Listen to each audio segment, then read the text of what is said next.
All right, guys, welcome back to Downtown Rams. Here we are for night 2 of the 2025 NFL Draft, 7th annual Downtown Rams NFL Draft stream. Jake and I are so excited to be here after an amazing first night, night 1. That was so fun, Jake, and also like the moment, as Rams fans, that we all remember that big trade that went down. That was so fun to share with everybody, and that's a really good memory that Big we're all trade. going to have. Really, really big trade. Arguably the story of the night, if not one of the biggest stories, in my opinion, in terms of picks and trades. It wasn't, other than that, it was like kind of, I think, one of the more mellow first rounds we've seen in a while. There were no absolute shocks. We're getting now into night 2, which is going to be rounds 2 and 3. So it's going to be an even longer night than last night. It's not the big day 3 haul yet, but it's still a large chunk of time that we're going to be hanging out with you guys tonight. As a reminder for everybody who is joining us who might not be like a regular podcast listener, my monitor, so here's my camera, and then I've got a screen here and I've got a screen here. And my screen here is where I see your comments and I see Jake. So if you see me looking down, that's because I'm reading what you're saying. Just throwing that out there for you. And then Jake is our tech wizard over here who's going to be doing all the hard stuff. Jake does all of the graphics and making sure everything is running smoothly. And my job is to just see the pics and yell them out.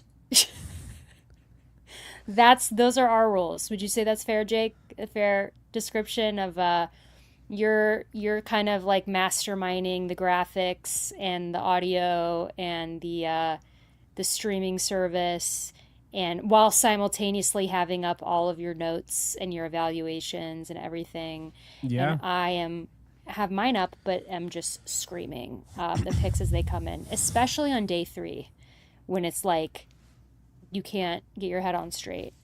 No, I get that. So anyways, long rambling intro. Jake, how are you? How are you feeling about rounds 2 and 3 that are about to start here soon? I'm feeling pretty good. There's a lot of good players that fell. Of course, just want to give a shout out to our sponsor of tonight's show and tomorrow's show, Trick or Treat Studios. So you guys can get 15% off using TOTSJE. That is the code. Go over to trickortreatstudios.com, get yourself a mask or really anything. They have so many different things. If you're a horror fan, if you're not a horror fan, they have so many different things. So people that are always asking where I get my Michael Myers mask, my Pennywise mask, I got it over there. So be sure to check that out, TOTSJE, 15% off. You're going to want to get in on the action, though, very soon because that expires in June. So if I guess early preparation for Halloween, but for horror fans, Halloween is every single day, all 365 of them. So, or if you're just you just enjoy creepy vibes. Yes, yeah, exactly. I mean, if you don't enjoy creepy vibes, then I don't know what to tell you. But I got a lot of check it out. Well, I got a lot of comments yesterday. So Jake and I dressed up for night 1. We did. For everybody who tuned in last night, we wore suits as promised, and I got a lot of Wednesday Adam vibes comments, and I got that loved vibe. It. Yeah, you did? Yeah, that's actually how I kind of felt. I wasn't sure if you were going in that direction, like on purpose. No, I was. But yeah, that was kind of the vibe I thought you were giving off. Mm-hmm. So it was very Wednesday Addams meets Beetlejuice. Oh, right off the rip! Holy hell! Appreciate you, Wild Man, getting us started with the super chat. You guys were crazy yesterday with the super chats. I mean, I'm not complaining, but it was pretty awesome. 20, appreciate you, Wild Man. Let's start the night right. Go Rams. Yes. Thank you.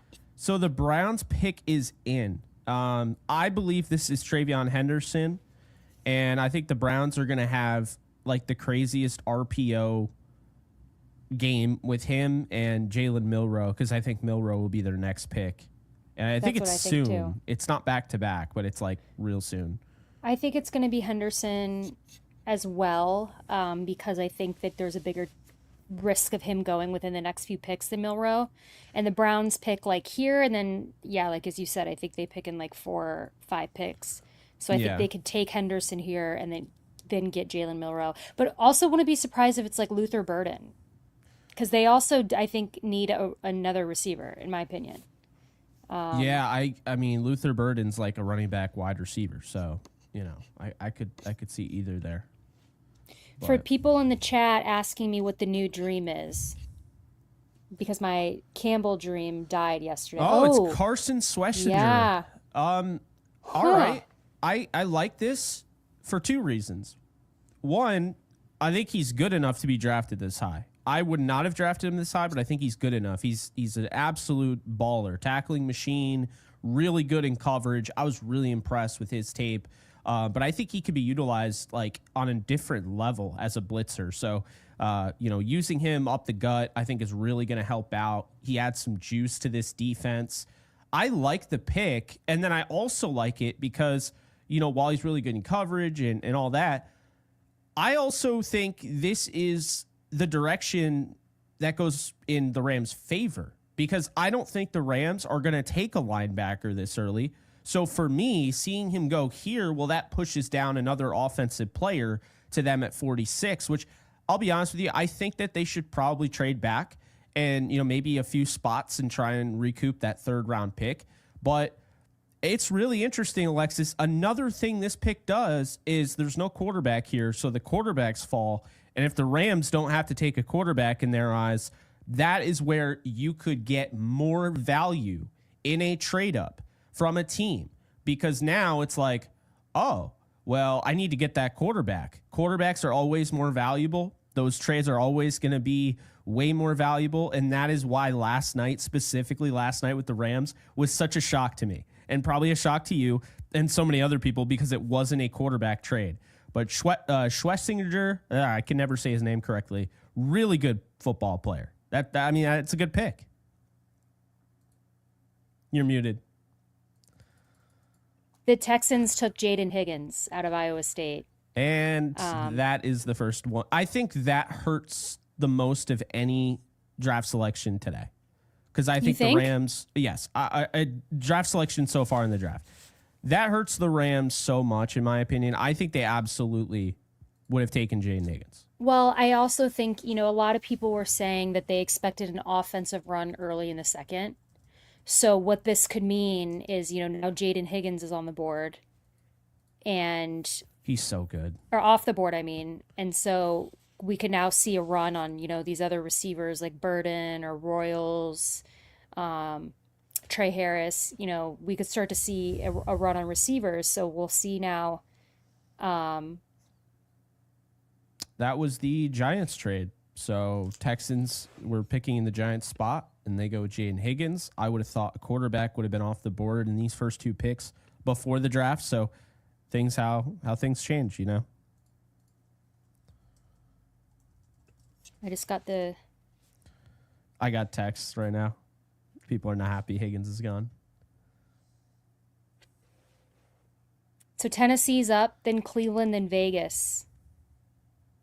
So this Tennessee pick could be Burden to me. Pair him with Cam Ward. That makes a lot of sense here for me, for the Titans. A trade. The Seahawks have now traded up with Tennessee. So the Seahawks. Is this a quarterback? See, I don't think they trade up for receiver. Who'd Seattle got? Who'd Seattle get? They got Gray Zabel in the first. Oh, the most obvious pick. Okay. The most Seahawk pick ever. But could trading see them go quarterback here. I think it's quarterback because I don't see why you trade up for a receiver with JSN and Cooper Kupp. I think they need to take one. Like if they took one in the 3rd round, maybe. But trading up for a receiver in the 2nd doesn't make a ton of sense to me. God, I hope they don't take Burden. I would be really angry. What do you guys think in the chat? Somebody in the chat also mentioned Burden would hurt. You know what else hurt? Jack Besh would hurt. Yeah. I could I see don't see Elick that, though. Iomanner. I could see him here. Maybe a pass rusher. So NFL draft IQ has stepped up their game today, and they show at least I thought they did. It's still lagging behind, but they had the draft IQ for the player that they're most likely to pick, and the Browns, they had Travion Henderson, Jalen Milroe, so nobody in that section. The Titans had Luther Burden, so I really think you're on the money there. Higgins was also on that list. Still waiting on Seattle. They have not updated that trade yet. No, that pick hasn't been announced yet either. You know what? I think this could be.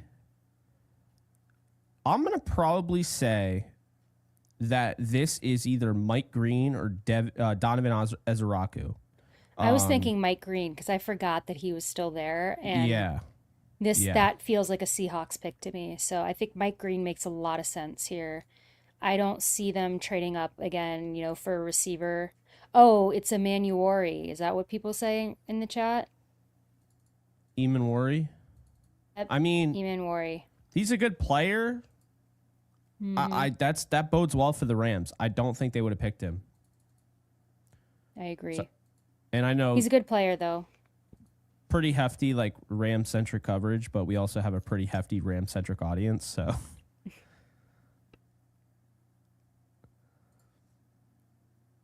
There were some people that did not like how much we said Arch Manning yesterday, but you know what? We're just trying to be real here. Trying to connect the dots. Well, we were talking about him because it was in reference to that trade. So it's not like we're going to be talking about him the rest of the draft. It was just like, how can we not talk about that when the Rams make that trade? But, someone in the comments asked why Will Johnson is sliding. There is apparently a medical issue that, did he break his leg? Late. He got surgery late. That's what happened. I think he got surgery late, and so that is what hurt Will Johnson, because he had a season-ending injury and then opted not to get surgery until I think February or January. I can't remember for sure. So Cleveland is on the clock now, and I think this is going to be Trayvon Henderson. I just think that makes so much sense for them. Or Burden. So Burden fall in here? I think the Rams might stay. Maybe use some of the 2026 draft capital and try and buy a pick in the second round. I'm not using the first round, but use some second round or third round capital next year. Now you have 2 first rounders. Could you see something like that? Because I could. Maybe.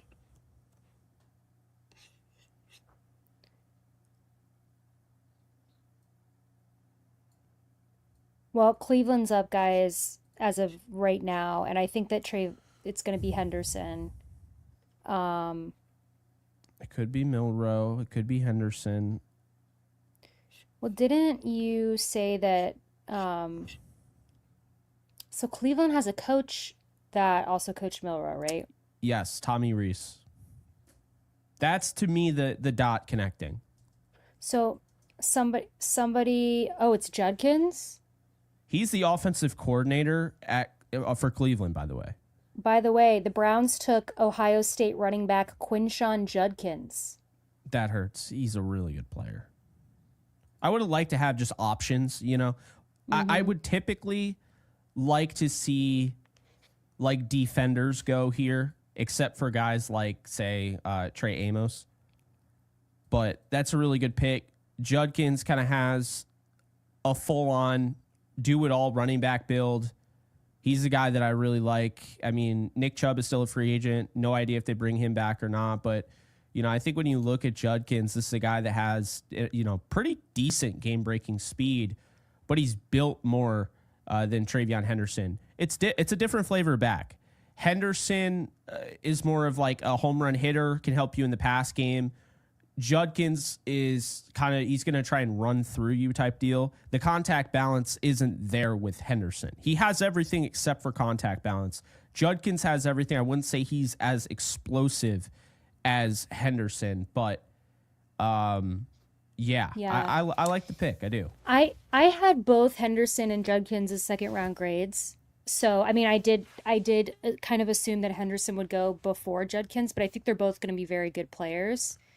Because what I'm seeing right now on the timeline is everybody's like Judkins over Henderson. I'm like, it's really not that like it's shocking. All about the flavor, really. Yeah, I mean they're both very, very good. By the way, people are asking me what the new dream is in the chat. Because my Campbell dream is gone. My dream is either Benjamin Morrison or Luther Burden. If both of those guys, Luther Burden. That's who I want. Yeah. I forgot about Ben Morrison. That's another player that I think people are just overthinking. Somebody also asked me, do I think the Rams will be interested in Milroe in this draft now that they got 2 firsts next year? I don't. To me, I think that they're probably looking at next year for a quarterback. Not that I'd be entirely like shocked if they took Milroe in the second. I don't think that on their list of priorities, a quarterback that's going to sit for a year when this is your, window right now, that's going to be their first pick. But, yeah. My assumption is that they're targeting 2026 for a quarterback. Somebody also asked, should they trade up a few spots to grab Burden? Depending on how these next, I'd say 1, 2, 3, 4 picks go. Because I don't think he's going in these, next 4. I don't, unless, Vegas. Vegas is the only team up that might take him. I don't see New England taking him. I don't see Chicago. Oh, sorry. I think this is offensive tackle here for the Raiders, by the way. Sanders would be crazy here because I feel like he makes a lot of sense for Vegas. I mean, I could see it. I just think with looking at the Raiders, they took Genty. I know that they were really interested in going tackle, so that was probably a tough decision to make. I think with the Raiders, guy that would probably make the most sense is Ursery. Yeah, I would say Ariante Ursery could be coming off the board here. But we'll see.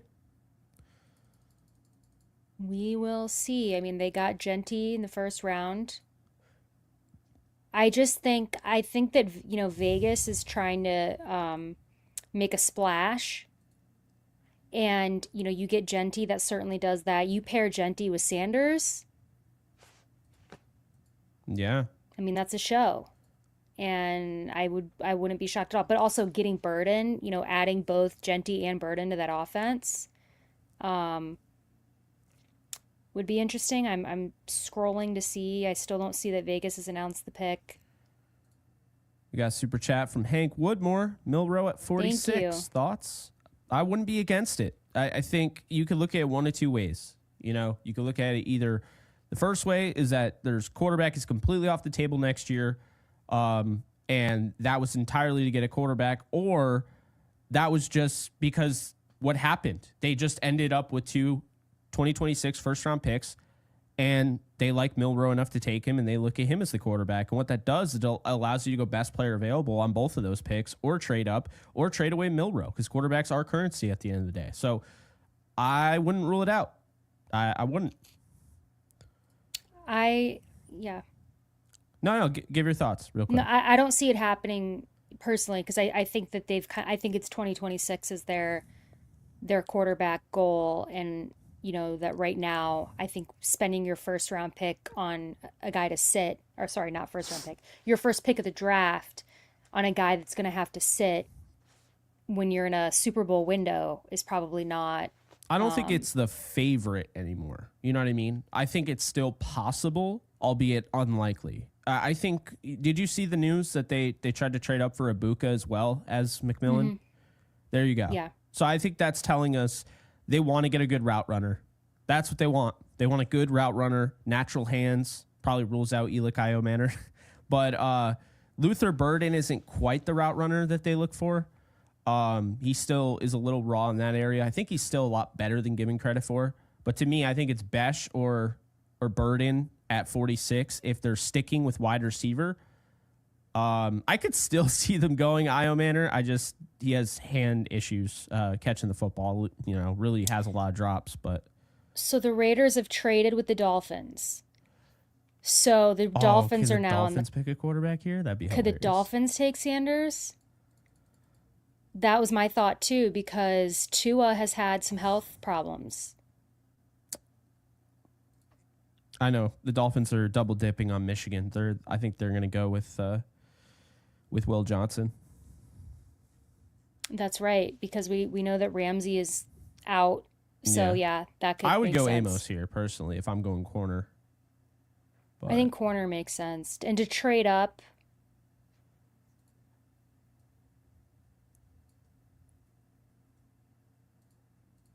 It's not announced yet, just that the pick is in. Yeah, I think you're right. I think Will Johnson makes a ton of sense here. Bo Bowen, appreciate the 10. Rams are going to put on a show tonight. Get ready to say goodbye to some 2026 draft capital and make it happen. I actually agree with this. I think that they might actually do that. Second, third, fourth, or fifth round picks. Beer and gummy time. Go Rams. Hell appreciate you, Bo. Appreciate you. And also the Dolphins. So the Dolphins took, and I might pronounce his last name wrong, but it's Jonah Savanaye out of Arizona, the guard / I think he's probably a guard. Yeah. But could be guard or tackle. So offensive line help, So the Dolphins receive pick 37, 143. The Raiders take 48, 98, and 135. That's a decent amount. Smart pick, very smart move by the Raiders. The Raiders pick 2 spots after the Rams at 48. Dolphins get their guard / tackle. I mean, I wouldn't have done this, but good on them. I know some of the NFL.com draft scouts, like Daniel Jeremiah, they had that particular player who I can't pronounce his name. They had him 47th overall. So, I mean, it's right on par. Mm-hmm. I saw him as more of like a late, not late, but like early day 3 guy. That's kind of what I saw. But well, we've got New England up now, and unfortunately, I said earlier I didn't think they'd take Burden because I was thinking that they just got Diggs, but like maybe. What's interesting is that New England's up, and then Chicago, and the Chicago running backs coach loves Trayvon Henderson. So that, to me, is definitely, unless there's somebody else in the Chicago front office that is like, absolutely not. I think that's going to be Trayvon Henderson. But I don't really have a clue of what New England is going to do here. They took Will Campbell in the first. They got their tackle. Yeah. So if New England doesn't take Burden here, Chicago's not going to take Burden. I don't think the Saints are going to take him. Then Chicago's up again. So I don't think that they're going to take receiver. Maybe the Rams trade up. I could see the Rams trading up or again using some of the 2026 draft capital.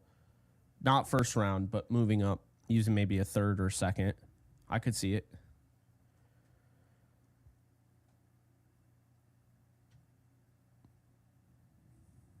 But like everybody in the chat, I said, my dream right now is Luther Burden or Ben Morrison.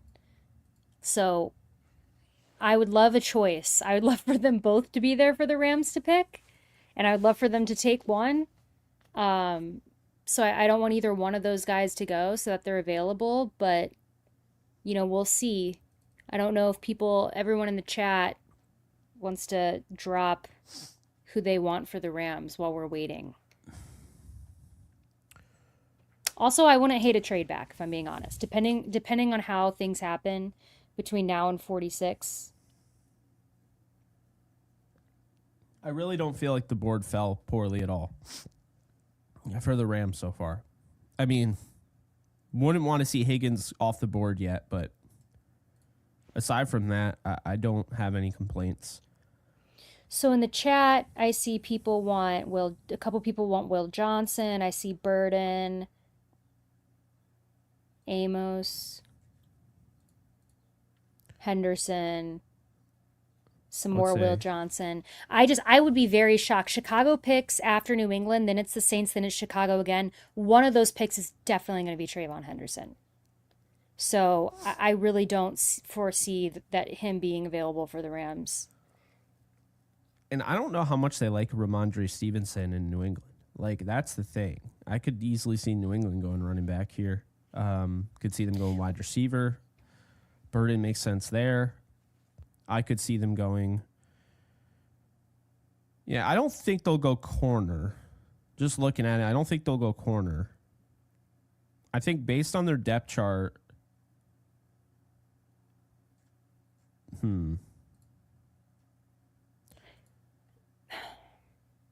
I don't know.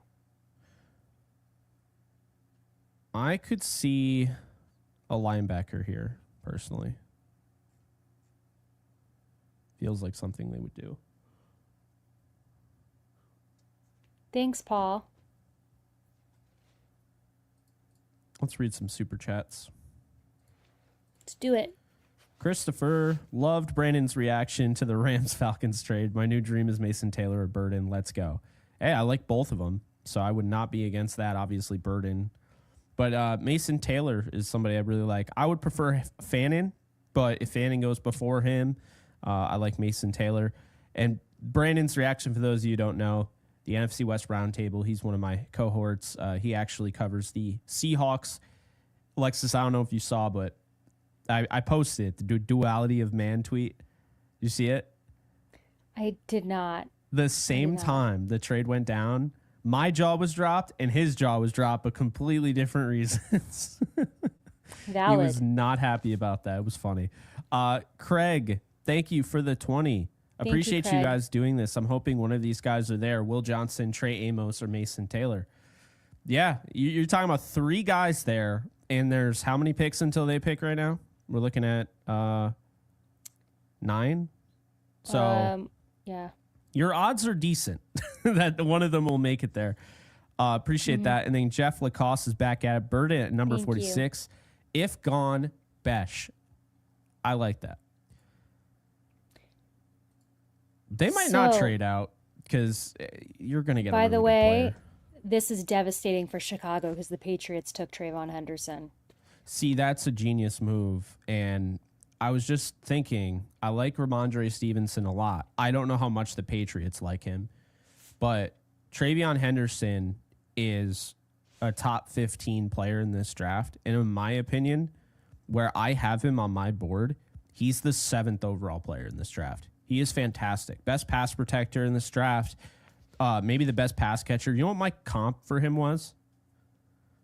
Christian McCaffrey. Well, so I think, I know he's been around college football, which feels like forever. So I think that, people got kind of, tired of that, but he's awesome. He is. He's a really good player. And I think he was probably the only running back that made remotely any sense for the Rams this early. So I think with him off the board, I don't see the Rams going after Caleb Johnson here or something. You know what I mean? Yeah. Chicago probably will. That would be my guess, but that's pretty brutal because I was just on the timeline as I've been trying to keep up with, I've got over here the draft feed and then seeing what everybody's saying on the timeline. All the Bears fans were like, we're about to get Henderson. And last night they were thinking it was Genty. So they just keep getting burned with the running backs that they want. And they reached on Colston Loveland. Yeah, that was not great. So, guys, just for anybody who's just watching us and not watching the actual draft, so the Patriots just took Trayvon Henderson. So the Bears are up, then the Saints, then the Bears again, then the Jets, the 49ers, Dallas, Indy, then us. So we're getting closer. We just have to get through all these picks here. Um, we talked a little bit about kind of what Jake and I are wanting wanting the Rams to do if they stay at 46. Luther Burden, I think we both would really really love if he fell. I think we'd be ecstatic with him at 46. I would really love um, Ben Morrison, corner out of Notre Dame. Trey Amos, the cornerback out of Ole Miss. Am I forgetting anybody, Jake? I mean, Mason Taylor, the tight end out of LSU. Um, I just think that they're going to go for a pass catcher. Yeah, So even though I want those corners, based on what we know from what the Rams were trying to do last night, I think that they're really going to try to get a receiver or a tight end. Yeah, I mean, I think Besh is such a Ram that I could see them going with him at 46. I'm really curious about Burden. I don't know how much of a fit he is with the Rams and what they normally do, but this would be insane value to come away with a 2026 first-round pick and then get Luther Burden in the same draft. I mean, I think the big reason he's falling is because all the stuff that came out about, he doesn't practice hard and all that. Then, he drops that post, like midnight. He's already out like after the first round and he's already working. I think a lot of this is just in a vacuum. A lot of these teams suck at drafting. I'll just be honest with you. I mean, I think there's going to be a team today that picks Tyler Shuck over Shador Sanders for reasons I can't even explain. And they might regret it. So I don't know. I think, again, analysis paralysis is real. They have so many analytics at their disposal. So much goes into these selections. And then, hey, you pass the baton to somebody and then they fall down and they don't finish the race. Is that on you? You pass the baton to them. That was up to them. Right. So I feel like that happens a lot in this little industry here. But well, I will say I would be absolutely shocked if Sanders fell to the third round. Like, I think that's getting to like crazy town when I see people saying that. I would be. It seems unlikely. But, the Bears here, I could see the Bears doing like maybe another pass rusher. No, wait, no, never mind. Actually, they signed, what's his name? I'm going to pull up their depth chart here.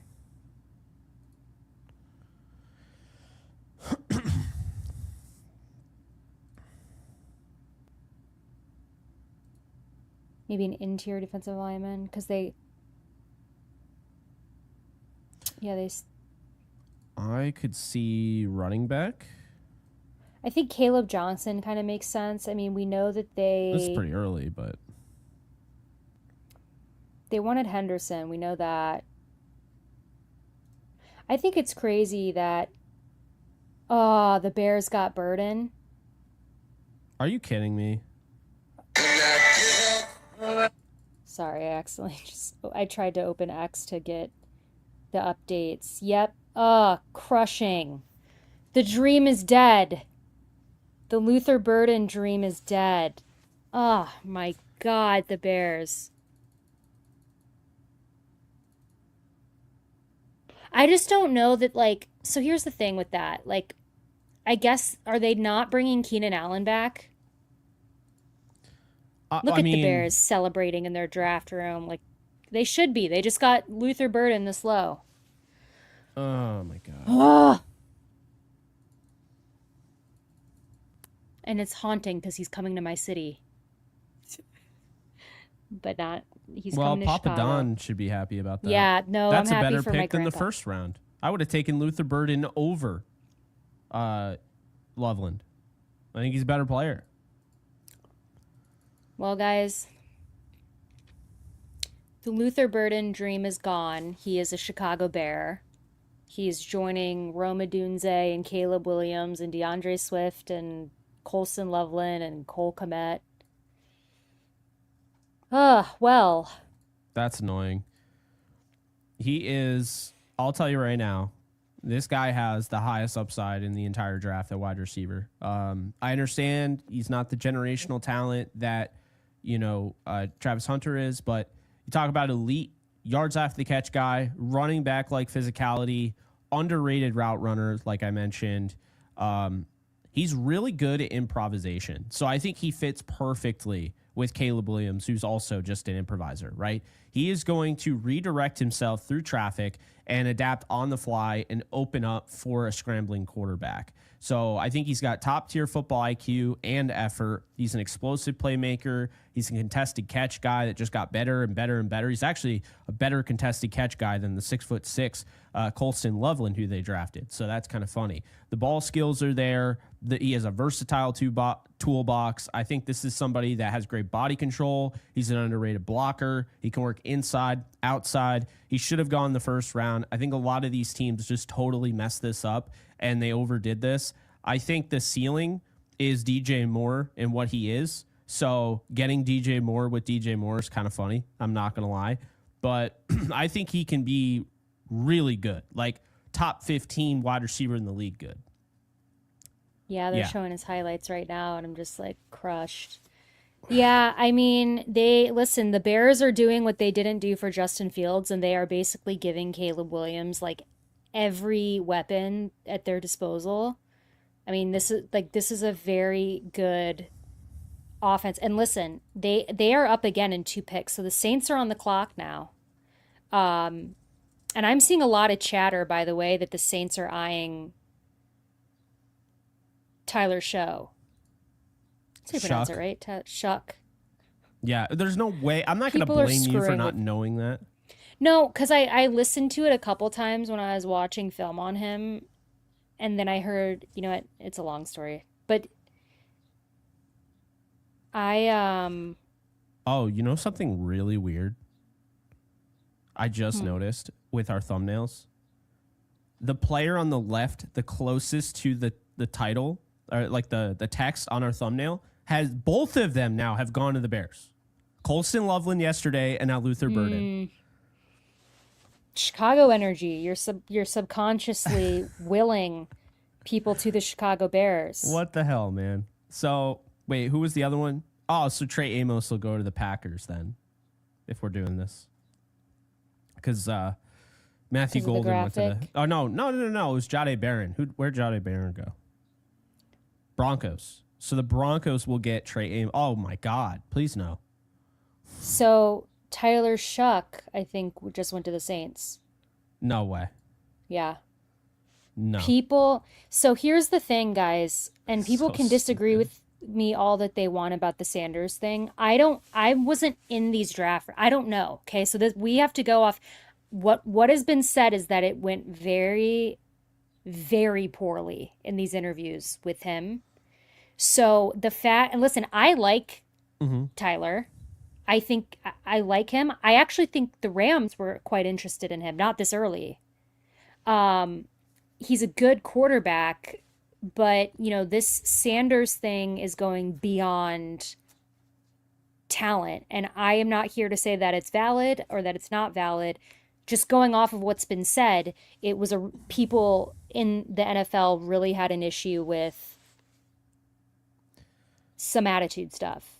And I just don't like saying it because, again, I have no leg to stand on. I don't know for sure. We can only go out what's being reported. So don't take that as me trying to, go around saying, No, I get that. But based on what I've seen reporters say and what everybody's, reporting and writing, it just sounds like there was a really big problem with some of those interviews.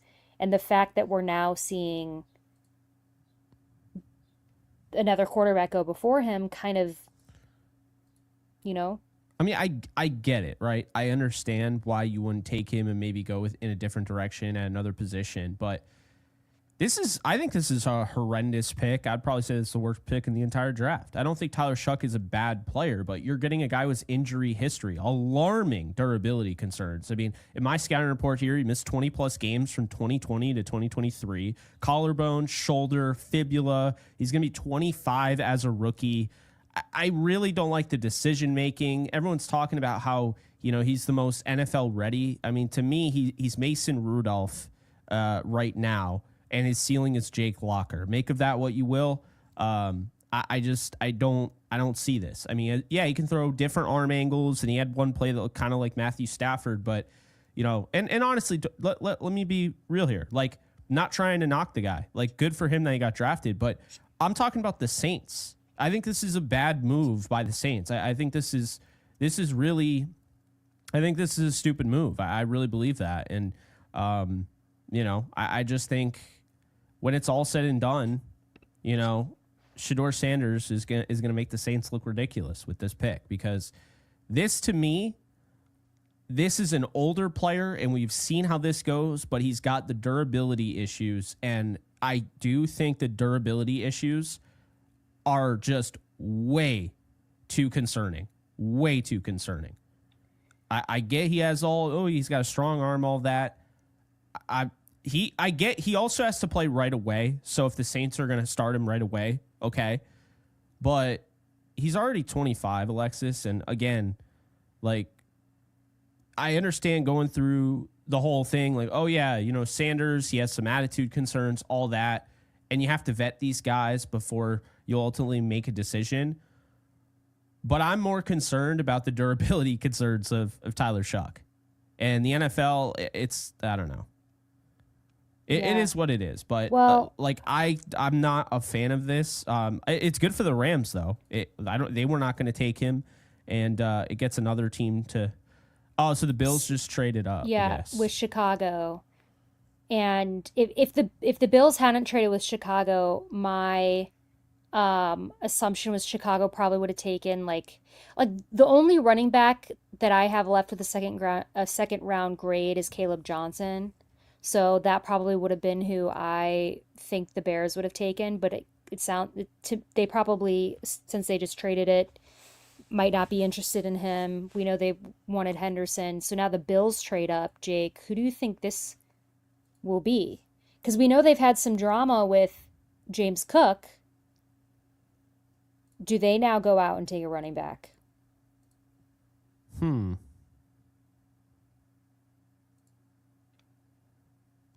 So the Bills just moved up.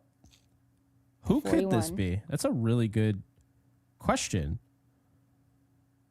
I mean, looking at their depth chart Mike here. Maybe Mike Green. Yeah. I mean, I could see.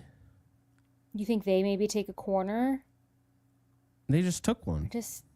Hairston. Right. So it's like, are they going to double dip? Because, I mean, I think Trey Amos is a better fit than Hairston personally. But that is. I don't know. I mean, I think Mike Green could make sense. So they traded 56, 62, and 109 wait, what? Yeah. So, yep. The Bears get 56, 62, and 109. Wow. It's a good trade. Yeah, I kind of wish that fell into the Rams' lap and they could have getting those two picks. I mean, damn. All right.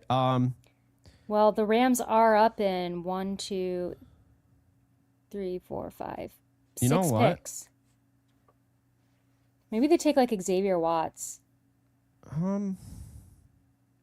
Milana's had some injury concerns. Terrell Bernard, I could see them going. They could go best available linebacker, which I believe would be Demetrius Knight. This could be a wide receiver, although I think they're good there. Running back, tight end. Oh, is this Mason Taylor? I just feel like because they've got Kincaid and Dawson Knox, and I feel like, I know people are really low on Dawson Knox, but I think no. Alexis, it's going to be a defensive lineman. I'm looking at their depth chart. I don't know who that would be. Maybe Norman Lott from Tennessee, TJ Sanders, maybe South Carolina. I think it's TJ Sanderson. It's TJ Sanders. I don't know why I said Sin. TJ Sanderson. As soon as I said that, I saw somebody drop in the chat. Oh, it is. All right. Okay. So TJ Sanders. Yep, that makes sense. Yeah, StreamYard is giving us fits today, y'all. So if we talk over each other, we're not being rude. It's just we're Yeah, definitely our sound is, I think, a little bit delayed, so we're not trying to talk over each other. By the way, yeah 1,000 people in here now. a So thousand. Damn, 1,000 a people. thou. Welcome, everybody. I know everyone's gearing up for this Rams pick, which is upcoming. The Bills just drafted defensive tackle TJ Sanders out of South Carolina. I like that pick So a lot. I do too. And the Jets, 49ers, Cowboys, Colts, then Rams are up. Mm. So we're getting closer. Not sure what the Jets intend to do here. I would like to see them get another weapon for Justin Fields, personally. They took an offensive tackle in the first round. So maybe now they go like receiver, tight end. I don't know, Jake. What do you think? Um, hmm. I am not really sure. The Jets are here. They went. Well, I mean, we know what they went with Membu. So maybe they do take Mason Taylor here. Yeah, I'll say they go with Mason Taylor. They could go with a quarterback, but I think they just got to build around Justin Fields, see what they have. I mean, I think so too. I think that, I think part of the reason that Justin went to the Jets is that, they were in agreement that, he would get a chance to fully be the guy. So I think you build around him. I think Mason Taylor makes a lot of sense. Looking at receivers, maybe Trey Harris out of Mississippi. so apparently the Rams dropped new uniforms, or they announced them, but like I can't tell what NFL rivalries means. I It's a have black been, and white picture, but I can't tell if they're trying to say that it's a black and white uniform. well, I haven't seen anything about it on the interwebs. So, Yeah. I don't know what this means, so we don't really know. There are people that are like assuming it's NFL uniforms. I'm looking at it right now. It says coming to Los Angeles in 2025, NFL Nike rivalries Rams. So yeah, I don't know what well, that is. something to keep an eye on. And by the way, Yeah. everyone in the chat, if you have um, the Los Angeles Rams official account actually just tweeted it. You're correct. So that's real. Well, that's what I was just going off the Rams account. Oh, okay. In the chat, if you guys have everyone's saying Mason Taylor. If you guys could let me know where you guys are seeing these picks in real time, because I want to see, you guys probably have like a better Um account that you're following than me, because I haven't seen it yet, but everyone's saying the Jets took Mason Taylor, which I do think hurts the Rams a little bit, because I do think that that would be somebody that they would have really liked to take. Um, Yeah, I think Mason Taylor's got a really well-rounded skill set.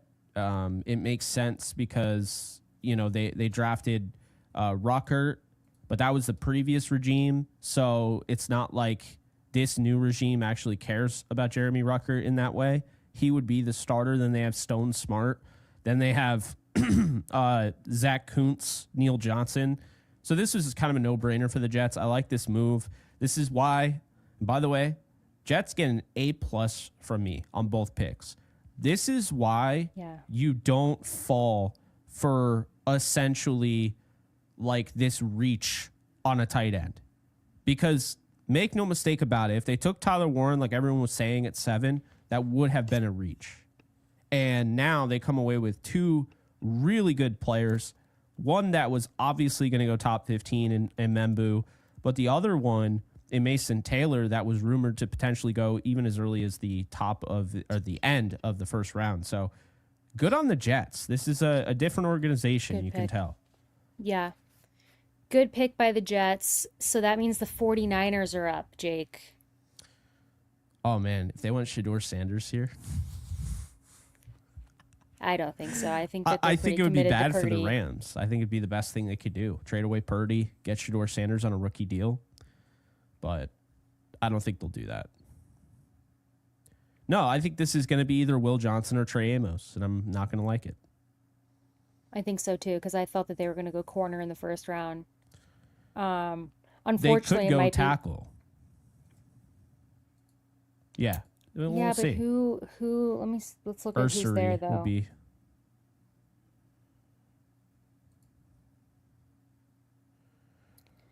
That would actually be really painful for you if they took Amos. Yeah, I would not be happy about that. Okay, so the draft IQ has Will Johnson as their number one guy. Mike Green could be double dipping on edge would be crazy. Landon Jackson is second. Kyle Williams. I don't think they take a wide receiver. It is I don't Kyle either. Shanahan, though. He is going to want to get his offensive player. It's true. I mean, we know they were interested in Adams.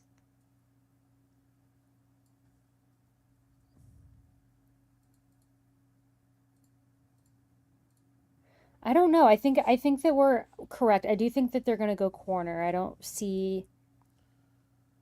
know.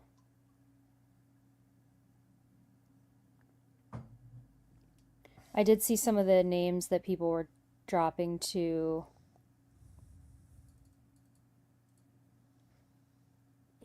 dropping in the chat, but I don't see like the accounts that you guys were saying that you're following. Like I'm not seeing them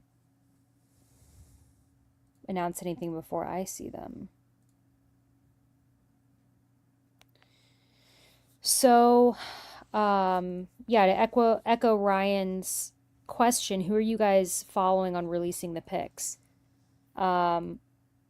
We typically look at just all of the major like reporter accounts, like Jordan Schultz for me.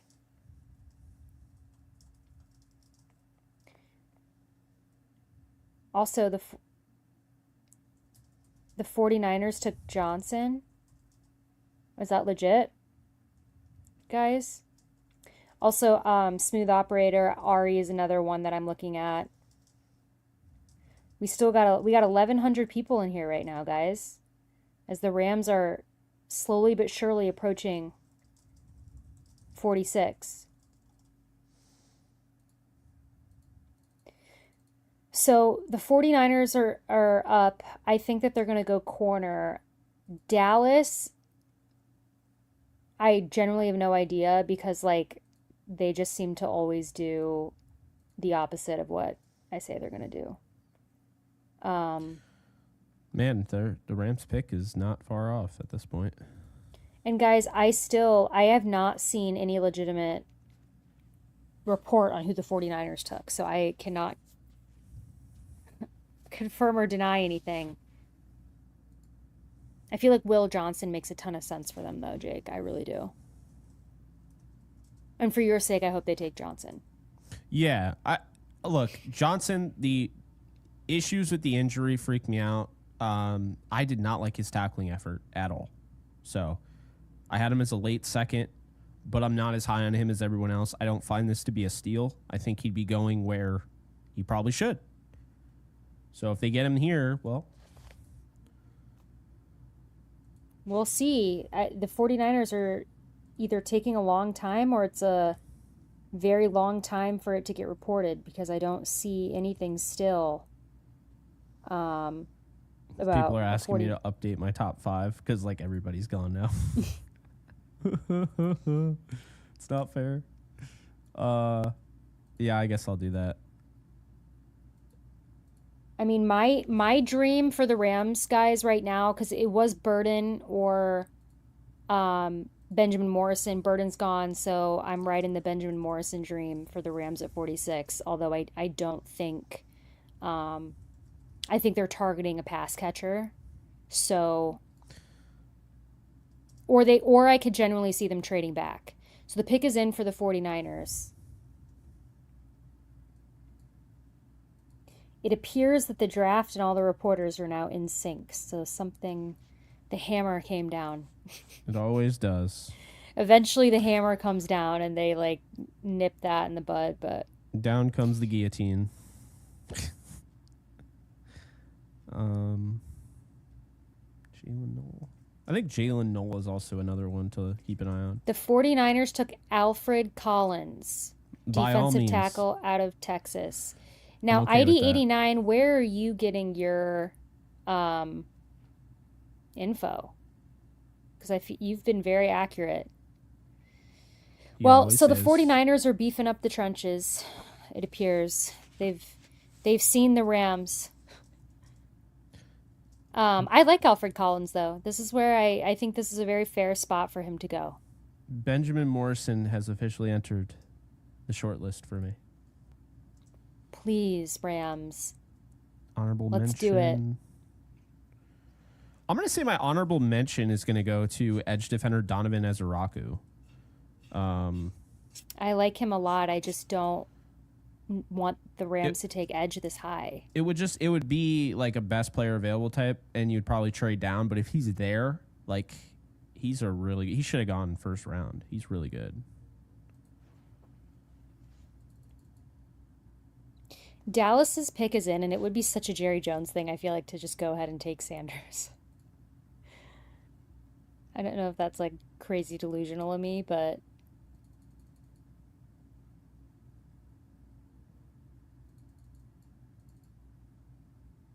so Cowboys pick is in, and then it's Indianapolis, and then it's the Rams. Okay, got some clarity from Stu Jackson from the Rams. For those wondering what this means from Nike, starting this season, Nike and the NFL are elevating select divisional matchups with rivalry games on each team's home turf, featuring exclusive uniforms, fan gear that will bring the unique spirit and intensity of the teams and the fans that rep them at every game. So probably Rams 49ers is going to have some crazy color rush type of thing. So it's kind of like the City Connect jerseys, but for the NFL? That's what I'm gathering. Yes. Okay. That makes sense. Yeah. I like it. The Cowboys took Oh, for the love of Yeah. God. He was my honorable mention. I don't want to talk Ezeraku about it. Yeah. out of Boston College. That's a really good pick. So, guys, the Colts are up, and then the Rams. So I know a lot of people are jumping in here now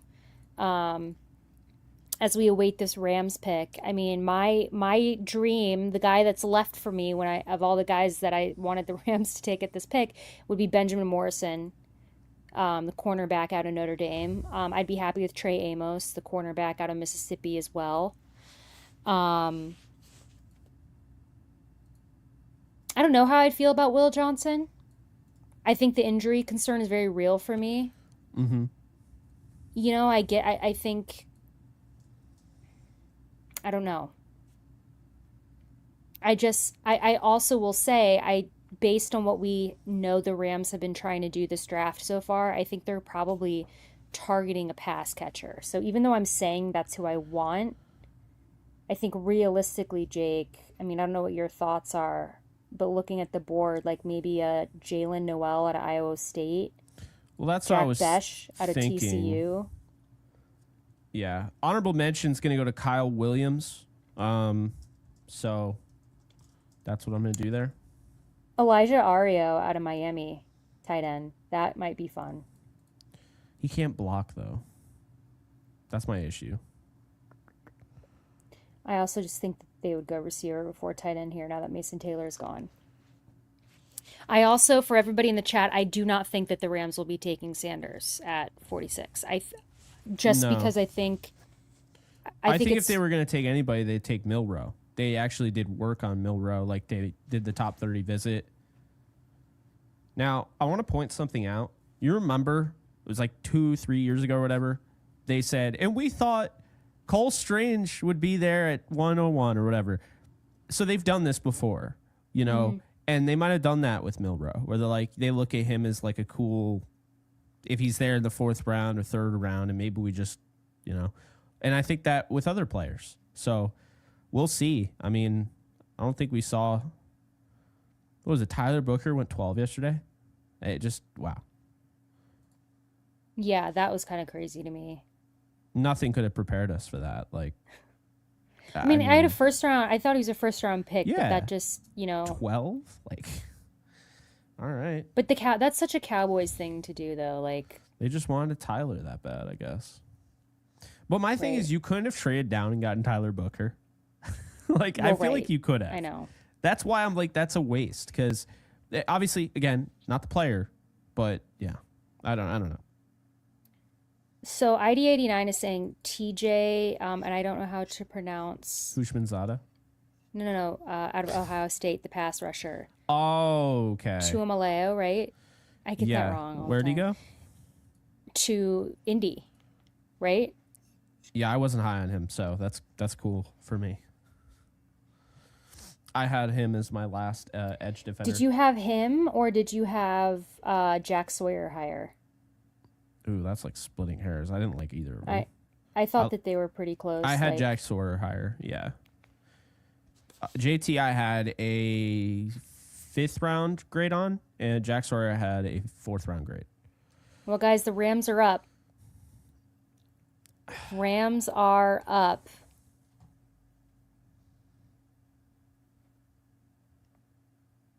This is the nerve-wracking thing. So, like I said, my picks here that I want are all corners, but I feel like the Rams are targeting offense. So I'm trying to think like I think Jack Besh out of TCU.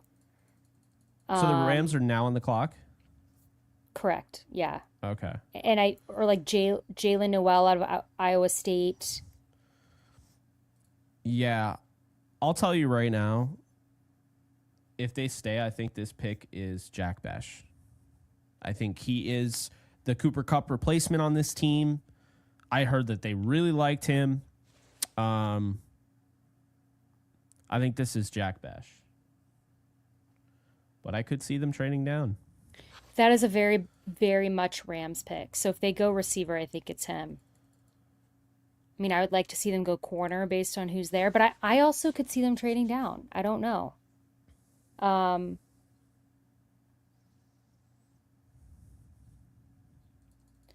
There's a lot of good options here if the Rams pick.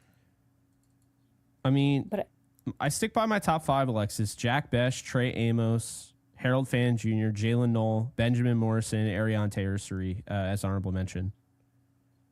I think it's going to be one of those guys where they'll trade down.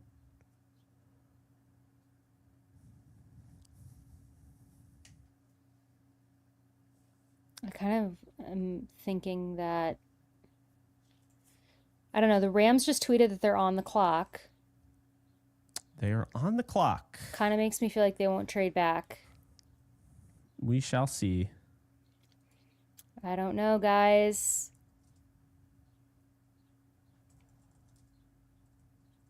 I think that everyone that I mentioned and who you mentioned, I think makes a lot of sense. If they pick anybody else, I might be a little surprised. Yeah, I did a video on Besh. I think he is a prototypical Rams receiver, kind of a pseudo, tight end, smooth mover, really fluid athlete. Separation skills are great.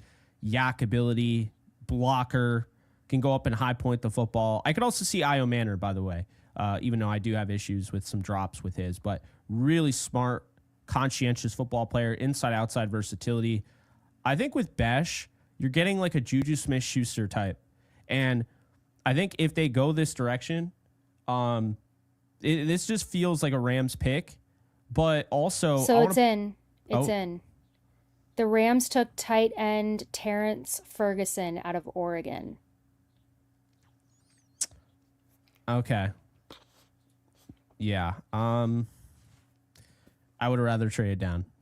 I don't love the pick there, but he's a good player, makes plays after the catch, which, good Lord, the Rams need that from a tight end.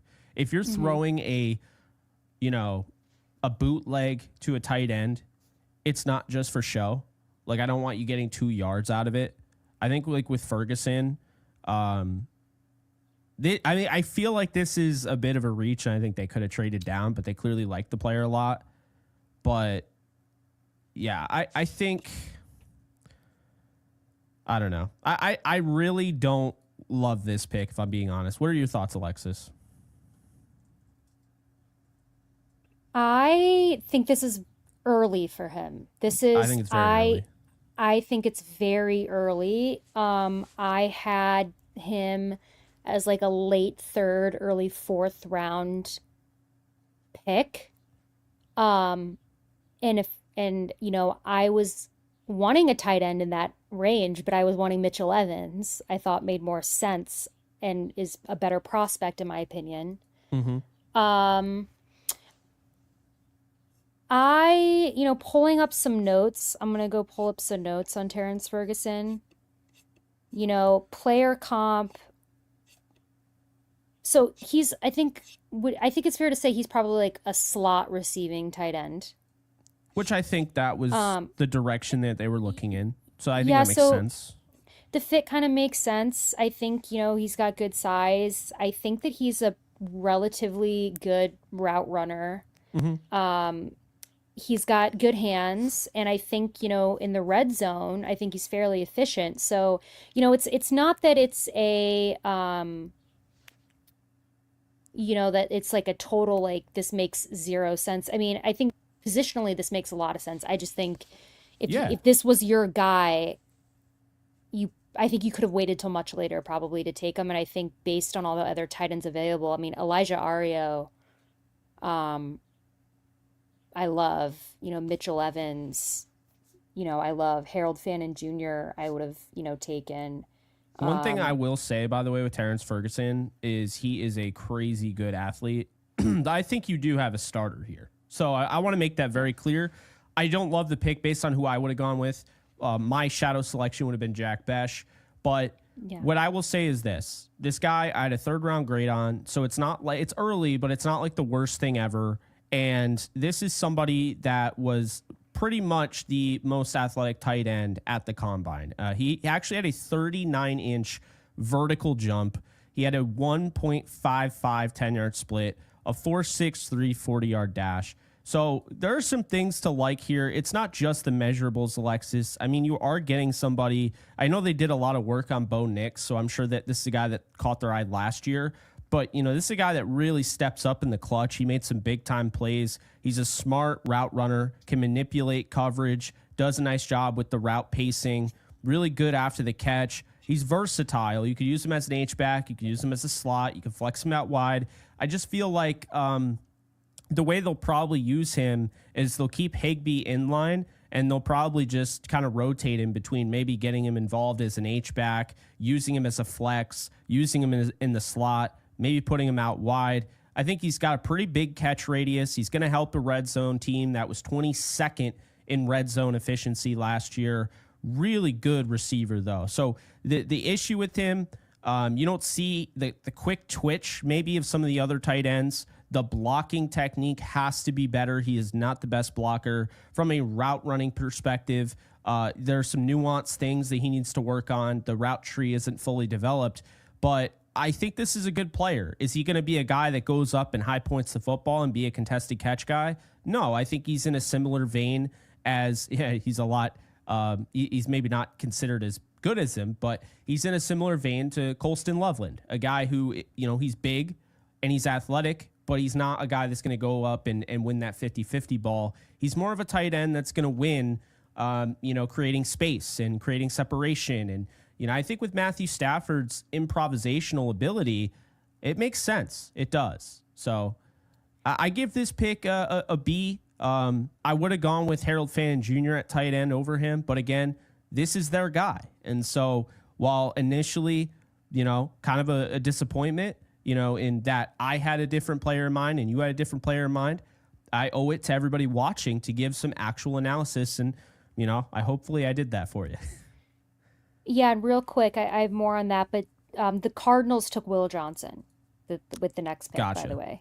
So Yeah. Will Johnson is off the board. And yeah, I think with Terrence Ferguson, like this pick I think is gonna grow on me. I think what it is about this pick, and by the way, Michael Brockers announced it. I don't know if anyone is watching the draft, but I have a special place in my heart for Michael Brockers, and he's doing the Rams picks tonight. So shout out to Michael Brockers.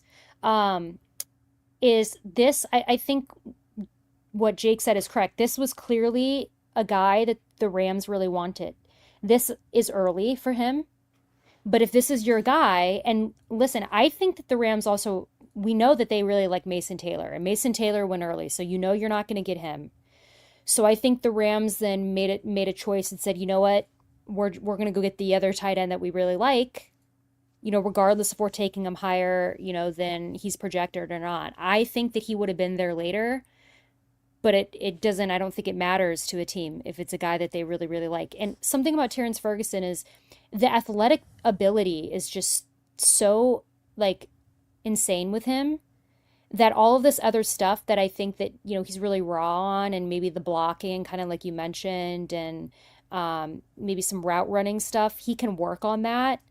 But he has a lot of potential. And I think, you're still going to have Tyler Higbee in there, right? You're still, I do think that we need to trade Parkinson. Our tight end room is now like a little full, but yeah, I think this Ferguson pick, like I said, I think it's early, but I think that it's gonna pay off and it's gonna grow on a lot of us. I think that we just all need a minute to kind of like. I think I just really would have liked Elijah Ario. I think I'm higher on Elijah than you are. I just really like him. You are. I also really liked Mason Yeah. Taylor, and I kind of deluded myself that maybe Mason Taylor would be there at 46, which might have been a little delusional.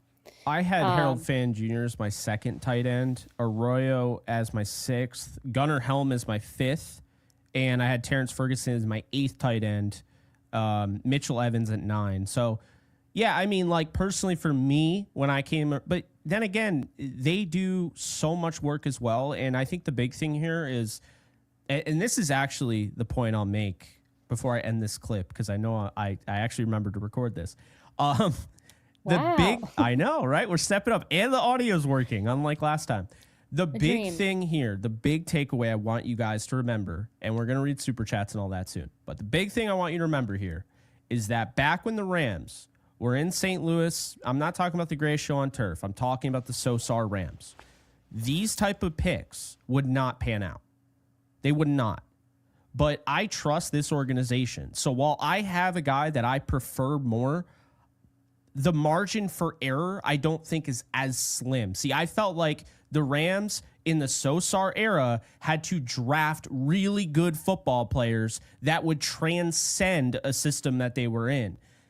Now, I feel like the Rams can kind of take whoever they want and they're just going to make it work. And they've been doing that the last 2 years on a level that no one else is even close. That is my closing argument about why I don't have an issue with Ferguson. I had other players. I think Fannin Jr., the most productive tight end and the guy that generated the most missed tackles of any tight end in the country, I thought he made more sense. But if you think I think Ferguson is going to be a bad player in this offense, you're out your damn mind.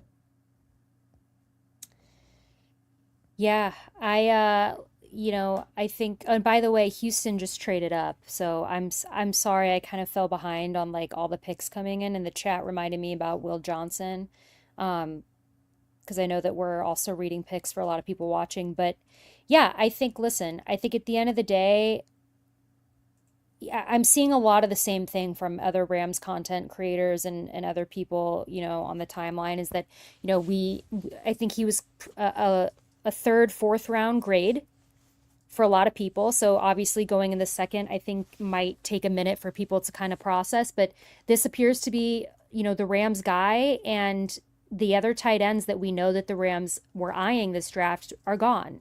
So you don't want to take that chance. If you are really set on taking a tight end and getting another pass catcher, which I think the Rams desperately needed. We need a more explosive offense. We've talked about it all last season, on Downtown Rams. And you've got a guy who you think is going to immediately impact your offense and do that for you. Maybe you take him a round or two later. Or earlier, Yeah, I mean, sorry. I knew what you meant. And not Yeah. a round or two earlier. And that's it. I think he's gonna grow on a lot of people. I think that pick is gonna grow on me. I think my gut off the bat is I give it maybe like a B minus grade, C plus. I still think that he would have been there later, and there's a couple other tight ends that I just, you know, at the moment feel like would be a better fit. But you know what? Welcome to the Rams, Terrence Ferguson. Hell yeah. Welcome to the I think it's Rams. gonna be fun. And we now got that tight end that I know a lot of us were wanting, and I'm very curious how we're gonna clean up the tight end room now because this is Yeah. crowded. It should be fun though watching him Yeah, play because I think he complements Higbee really well. And so I think that's a big thing for me is that you don't want the same of everything in a tight end room. It's kind of like pass rushers. It's actually why when we logged off last night, I kind of thought about with the Falcons. They got two really, really fast, speedy pass rushers. I don't think that works well, Alexis. Just throwing speed at the wall doesn't always work. I think you have to have somebody that wins with power and then have another guy that can clean up and get the guy. If the power guy, slips out of that, well, I have the speed guy to chase him down. I don't always love, combining the same thing. So I think the deviation in what Tyler Ferguson brings to the table with Tyler Higbee, I think it complements each other very well for the Rams. yeah. And I just think, and we'll have more like conversations about this on Downtown Rams because I have a lot of people in my mentions that are like upset, and I get it. I get it. Second in yards after the Um, catch in the country, only behind, I believe, was Harold Fan Jr. So, well, Harold Fannin Jr. was one. I know that. yeah. He made the most guys miss, I know too. that. I like I what know the that was your Texans guy. did. Oh, yeah. I like what the Texans did, though, getting Ursary. By the way, guys, just for the sake of, we have a lot of Rams fans in here, I'm going to keep the Rams drafted Terrence Ferguson in the ticker. It's going to be at the back end. We still want to have all the picks. I know we're behind on the ticker, but we still want to have all the picks. So it's going to be at the back end of the ticker. So just thought I'd mention that. So Cincinnati's up, and I know that we're all talking about the Rams, but just speaking of Cincinnati really quick, is like I think Cincinnati their first four picks of the draft should be defense. Yeah, I've been saying that like they have to start giving Joe Burrow like they have to do something with that defense it's because pathetic. it's pathetic. So like Cincinnati could draft every single player like defense, and I would be like that makes total sense. So I don't know who this is going to be right here, but that's my 2 cents on what Cincinnati's about to do. So it's being reported. So like I mentioned earlier, because I'm trying to go through my mentions, I'm trying to go through the chat, I'm trying to see what's on the timeline. Um, you know, it's being reported that the Rams were very very high on Ferguson. Obviously, right? They just Hmm. took him in the second round. That makes Because I have a sense. lot of people. Let's see. Yeah, I think. Listen, it doesn't matter where we all had him graded because the Rams clearly had him graded higher. And also it doesn't matter because at the end of the day, like he could be a the next Hall of Fame tight end, right? Yeah, I mean, he's got Matthew Stafford throwing to him for what, 2 more years? So Yeah, he's in a so good position. He's in, he's in a good spot. He's going to contribute right away. I think that, like I said, I think it's going to be him and Higbee. I think Higbee's still going to be the tight end one to start the season. And it's going to be very interesting. I think Parkinson is gone. Um, Hunter Long, maybe. Remember, we also have Davis Allen. Yeah. I just like that the Rams added a pass catcher. You know, I do. Yeah. And yeah, I mean, I do think there are some potential trades that are going to be in the mix. Like, I do think Parkinson could be traded in this draft. Maybe not, but I could really see Oh, that. wait, Hunter got traded too. Hunter Long. I Well, he totally signed with, where did he sign? resigned. I don't My remember where he mind signed. He is. signed somewhere. So, yeah. Interesting selection.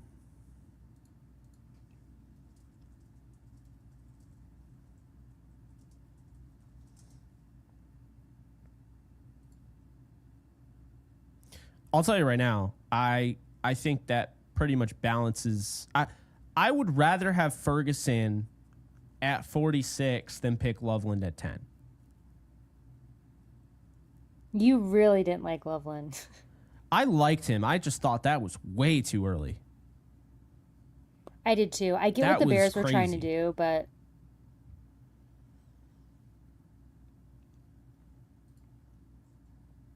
All right, let's pick. We definitely got to pick up the pace on the super chats. All right, cool. Archie, how about Lamar, Allen, Trevor, or Burrow next year? Says Javon Perry. Thank you for the super chat. thank you. Then LJ, Allen, Trevor, Burrow over Archie next year. Which one? I take Arch Manning. I wouldn't trade for any. I mean, well, if I could get Josh Allen, maybe I would change my mind a little bit there. But I wouldn't want to trade for any. I want to see the Rams develop a quarterback again. Demetrius Knight Jr. off the board here to the Bengals. I like this pickup for them. Yeah. Thought they could have gone with Jahad Campbell, so they end up getting the guy that they wanted, and then they end up getting a leader in the middle, one of the older players in the draft at linebacker, but he is a stud. I thought he was a first-round talent personally. Sideline to sideline athleticism. This is somebody that you can send on a blitz, and he is going to come on down there with reckless abandon. He's got some ability in the coverage area of his game, knows for the football, generates turnovers. So does Logan Wilson. So I think those two combined go really well together. Matthew, thank you for the 20. Appreciate you. What's up, guys? Just sitting at our pond doing a little fishing, beaver hunting, and watching you guys go Rams. Appreciate that, Matthew. Thank you, Glad Matthew. you're having some fun. Aaron Rogers says, "Rar, thank you for the 10." Thank you, Aaron. Appreciate you.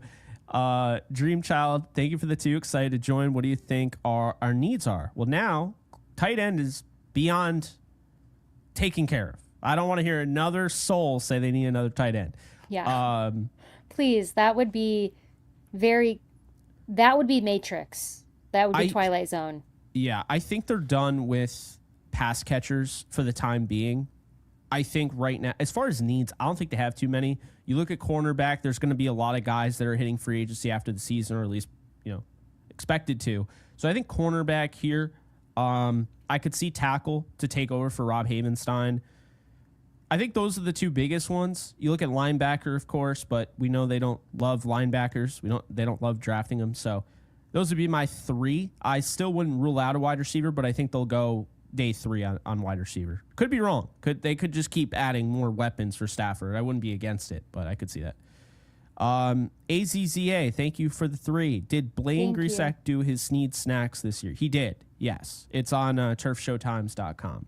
And I'm sure he's tweeted it out since the draft started, so you could definitely check it out there. Josh, thank you for the 5. Big Ducks fan here. Ferg might have gone early, but his blocking size and finesse is crazy. Super underrated. Love this pick. Major Hooper too. LOL. He's also got a little bit of that redhead energy, so shout out to the redheads out there.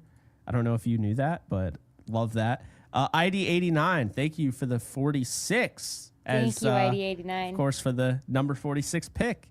In honor of our first pick of 2025, had to pause my draft snooping to put out my piece of draft graphics up on X.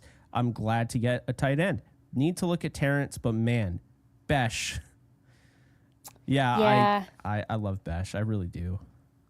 Well, hey, there's still time. He's still on the board. We could shall fall. see. We shall see. It happens. Players rise, players fall.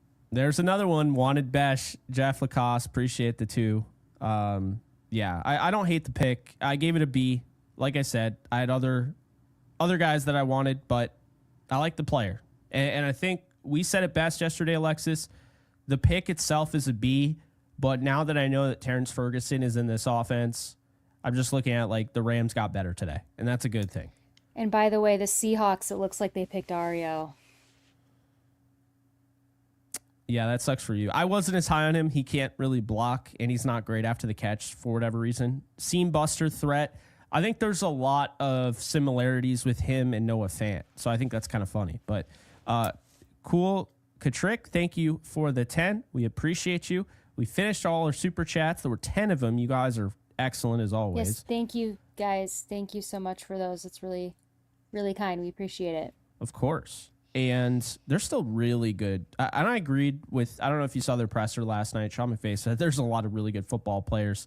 And they're basically saying from like early on in the draft to like the 60th to 70th to 80th pick, you're getting about the same player. So I think a lot of scouts see these guys very similar.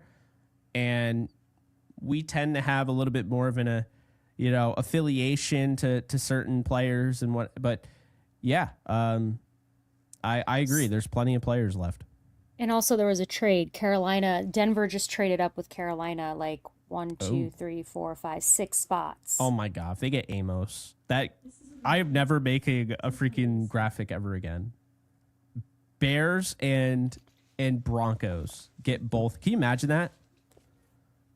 That would be insane. That doesn't make sense for me because they've got Surtain and they just want to be assholes. I don't know. They could totally do it. I am curious who they'd trade up for. Could it be Besh? Oh no. I think it might be Fannin. Well, but didn't they just sign? Well, I guess they could have both. They signed Ingram, right?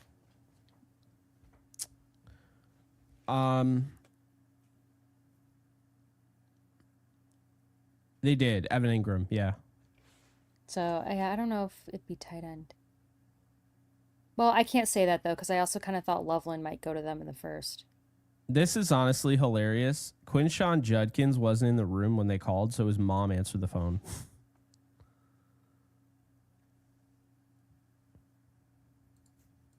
That is funny. So yeah, Ario did go to the Seahawks. That was confirmed. That deeply hurts me. Carolina has traded with Denver, but that pick has not been announced for Denver yet. So, at least that I see.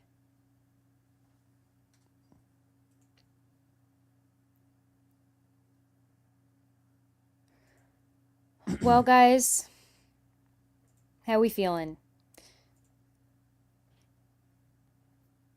I see a lot of people. Oh, wait, sorry. Did I get that wrong? Did Carolina trade with Denver? Oh, Wait, yeah. So Carolina is coming back. Yeah. Okay. Yeah. I got it confused. Denver went back and Carolina went up. Doing too many things at one time. So Carolina's pick is in. I wonder if this is a pass rusher. I could see that.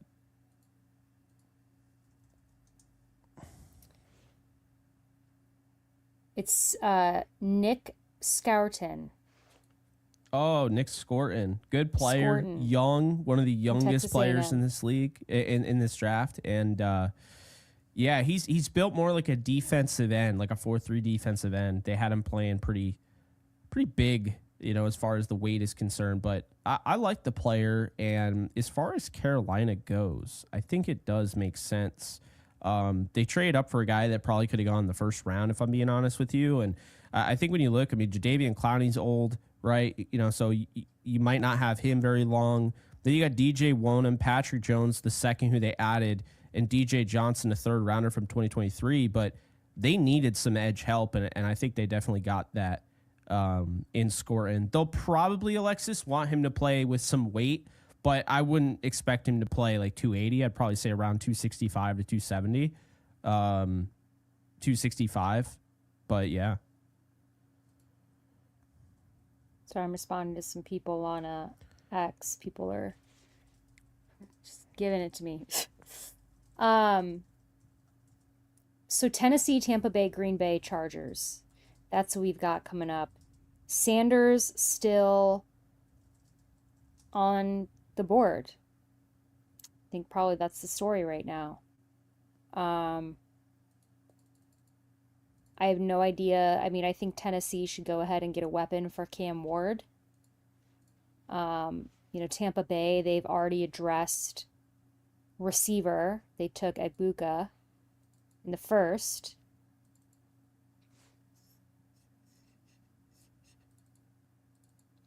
Aladejo to the Titans. That's early, but I get the potential there. He's still very new to the position. It's early. He's my 10th edge. I do like him, but that is very early, Alexis. Yeah, this is early. Now we took him in a we did a mock for the Rams in I don't know if it was our second or third. I think it might have been our first actually, where we took him, but we took him at like the end of the third or the fourth round. Um, I'm currently working on the thumbnail for the reaction video that I'm dropping. so if there's any UCLA fans in the chat, we still got 1,000 people in here. Um, any UCLA fans? Because your guy just went to Tennessee. You have any thoughts on that? Well, so, this is, like I mentioned, he's new to the position, off-ball linebacker or inside backer. Got a lot of juice. You definitely see it. He's still learning, but he's got some really good range. I think once he really kind of hones in on that, toolbox, he can really be an effective pass rusher in this league. But to me, this is going to be somebody that is probably a sub-package player, situational pass rusher to start. They're going to work with him. And then over time, you might have something really good there in him. So Femi Oladejo to the Titans at pick 52, the Cam Akers pick.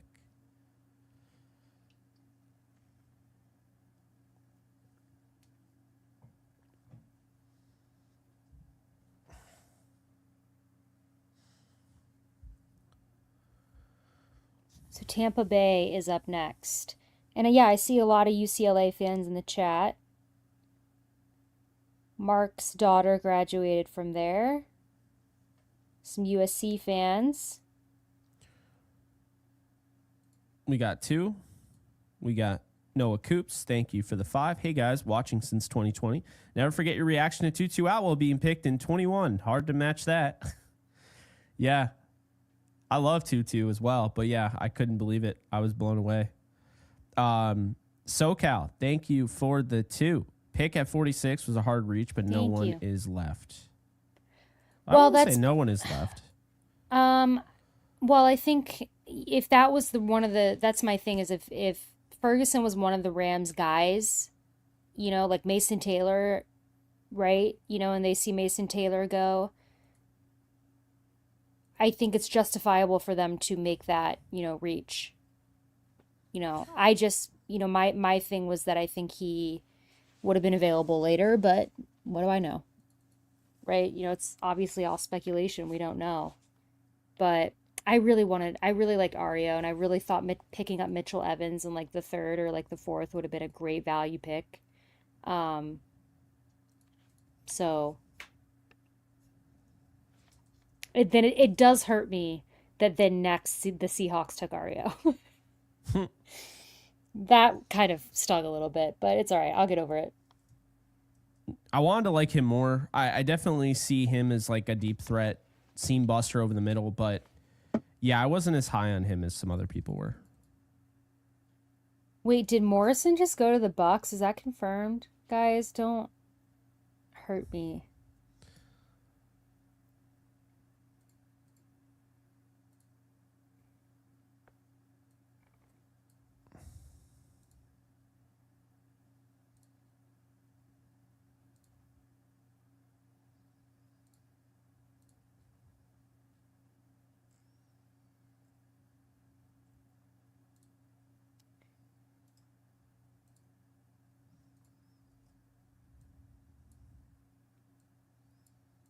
All right. Tampa Bay's up, Green Bay, Chargers, Chicago. Chicago's got, wait, 1, 2. How did Chicago did they have 3 second-round picks in, is this graphic right? 3 second-round picks? I know Seattle had a bunch of picks. They had tons. Oh, the Bucs took Ben Morrison. The dream is dead. The Benjamin Morrison dream is dead. Hmm. Ugh, that really hurts me. Yeah, we've had some tough ones. Well, it's all right. Still early in the draft. Um, there's also some other corners that could be taken. So I mean, I do want the Rams to start going defense, next couple picks, but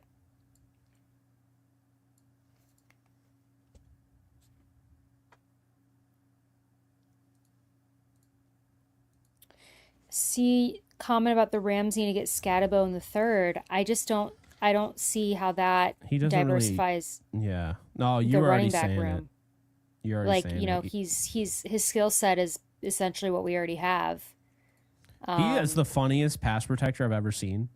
Because people think like, oh, I love the way he pass protects. It's not sustainable. The guy like WWE spears people.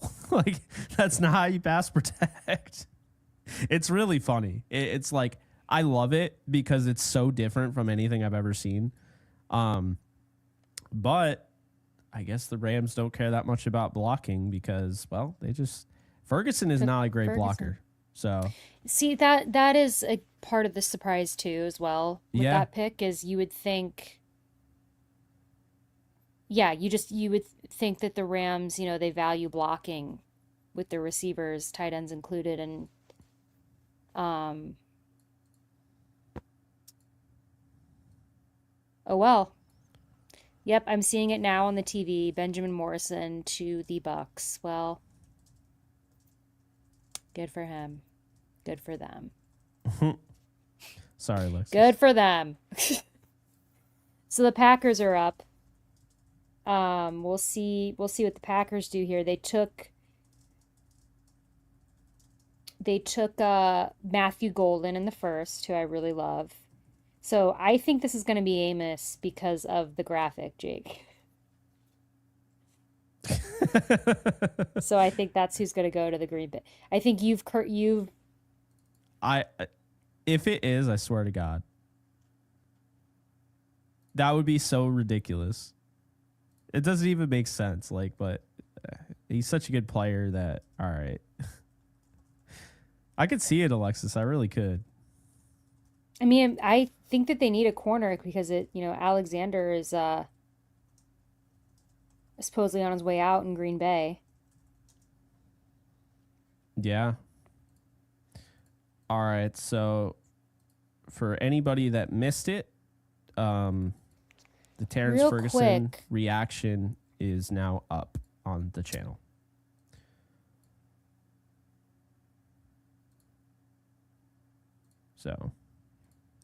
so did Terrence Ferguson have two ACL surgeries? Is that legit? I don't think so. That doesn't sound legit at all. Someone in the chat just dropped that. He had an appendix removed, and I know he had a head injury. I don't think he had an ACL tear. I don't remember that. Let's see. No, I don't see anything there. He had his appendix removed, and I don't think he ever had an ACL. Yeah, I don't. Yeah, I don't think that's legit. To people saying that, I think that might be a. Okay, now I just found something he might have. How did I overlook that? So it's legit. He's had two ACL tears. Yep. His double ACL tear last season. He had a double ACL tear. What even? I don't know why it's so hard for me to find like info on this. Well, I just feel like I don't remember that at all. A double AC, like wait, hold on. Did he tear double AC. both knees? Did he tear What? both ACLs at the same time? And by the way, the Packers took Belton, is what I'm seeing in the chat. He's a good player, but that's a little early. Okay. So I mean, I gotta find this out. Yeah, I need clarification. 2 ACL tears. Is it worse if he tore both his ACLs at the same time? Or if he ended up tearing them in back to back seat? Like, I don't know what's I'm like worse. wicked confused right now. I'm more like, how did this not Okay. come up? 2018. No, that's wrong.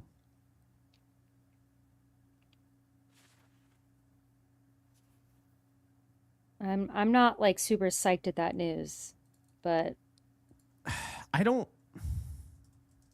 It doesn't seem like fully confirmed. It's two. I've only seen 2 people tweet about it.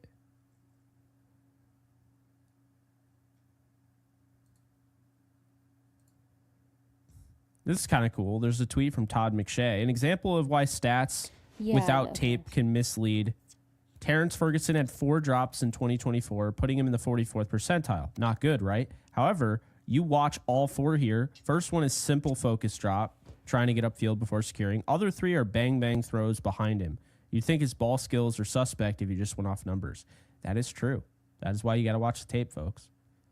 By the way, it sounds like it was the basketball player who tore the ACLs, not the football player, is what I'm seeing. I was like, there's no way that that just went unreported, Yeah, like right? that's I don't think it was him. Unless you're seeing something else, but I'm seeing that. well. I think you're on to something, Alexis, because I know there is a basketball player named Terrence Ferguson. But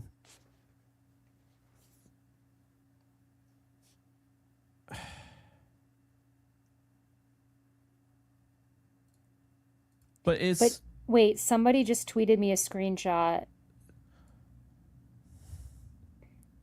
of it. I am so confused. no, because This just does not. I don't believe it because I feel like no, it I would see be. October 14th, 2023. Well, first he grabbed the left knee, then he went to the right knee. I'm not sure which knee is injured there. Kirk Herbstreit. So, yeah, I guess he did actually do that. That's Yeah, well, crazy. no. I searched on X Terrence Ferguson ACL.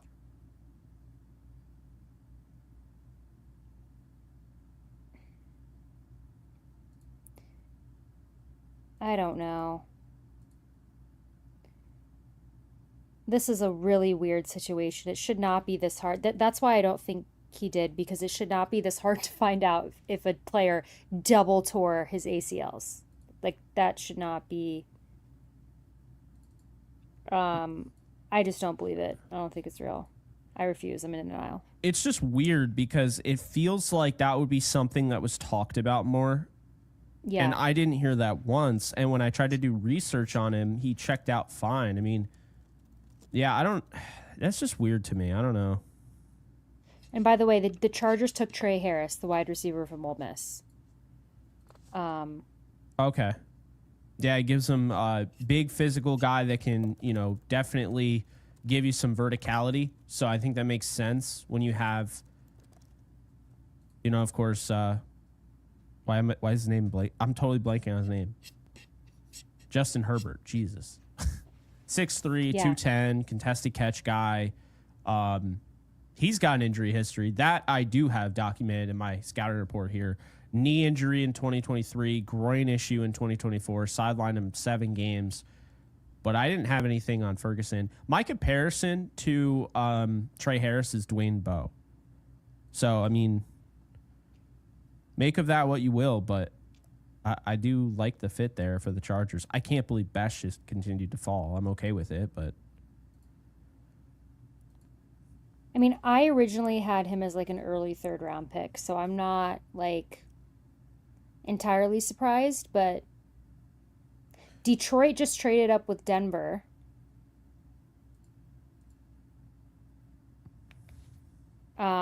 So Detroit, who would they have traded up for, do we think? that's intriguing. Oh wait, and the pick is in, sorry, for Chicago. So I haven't seen the Chicago pick yet. People are saying it's Amos. Yeah, this is where the ticker is going to get a Oh, little behind, guys, so just bear with so me. the Bears took and this I liked this prospect a lot. Ozzie Trapillo, the offensive tackle from Boston Oh, College. that sucks. I wanted him in the third.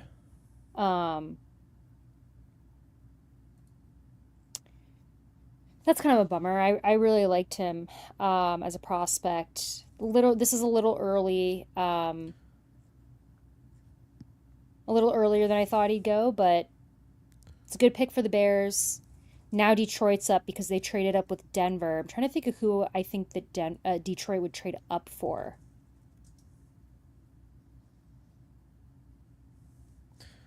Man, how bad were these pre-draft interviews of Shador Sanders for him to fall this far? Good Lord. Well, yeah, I think like this is deeply. I mean, was he just like I don't know how this happens. He's way too good to fall this far, considering he plays quarterback. I think it just apparently like people were saying worst interview they've ever had with a prospect, multiple teams. So who knows? The only people that know are the people in those interviews and him, but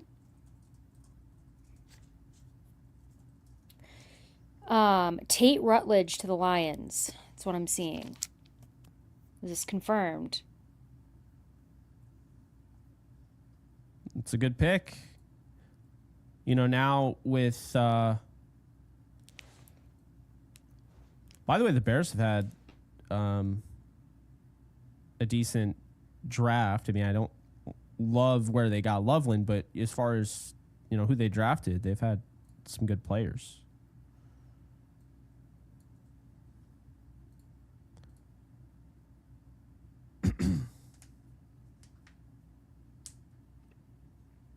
Well, I still don't see that it's confirmed. People are asking why Mike Green is falling. Mike Green had some off-field stuff that I would encourage people to Google. Yes. So, yeah, the Lions did take Georgia guard Tate Radledge at 57. He's a good player. He gives Good them player. He doesn't need to play right away, but he could, and he's good enough to. But it gives them some depth post Glasgow. You know, so I like that. I think for them long term, that makes a lot of sense. They're doing a really nice job of that.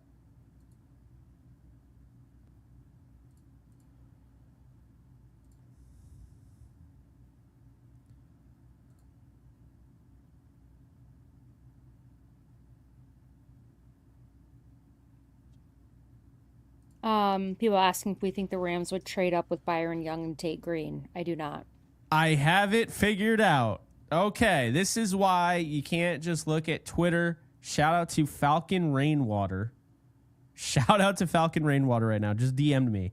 This explains everything, Alexis, about Terrence Ferguson, who never tore both his ACLs or any ACL.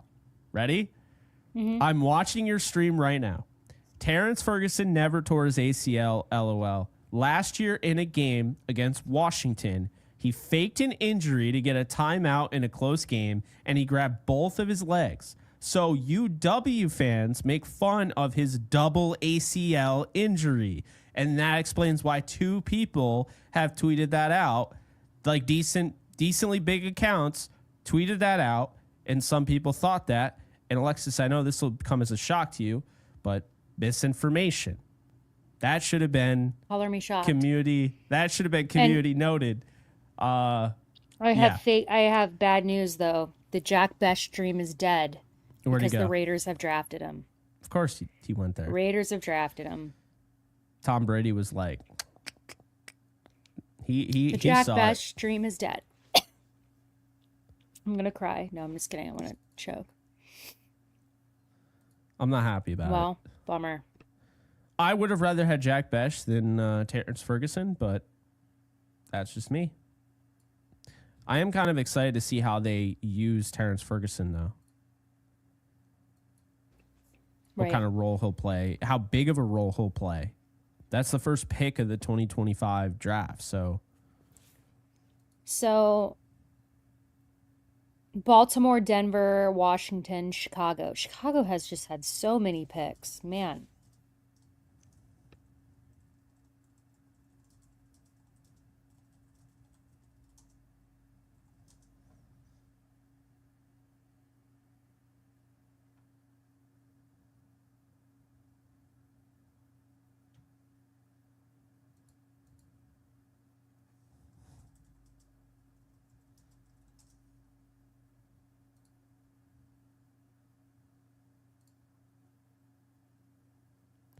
It just feels like we're so far away because we are. So the Rams, as of right now, pick at 90.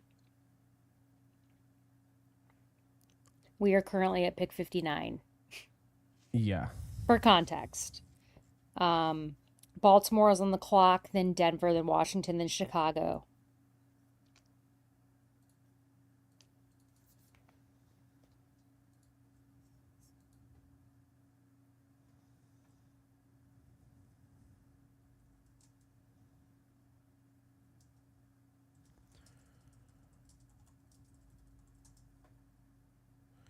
So I feel like there's a little bit of some dead time right now as we wait. Looking at some of the guys that could be available here, I'll just bring up like PFF for instance, the mock draft thing. I haven't used that all day, so why not start now? Okay, so currently, Mike Green is the best player available on PFF. Trey Amos, Kevin Winston Jr. also has injury concerns. So you have off the field issues with Mike Green, why he's falling. Trey Amos should not even be there. That's ridiculous. Kevin Winston Jr. had probably the best safety tape of anybody in 2023, dealt with some injury concerns. Elick Iomanor can't catch. He struggles to catch the football, but he's a really good route runner, one of the best blocking wide receivers in football.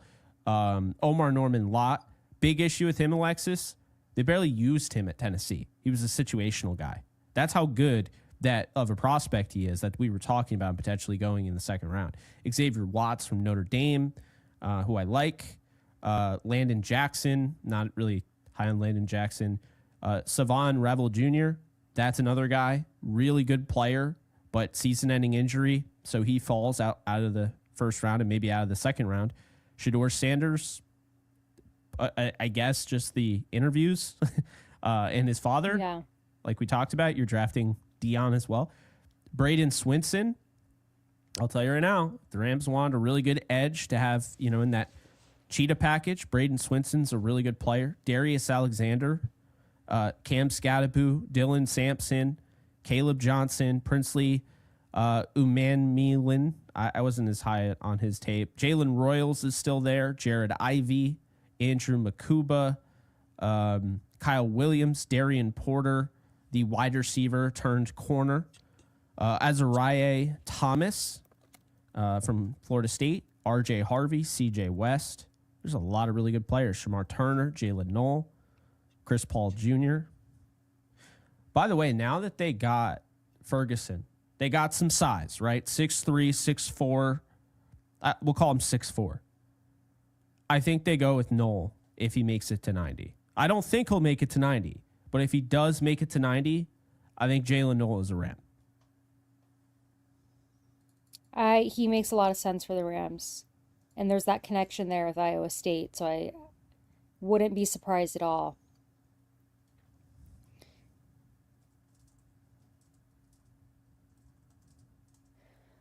I also don't see Baltimore's pick.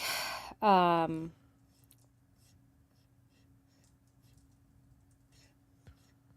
asked in the chat, who do you guys want for the Rams at 90? I'm seeing Jalen Royals. We need speed. Scatabo to Detroit is what they're saying. But they took Tate Ratledge. Kyle Williams, a linebacker. Oh, yeah, we're already ahead of the broadcast. Ravens are taking Mike Green. Well, there you go. I mean, he would have been a first-round pick if it wasn't for, the controversy and scandal off the field stuff. Yeah. I mean, he's a fantastic pass rusher, easily a first rounder. Like you mentioned, the only reason he's not going in the first round and the reason why he barely made it into the second round is because of all this off the field stuff. And we don't want to, cloud our live stream and be, dull and negative. So just do the research yourself. But there's a lot of stuff that's hanging over Mike Green's head. And I think really what it is, I think they didn't like the way he approached those questions at the combine. I think that's what it was. That's what I was reading anyway. So, we gotta definitely catch up on the super chats. Aaron Rogers says, "Roar for Gramps. Hope he is feeling better." Thank you. He's such a nice dude. I know who this is, of course. You do too. So yes. WSG good. Thank you for the 2. And thank you for the 2 again. It is possible to use 225 6th round to go up to get Amos. I mean, it's possible. I think the Rams are going to stay put here in the 2nd. I could see them move up in the 3rd. But I think as of right now, I would say your 2026 Rams draft, 2 firsts and a 2nd round pick is locked in. I think they might move a 3rd, 4th, whatever. Those 3 picks, I think, are locked in. Hey, I believe Ferguson was faking his injury. Thank you, Chantry. We did eventually get to the bottom of that. Glad we did. Sorry for the misinformation. We were not trying to spread it. We were trying to figure it out. We were also brainstorming and talking out loud. And this is why social media is such a pain in the ass. Yeah. Deontay Smith, thank you for the 5. Rams not picking a quarterback has me thinking the Ramsey trade may actually happen. I believe it's going to. I think Ramsey does end up back in LA. I think that's where he wants to go. I know that's where he wants to go.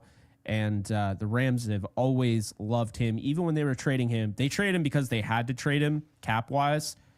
Let's be honest. If this was baseball and you could spend as much as the LA Dodgers do, the Rams never would have let Jalen Ramsey go.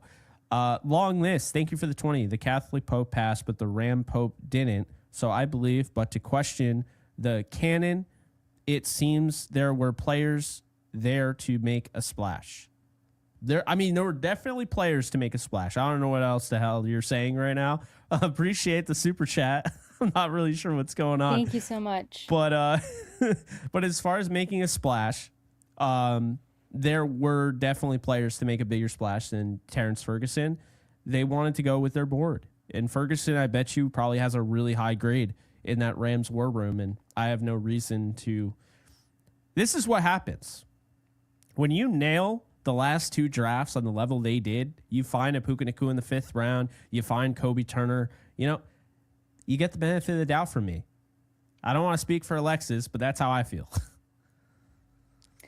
Yeah, I think the Ferguson pick is going to grow on everyone, and I think again the Rams had him really high on their board. Yeah. So that's all the super chats for now. We appreciate you guys. Glad we caught up. Thank you, everybody. Let's see here. So we're at pick 60 now.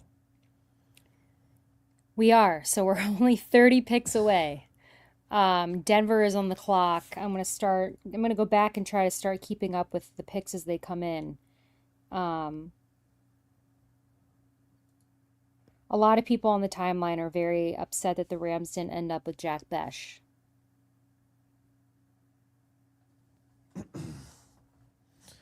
Yeah, I get that. I definitely get that. I think he fits them so well.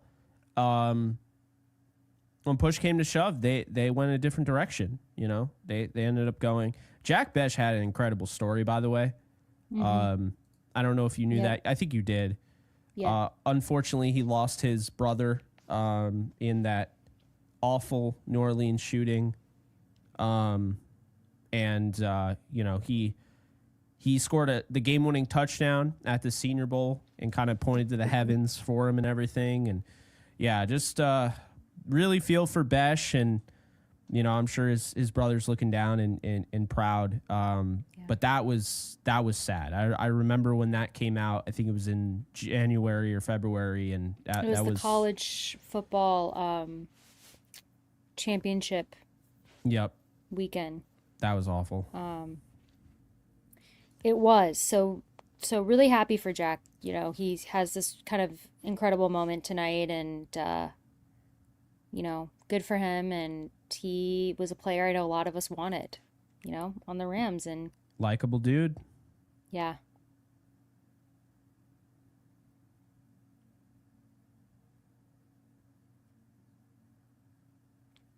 Denver's it still up, was guys. it was a car. He wasn't shot. I totally forgot about that. Yeah. Yep, that's what it was. So, still terrible regardless, and yeah, that's. But Besh, I'm rooting for, and he's got a quarterback to get him the football in Geno Smith. I like what the Raiders are doing, slowly but surely. They need a wide receiver. They went out and they got Besh. They got him, and they got Jacoby Myers. So I think those will be their 1-2 punch there. And I wouldn't be surprised if they find another wide receiver in this draft. It's a decent wide receiver draft. They didn't really get the love I think they could have gotten. But there's some good wide receivers if you're looking in that direction. And I'm very curious. So the Broncos, this is a reach to me. The Broncos drafted running back RJ Harvey I out will of never UCF. doubt a running back going to Denver. It just feels like running backs typically succeed in Denver as long as they don't have brutal injuries like Javonte Williams. But Well, I don't Audric Estime, they drafted him and then just didn't want to do anything with him because they were still trying to get everything out of. I don't yeah. know. This seems like a weird pick to me. So now you've got, I guess, him and Estime. Yeah, it is. I wanted to like RJ Harvey way more than I ended up liking RJ Harvey. I think the big issue with him is that, yes, he's a violent finisher. He has those explosives everybody wants to talk about. He breaks tackles. He makes guys miss. He's got good ball security. But man, his pass protection was horrendous. And, this is a 23-year-old prospect I just expected more from. But if you're looking for him to just run the football, my comparison was early Lions DeAndre Swift. So I think he's a good player. But I do think, and maybe it was just me this year when I was grading Alexis, I put way more of an emphasis on pass protection at running back than I normally do. And he didn't grade as well for me because he was one of the worst pass protectors I scouted this year. So Estime was a good pass protector, however. So that could get him on the field. So we'll see. But this is a pretty hot pick for him. And he's going to have to pass protect if he wants to stay in that offense with Sean Payton.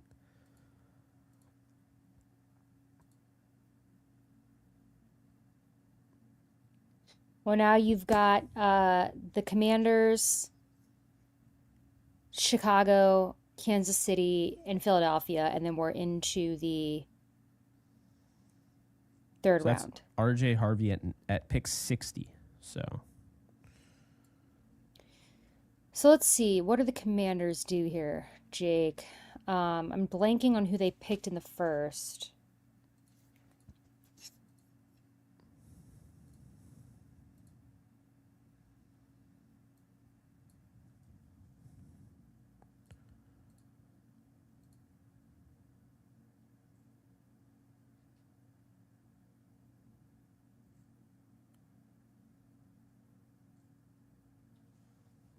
It's Josh Connerly. That's right.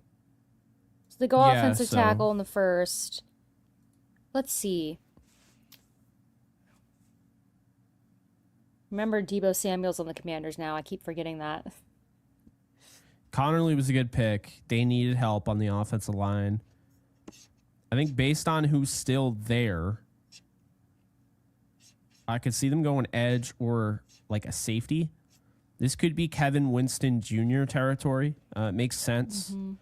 Really good player. This could also be Trey Amos territory. Defensive back. Yeah, I think that probably makes the most sense based on who's available. And they could go after like Landon Jackson. I'm just not really high on the edge defenders at this point in time. I don't think these guys are second round picks, the guys that are currently available. Except for Braden Swinson, I would say. Everyone else is gone. So I'd say Braden Swinson is somebody I really like, but yeah,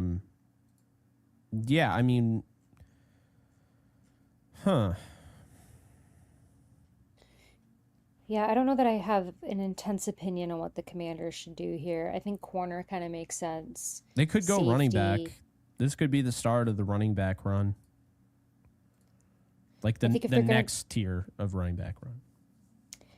If they're going to go running back, then I think Caleb Johnson maybe here. I think it's too much of like Brian Robinson. I think it's just too similar. It's Trey Amos. It is? Yep. That's a fantastic pick. Dave did a really nice job so far. And on cue, the Trey Amos stream is dead. Sorry, Jake, nail and coffin. Yeah. It happens. It does. Well, that's why I try not to get attached to players anymore, because it's just like the odds of you getting your way, especially this late in the draft. When you're in the first round, there's probably a few guys, whatever. The odds of you getting your way is so slim. Like, yeah. I just want my streak to continue with my mock draft. The Rams, every year in the Sean McVay era, have taken one of the players in my final mock draft. Last year, it was Josh Carty. So, we'll see. This could be the year it's dead. Well, Denver is up again. Oh, no, sorry. The tracker is so behind in the TV. That is not true. Chicago's up again. Then Kansas City, then Philadelphia. Then we are into the third round. So Chicago is up for what feels like the millionth time this year. They have already, in the first round, they went and they took Colston Loveland.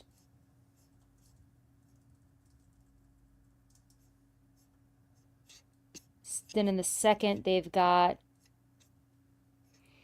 Luther Burden, which hurt. And Ozzie Trapilo, which hurts. Less, but it still hurts. So, Jake, what do you think Chicago's going to do here? So I think they got to go running back. Yeah, they have to do something that's different. I could see them going with Dylan Sampson here, or I could even see him go with Caleb Johnson. No, you know what? I think they'll go D-line. Maybe like Darius Alexander would be great value here. I was just about to say Darius Alexander or like Norman Lott. Norman Lott. It goes back to what I was saying with Norman Lott. The reason why he's falling, Tennessee barely used him. I think he played like 20% of snaps. Trust me, it was not fun to watch his tape because he would do something big and then you'd be like, wait, why is it the third quarter? Well, Chicago does love Tennessee players out of Tennessee. Oh, my Lord. All right, we got super chats. I'm going to start off with the 250. Wow. Long miss. We appreciate you. Thank you so much. So, super too early question. Cleveland has the most capital for Arch, and the Rams have the best organization for Arch. Do the Mannings pull an Eli, and the Rams get him? I don't want him under that condition. I agree with you. There's something like kind of, it feels sour to do that. Yeah. I would prefer that doesn't come down to that. Mm-hmm. But I also think the Rams would be willing to offer more. Because Stafford, I think they'd be willing to offer more. I do. I think if they want Arch Manning, Alexis last night told us that they will get Arch Manning if they want him. Mm-hmm. Regardless, though, we know they're going to get a franchise quarterback next year, based on how perfectly set up they are. So this is a great question, but Alexis and I tend to both agree. I don't really want him in those circumstances. It just kind of, I don't know, rubs me the wrong way. Yeah. But shout out to Long Miss. Really appreciate the 250. That is, everyone put a W in the chat, maybe even 2 W's for that one. Yes, that's awesome. Thank you so much. Thank you, Long Miss. And the Bears took Shamar Turner, the defensive tackle from Texas A&M. I really like Shamar Turner. Yeah. I think it's a really good move for them. I know he's not as high as some of the others, but he's a fun player to watch, and they just bolster that defensive line, Alexis. I mean, they took 2 years ago? They took 2 defensive linemen as well. They took Gervon Dexter, and they took the other guy who I'm totally blanking on, but yeah, it's pretty crazy. Gervon Dexter and they got Dengbo in the draft. They are in the free agency. They got Grady Jarrett, who they brought in, Montez Sweat. They got Austin Booker out of KU last year, and they got some guys, Zach Pickens as well. I like what they've done, and I like this Shamar Turner addition here. I think it makes a lot of sense for them. Yeah, it's a good pick. Bears are having a good draft. I don't particularly love the Loveland pick, which I guess the reason I don't love it is just the that it was 10th maybe, because I don't necessarily hate it. I just felt like that was, I don't know. So Kansas City is up and then Philly, and then we're into the third round.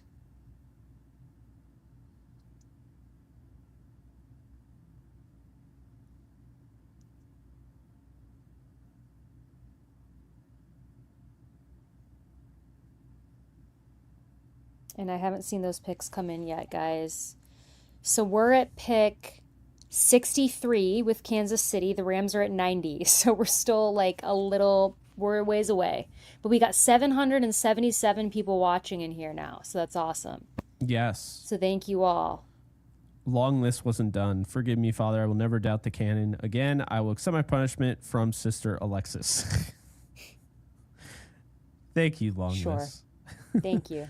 Miguel, can't wait to see our new tight end in action. That's how I feel, man. I'm looking forward to it as well. Thank you for the 2. Yep, thank you. Thomas, thank you for the 5. I want the Rams to go Milroe or McCord trade up next year to get Jeremiah Smith. That would be fun. If you knew for a fact that Milroe would work, like the value's there, you get him, and then you get somebody like Jeremiah Smith. Tired of laundromats and errands? Sorry, that was YouTube. You are on it today. I'm so sorry. You know what? I'm trying to send this link. Are you tired of laundromats and errands? I'm trying to send the YouTube link for our show to my family, so I went and opened it on my phone so I could text it to them, and my volume was on full blast. I deeply apologize, everyone. That was an ad. YouTube. So funny. Just trying to send the link out and share the show. Thank you for the 20. I'm very happy with Ferguson. We needed a tight end. He's a lot better than people think. And Steve McVay, I trust. I won't be surprised at all if Ferguson starts this year. Go Rams. Yeah, and he doesn't need to start. I mean, he can just have a role in the offense, and I think it works fine. But if they go more 12 personnel or, you'd want him to play more of like kind of a flex tight end. You wouldn't want him in line. But, yeah, I like it. I would have preferred others, but I like him. Garrett Bishop, thank you for the 5. Went a little high, but love the Ferguson pick. Close friends went to U of O and says he's a total stud. Great draft stream as always, listening at work. Appreciate you, Garrett. Thank you, Garrett. Matthew, thank you for the 10. All I know is they're a lot smarter than me, especially when it comes to running a football franchise. I have faith McVay and Snead know what they want and need, and just wish they valued linebacker more. That's definitely fair. We appreciate you, Matthew. Long List is back at it with a hundo. Everyone drop another W in the chat for Long List. Thank you so much. A number 2 and a number 5-ish versus a number 18 and a number 32-ish plus future ones. We tossing in Verse and Puka? No. What I'm saying, though, is the Falcons, honestly, Terry Fontenot dropped that trade yesterday with the sole purpose of, well, if it doesn't work, I'm getting fired either way, and these are not my picks, so I don't care about the future. So that's kind of the deal. If it works out for the Falcons and James Pierce Jr. ends up being a stud, say he's on the level of Jared Verse or whatever, and the Falcons end up going to the playoffs, well, he's not getting fired, and that pick is not going to be that bad to lose. But if things go south and a very injury-prone Michael Penix gets injured again, he's getting fired either way. Yeah. So. That's true. By the way, Norman Lott just went to the Chiefs, so he is... that feels like a Chiefs pick. Yeah. I like the player. I do too. Chiefs always have a good draft. It's annoying. Yeah, they just basically clean up what everyone else messes up.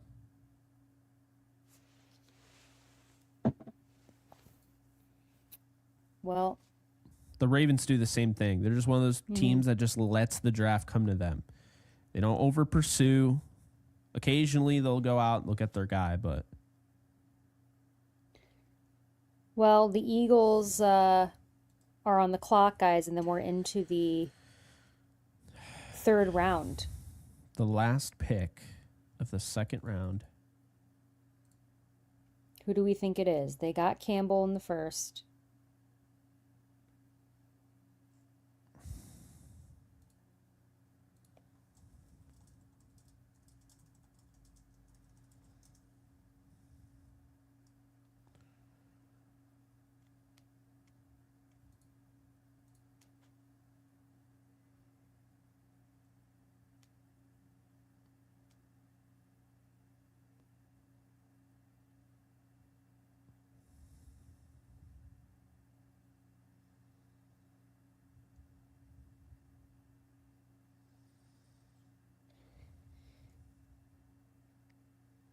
Well, guys, closing out the second, so that'll be pick 64 that the Eagles make. And then we are pushing our way to 90, unless the Rams trade up. Unless they trade up. Yeah. I don't know. Entering round 3, we've got the Giants, then Casey is up again. Cleveland, Vegas, New England, Jacksonville. Who is going to bite on Sanders, Jake? It's not going to be the Giants. It's not going to be the Chiefs. Could it be the Browns? I still think Vegas makes a ton of sense for him. I'm sorry. Vegas picks 4th in the 3rd round. If Sanders is still there, I think that makes a lot of sense. If they don't take him, it's not going to be New England. It's not going to be Jacksonville. It's not going to be the Saints. They took a quarterback already. It's not going to be Buffalo. It's not going to be the Jets. So,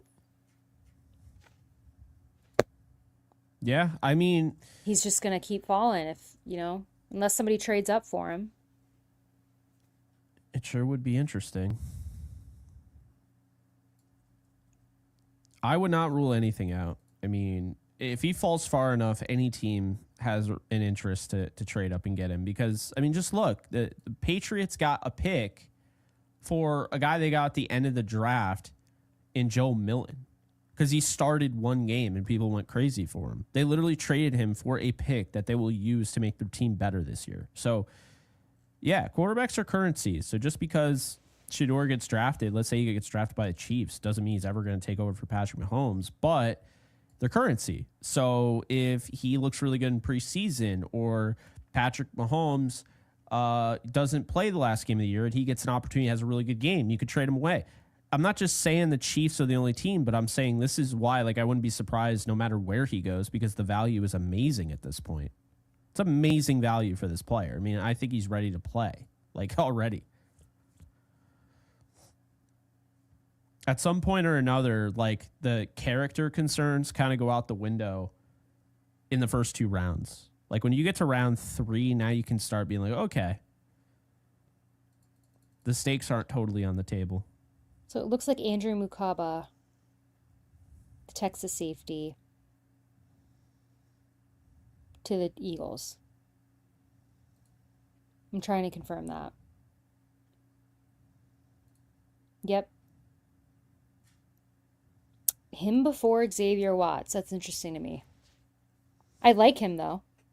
Yeah, I mean, Kevin Winston Jr., who played football practically in their backyard, I'm surprised they didn't go with him.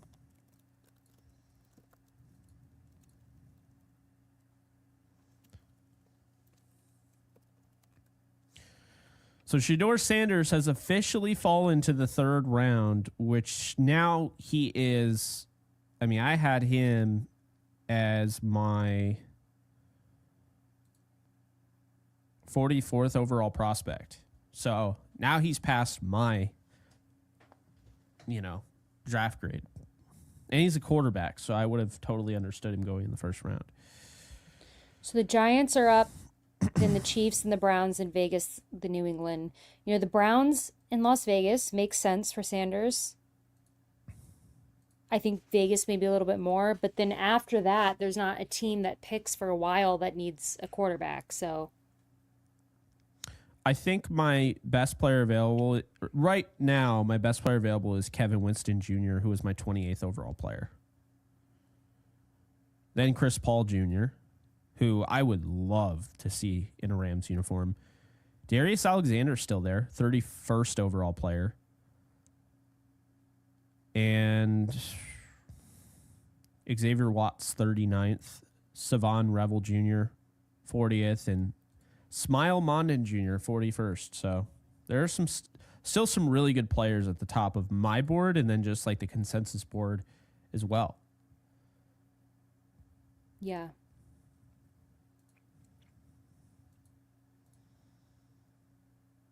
We'll see, guys. We're starting round 3.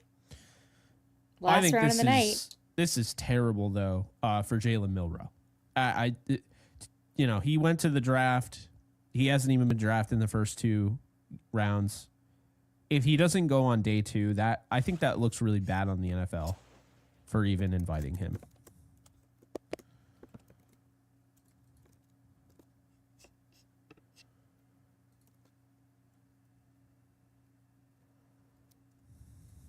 All right, we got more super chats that I will get to here in a second.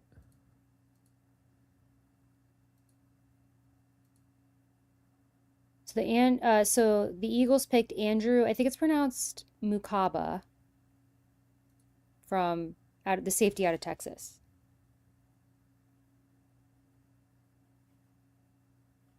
Let's see.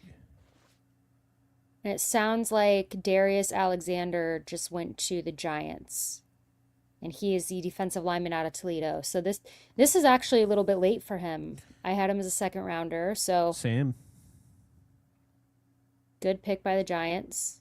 Chiefs are up.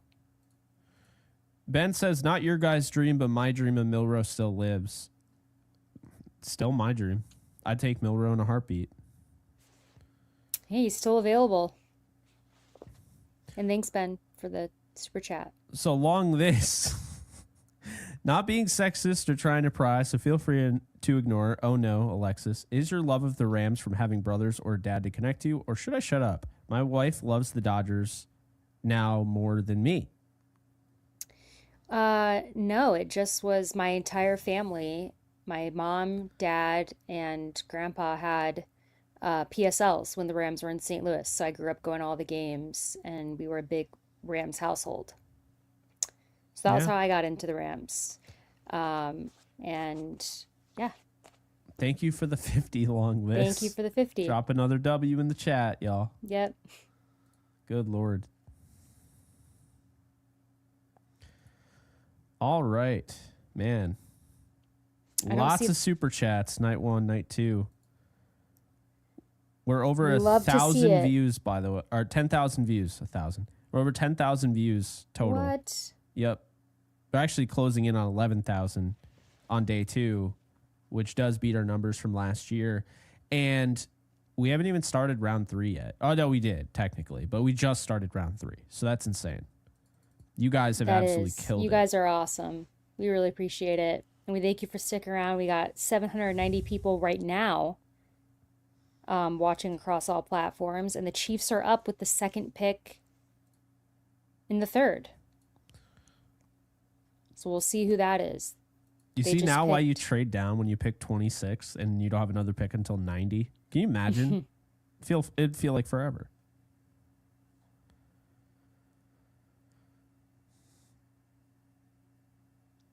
And the chat's right. Jake and I do order our pizzas tomorrow. Yes. Our day 3 tradition. I'm glad we are keeping you entertained, Brian. Brian in the chat said he's driving to Vegas right now and we're keeping him entertained. We're trying. It's a lot. We're trying. Sometimes there's a lot of dead air, space. But, Well, we are on pick 66, which is the second pick in the 3rd round. Chiefs are on the clock.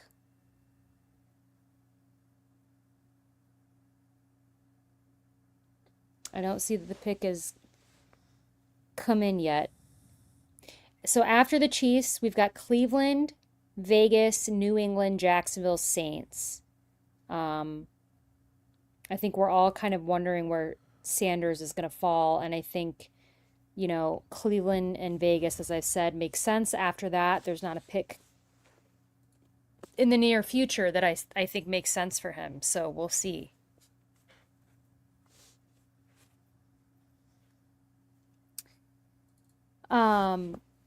Some people, looking ahead to the Rams, I know we're pretty far out now. Far out, from bro. pick 90. I would like to see them go, I guess we'll have to see who's on the board. I'd like to see them go defense, though. Personally.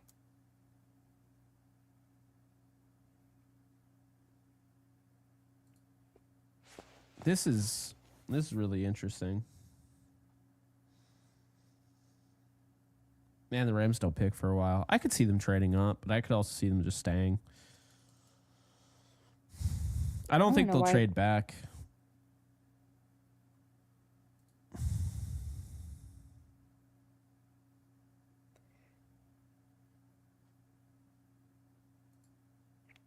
Someone in the chat asked if I'm from the St. Louis area. I am. I was from the western suburbs. Born and raised. I don't live there anymore. But that's where I grew up, and that's where I became a Rams fan. I still don't see the Chiefs pick. So bizarre. I feel like the Chiefs, this is like the longest pick of the night.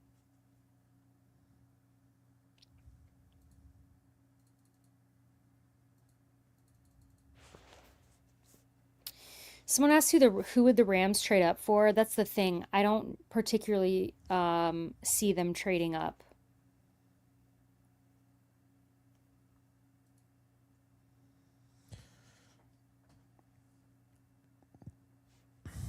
Yeah, I'm not really sure either.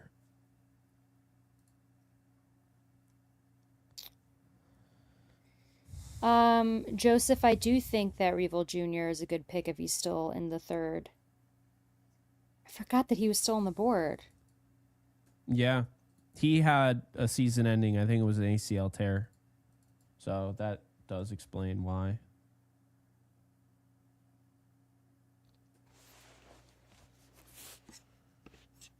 Jordan Rodriguez has confirmed that the Rams were so convinced about tight end Terrence Ferguson that they considered selecting him in the first round. I mean, when you know. So that gets me excited because I didn't see that, but I watched 3 games of his because I also watched like 260 dudes. So I didn't have the time to dive fully into the tape, so I look forward to doing that. I'll have a video watching, really breaking his game down, and that'll be fun.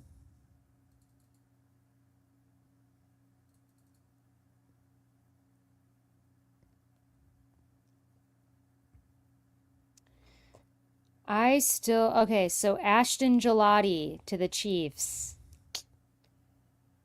Of course, Jake. Oh my, really?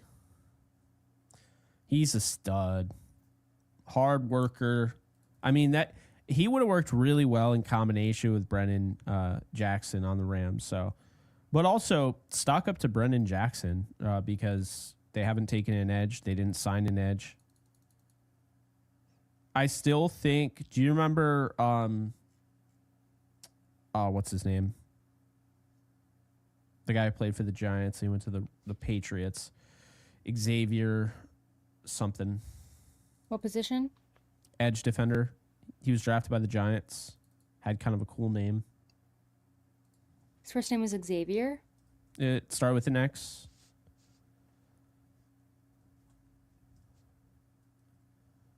I'm blanking. Oh, no. His last name was an X. O'Shane Ximines. Yes. He is a free agent. So I'll just connect the dots real quickly for you. The Rams brought in one of the Patriots linebacker coaches, I think it was, who basically brought Zimenez from the Giants when he was there. And now he's with the Rams. And so I think they're going to get O'Shane Zimenez later in the process. He's also coming off a season-ending injury. So that's what I could see them doing. And then maybe they don't go edge. But edge isn't a need like it has been years past, luckily, with Verse and Byron Young. But it is something where you lose Michael Hoyt and you didn't really replace him yet. You could argue, getting a guy like Ashton Gelati would have made a lot of sense. So, guys, Cleveland is up, and then Vegas is up. I know that I've said it, but I'm very curious what they do here. The chat is killing me. Charles Xavier.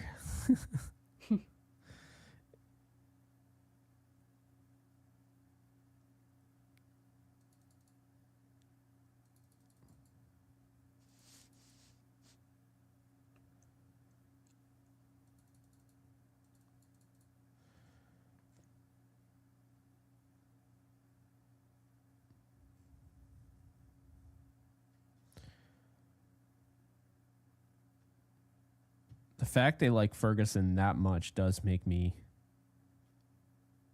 happy. And now his nickname is ASAP Ferg, according to Rampage. I'm all for it. I don't think it's bad.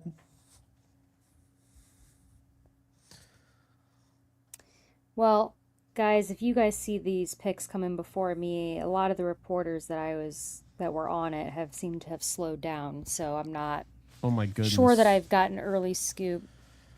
Another 50 Thank from you. Long This. We appreciate you. When the Rams left LA, I was still a Ram fan, not an LA fan. It is great to see Alexis is still a Rams fan. I totally get people that root for their home teams, but I root for the Rams regardless of where they make their home. Hell yeah. I'm with you. Thank you so much for your donation. Hell yeah. Appreciate you, Long Hell This. yeah. Sanj is back at it. What if Kyle McCord goes next? Oh my God, another quarterback before Shador. If Kyle McCord goes before Sanders, Sanders must have had a beyond horrifying interview process to the point where like things are just worse than we can imagine, and I just don't buy. I mean, I think it was bad based on what's happening, what everyone's saying, but I don't buy that it was like this. I mean, I can't imagine it was this catastrophic, earth-shattering, thing. But if Kyle McCord and Riley Leonard... Yeah, if Riley Leonard... all right, I draw the line there. Yeah, so, we'll see. Now, the Browns pick is in. I think that these next two picks could very much be Sanders territory because both the Browns... Oh, my God, it's Harold Fannin Jr. Not that the Rams were going to get him and Ferguson, but it's painful.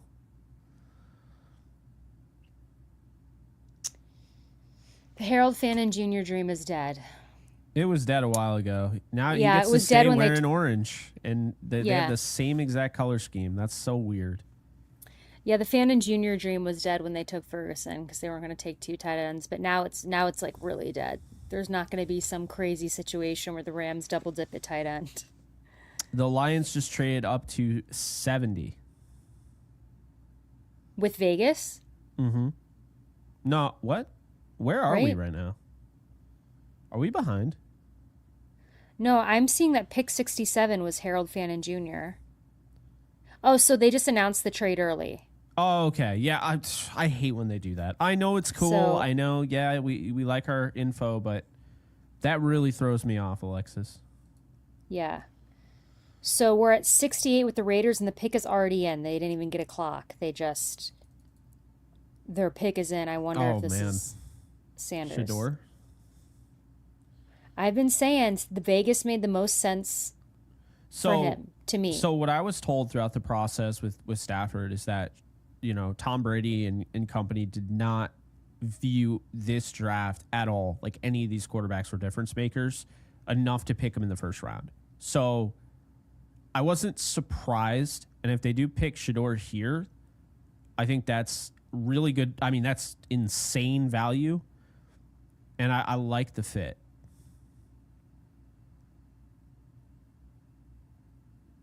Well, it's being announced right now on the TV, and no one is saying anything about it.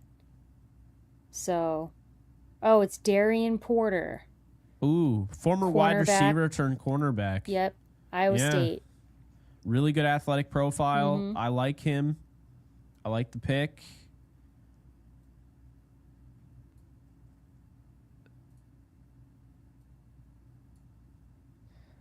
So, yeah. So up next, then you've got New England, then Detroit, because they traded up. New Orleans, Buffalo, the Jets, Denver, 49ers. I don't see any of them taking Sanders. Curious to see what New England does here. Yeah. Let's pull back up there. No, it'll definitely be interesting here.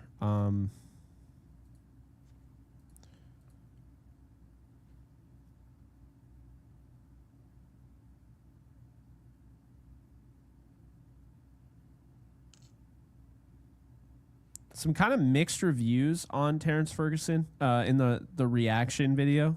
I'm seeing the comments. A lot of people seem to be really upset that they passed on Morrison and Will Johnson, guys like that. So, I mean, I get it. Listen, I was wanting Morrison real bad with that pick or corner, or if we were going to do tight end, I was wanting Ario, but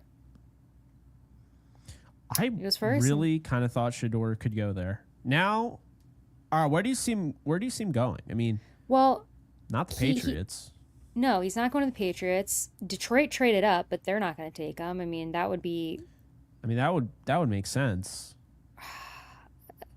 Maybe, but I mean, he's obviously going to sit. They're not going to.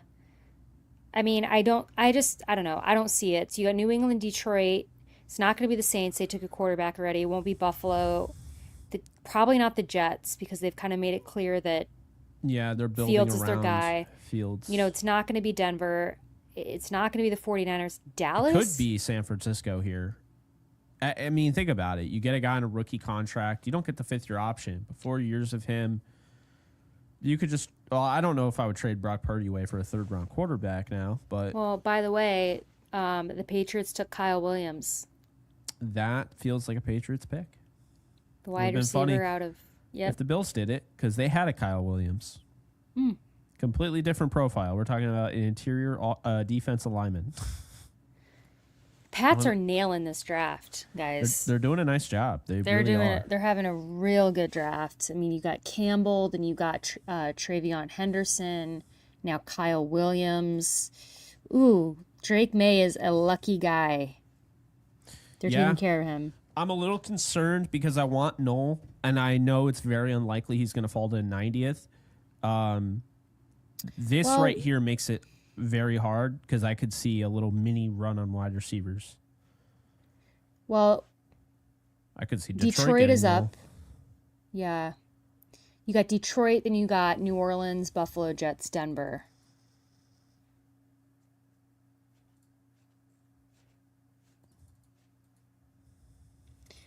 I'm seeing that the... Wait, that's not legit. Hold on. I gotta verify my sources here.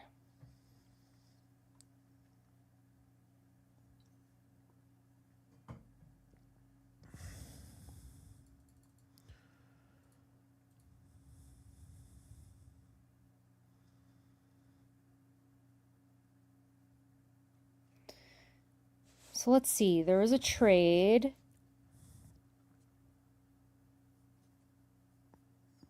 So Detroit, I'm seeing in the chat, they took Isaac Tesla, the wide receiver out of Arkansas. That early? Damn. That feels early for him, but I also will say that he was a guy the Rams really liked.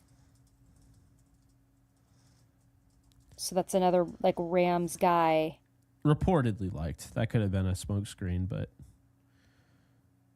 You're telling me, by the way, the Browns now have Harold Fan Jr. and David Njoku? Jesus. I just realized that.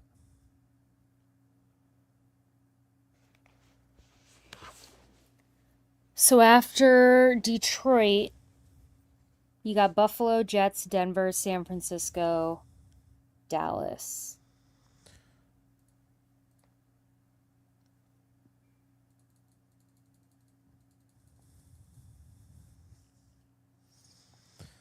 Man, I still can't believe that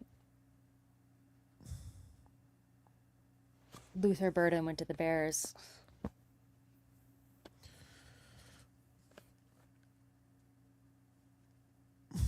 Well, Papa Don should be happy. He's a really good player. Yeah, he should be. Him, Ozzie Trapilo, bruh. Yeah. Colson Loveland. Honestly, well, see, now the trade for a tight end is out of the question. So that also goes my dream of trading for Michael Mayer. And then after last night, I was like, maybe the Rams can just trade for Kmet. Nope. So the Saints are on the clock. Was it Io Manor? Did I see that in the chat? Or are you guys talking about him in a different capacity?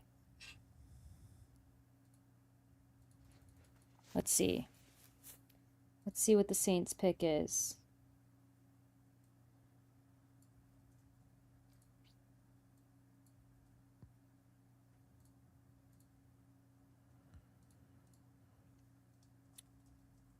Is it Vernon Broughton, according to the chat? I think isn't he a defensive tackle out of Texas? I'm totally blanking on who that is. I'm pretty sure that's a defensive tackle out of Texas.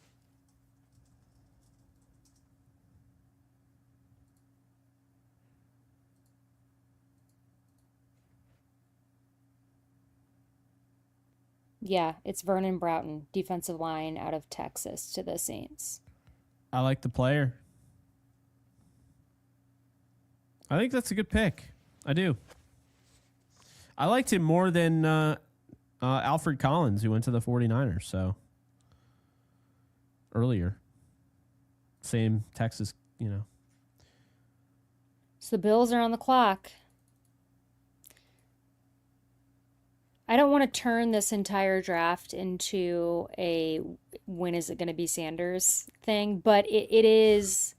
We did it more with DK Metcalf, so it's okay.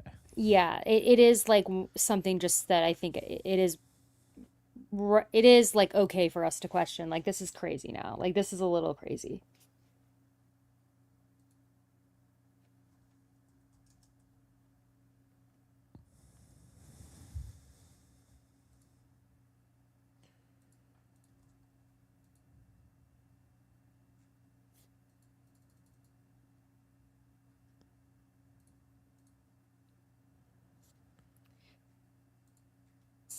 Someone asks, imagine if the Rams took him in the third, that would be crazy. I just don't buy it because I think that I think 2026 is the vibe for them for drafting the next quarterback. I don't, unless they just like are so tempted by having Sanders in the third that they end up doing that. But I don't really necessarily see the fit. I don't know. I feel like there's going to be one team that just randomly is like, all right, Sanders is way too good to be here. We get the point. Everyone made an example out of him. Just pick him.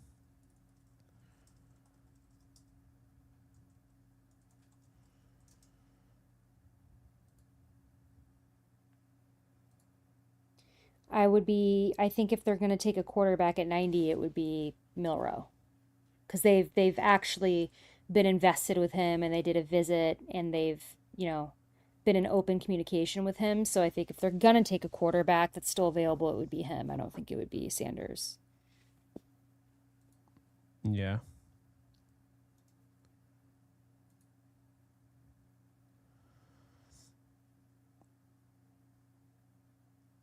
Sanders' next best shot, like legitimate, not talking like 49ers, you could see it, whatever. His next legitimate best shot, in my opinion, is Indy. in the third round. Daniel Jones, Anthony Richardson. You just have an all-out warfare for who's going to win that job. And to be honest with you, I actually think he could win that job out of those three. But that's the next best shot, I think, for Shador Sanders is the Colts. That's just my opinion. That's just how I see it. Well, you've got the Bills, Jets, Broncos, 49ers, Cowboys. I don't see the 49ers happening. I know a lot of people want him to go to Dallas. I just don't see Dallas taking him. Then you've got New England again. They're not going to take him. Arizona? No. Houston? No. So then there's Indy. So yeah, probably. Yeah. I think Indy makes the most sense of all those teams. Now, after that, I mean, you could be looking at Pittsburgh. They pick 3 spots after that. So Pittsburgh, and then here's what I want to say, though, and I mentioned this throughout the process in the mock drafts and why I was just like, I don't think the quarterbacks are going to be crazy this year, is because Alexis, for the first time in a while, there aren't that many needs for quarterbacks. There just aren't. A lot of teams have their guy, at least for this year. So they didn't want to reach. Yeah. Well, the Jets took the cornerback out of Florida State, Azare Thomas. The Jets took him? Yeah. Who'd the Bills take? That is about to be announced. I don't see that pick is in yet. I mean, it says pick is in, but I Landon don't see... Jackson. Oh, that's a Bills pick. That is a Bills pick. With, why am I blanking on Hoyt? With Hoyt suspended for the first, I think, 6 games. Yeah. It makes sense to get an edge. I'm not high on Landon Jackson at all, but I guess I see like the crazy, traits, and guy's 6'6", so a lot of length there, twitchy, high effort player. Feels like something like Sean McDermott would want. Disruptive. I thought his flashes were really good, but I didn't see a lot of flashes, if that makes sense. That's how I would describe him. So the Broncos are up again. I know that it will be early, but I really want, and I've told Jake this, I really want the Broncos to draft Tez Johnson, the receiver out of Oregon, because he is brothers with Bo Nix, if you guys didn't know that. Bo Nix's family adopted Tez Johnson. I could see he was that. in high school.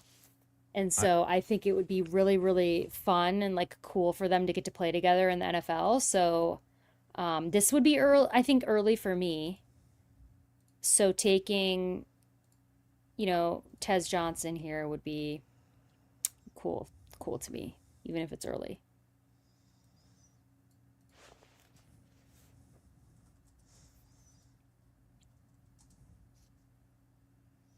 Oh, I'm seeing the Broncos took Pat Bryant. Is that confirmed? So they took a receiver, just not the guy you wanted. Oh, not the receiver I wanted them to take. And this is That also feels early early. for Pat Bryant. I felt like Pat was like a 4th round pick. So, I mean, it's not crazy.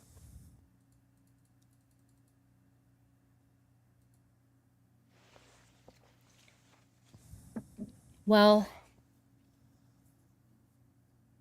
San Francisco's up then. Jake, do they do the Sanders thing? I don't think they do. I don't. I think San Francisco is probably going to go with a offensive player, and I would probably go with... I'm going to say they'd probably go with an interior offensive lineman, maybe a Miles Frazier here. Yeah. If they go position, like actual like skill position player, I could definitely see them going running back here.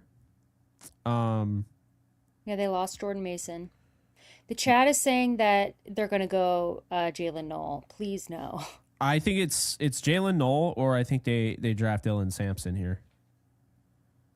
Yeah, that makes sense. Yeah, because I mean Caleb Johnson isn't really a 49er type of running back. Pass catcher, Dylan Sampson, that makes a lot of sense.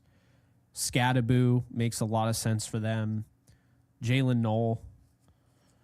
If I'm looking at the 49ers and kind of like what they would normally do based on like their profile, Jared Wilson, the center, I think is probably where they would go. I think you got Jared Wilson, you got Jalen Knoll, you got Caleb Sampson. I feel confident it's going to be one of those type of guys. Like I maybe a Miles Frazier. I think they're going offense. This next pick, I think, is going to be an offensive pick.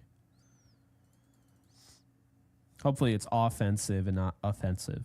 It will offend me if they do. It will offend you if they take Knoll? Yeah, I would be incredibly offended if they took Knoll. There's no other way to put it. Well, the 49ers are up then Dallas, New England, Arizona, Houston, Indy. Dallas hasn't taken a receiver yet, so. That's true. I have a prediction. I think the receiver known as Elijah Badger is going to go at the end, before the end of this round. I think he's going to get drafted, and people are going to be like, what? He went in the 7th round in my mock draft. There are a lot of people in this league that apparently are really high on him. I am one of those people. I think Elijah Badger has a great skill set. So I think it'd be a really good pick. But I'm just telling you, watch out for him. He's going to go higher than people realize. We'll see. Yep. I will say that the NFL, I know that they make these drafts It's so annoying long, when they slow everything down. but they've got to stop because they've just got to realize that everybody's ahead of them on the internet. I know they try to shut it down. It's because it's But on tape it's delay. That's why. It's not well, actually yeah, live. because they want to get all the ads in and they want to make it this whole long thing.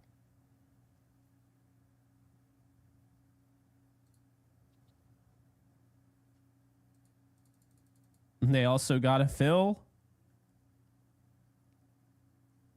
That's you. What?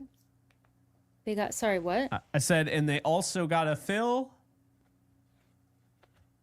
Ad time. Commercials, yeah. Oh, yeah. No, they do. Because that was like a running gag yesterday. Oh, yeah. I mean, it's just horrendous. I It's mean, like, they're still on Denver, and we already know that Denver took Pat Bryant, right? yeah. So we're waiting on the 49ers pick. And shout out to Clarkson Valley. I know where Clarkson Valley is. Someone in the chat said Sanders may be a UDFA. That would literally, if Sanders becomes a UDFA, that means that there is something awful beyond belief that we don't know. I'm telling you right now. There's the NFL is not going to make an example out of him that hard for that to happen. Yeah, that's insane. But he could be, and this is where I wanted to talk on this. He could be telling teams not to draft him. I'm not saying he is, but that did happen. Lyle Collins, I'll never understand it. He had nothing to do with a horrible incident that happened. He was trying to help out investigators. And because his name got spun around in some really bad stuff, he went undrafted. But by the time it got to like round 6 or 7, Alexis, everybody was trying to draft him, and his agent kept saying, "Nope, we're going to sign with the team," and he signed with the Cowboys. So it's different. It's a different circumstance, but if he falls far enough, I could see his agent saying, "No, we're just going to hit free agency." I think he would have to fall to like the 6th round though for that to happen. I agree. That he'd have to fall to the way, way, way low. Um 49ers pick is still not in.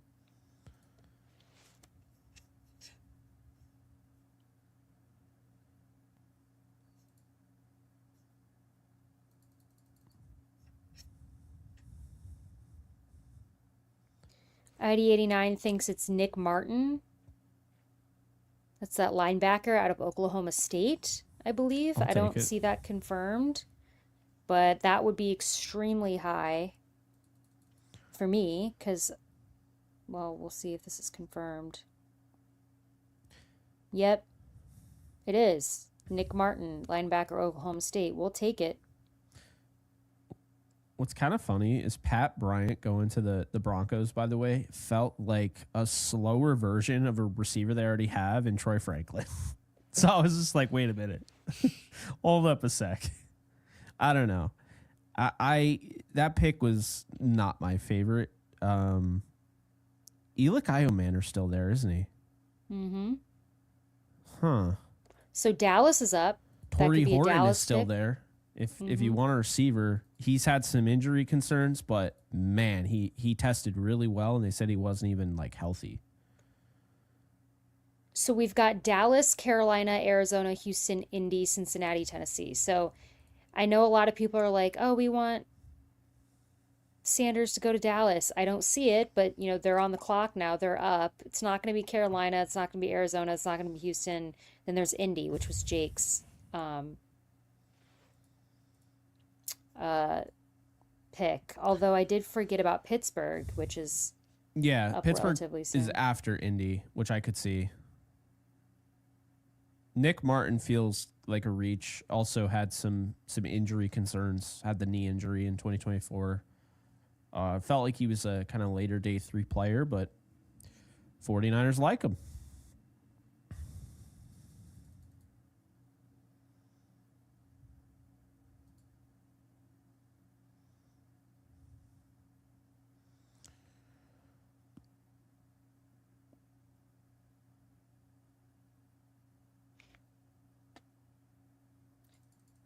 So Jake, looking at so I know that we're at pick 76 now. So we're about, we're a ways out. 90 is where the Rams pick as of now. So assuming they don't trade up or back and they stay at 90, Yeah. who do you think they target based on how the board's falling so far? For the Rams, I mean, I think right now, if it stays the way it is, which doesn't make any sense, but just bear with me. Looking at it, I think Shador could be in play. I don't necessarily think they'll take him, but I think they'd consider that. I also think they'd consider Milroe. Jalen Knoll would be at the top of that board for me with Elick Iomanner. Okay, now you're getting in the back end of the 3rd round. Yeah, he's got some catch issues. That's why he's fallen in the 3rd round. But this is a really smart football player at Stanford. He's going to block your head off. To get a guy who's maybe not the best blocker in Terrence Ferguson already, then to get a guy like Elick Iomanner, that could make some sense. Some people have compared him to a taller Robert Woods. So there you go. So I could see that. Kevin Winston Jr. in the star role would go hard, I think. So I'd like that. Noel Williams out of Cal, could see them. He's the guy that can play inside, outside, really physical football player. I think they could really like him. So there are definitely some guys. Savon Rebel Jr. Oh, he just went. Yep. Never mind. Yep, he went to the Cowboys. That makes sense. Torrey Horton out of Colorado State. Does he continue wearing the Ram horns? Which, by the way, are the St. Louis Ram horns. The previous Ram horns at Colorado State. But does he continue wearing them? He'd be a good fit. I think Marcus Mbow. I don't know how to say his name, but Mbow. From Purdue. Yeah, Purdue. He has guard ability. He can also play tackle. Could see him as kind of that 6th man Joseph Noteboom replacement. So there are definitely some guys. Edge defender Braden Swinson still there. Craig Woodson from Cal. It's a little early, but love the player. At safety, and then Charles Grant from the William and Mary tribe. I really like Charles Grant. I think he'd be a great fit at right tackle. So I could see that. And again, Ty Felton, talk about the catch issues, a lot of concentration drops, but this is somebody ran in the 4.3s. He's a good player out of Maryland. You know, again, if they want some receivers, there's still some good ones here. Best player on my board right now is Kevin Winston Jr. So I do think they could use him as like a chess piece almost. Princely Unman is the pick for Carolina. Jalen Royals is still there. So I also think they could look at his, his yards after the catchability. Yeah, talk about Jalen Royals. What are your feelings about him? Do you think he'd fit the offense? I do.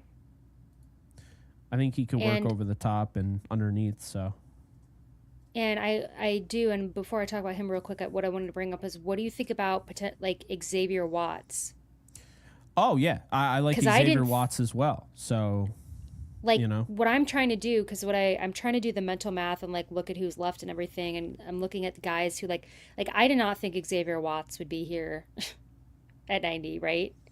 So I never even considered him here for the Rams. But now I'm you look at who's fallen, I think he makes sense. Like Jalen Royals makes sense. Knoll makes sense. On the defensive side, let me pull up who I have that isn't taken because I haven't updated my. Oh my God. I hate the Texans, man. They just took Jalen Knoll to go with Jaden Higgins. Okay, here's the thing. And people who have been watching our draft show for a long time, we've been doing this for 7 years, know what I'm going to say. And Jake knows what I'm about to say. Jake knows exactly what I'm about to say. I absolutely love when players from the same college team are drafted to the same NFL team. It warms my heart. I like knowing that they have a buddy, that they're going to their new team with a friend. And I love that these two receivers played in college together and now they're going to be on the same NFL team. That's a good story. Listen, I'm bummed because I wanted both of those receivers. But Jake, is that not beautiful? It was like what happened with Verse and Fisk, and they came to my team, and I just thought it was so heartwarming. And now Higgins and Knoll are both going to the Texans.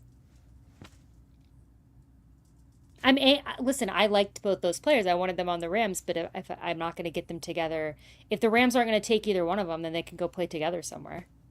Yeah, I hate it. I absolutely hate it.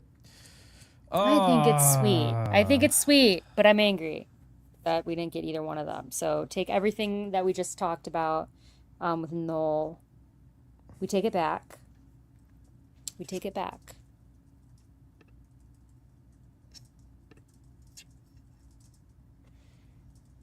We are nearing pick 90. I'm going to go get myself an Olipop drink. Olipop? Because I'm out of a beverage. So I will be right back. Because I want to be here. We're now at pick 80, so we're 10 away.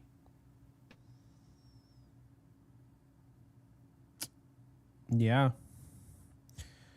Well, for the time being, I guess I can just solo this thing. Those were my day one targets, and we still have Milrow, and we still have I think that's it. Yep, that's it. Just Jalen Milrow. So I didn't update day two because we didn't even use this screen yesterday, but man.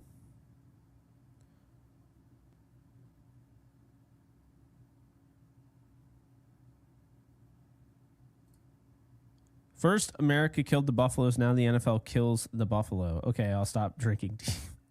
Thanks, Longmiss. Appreciate you.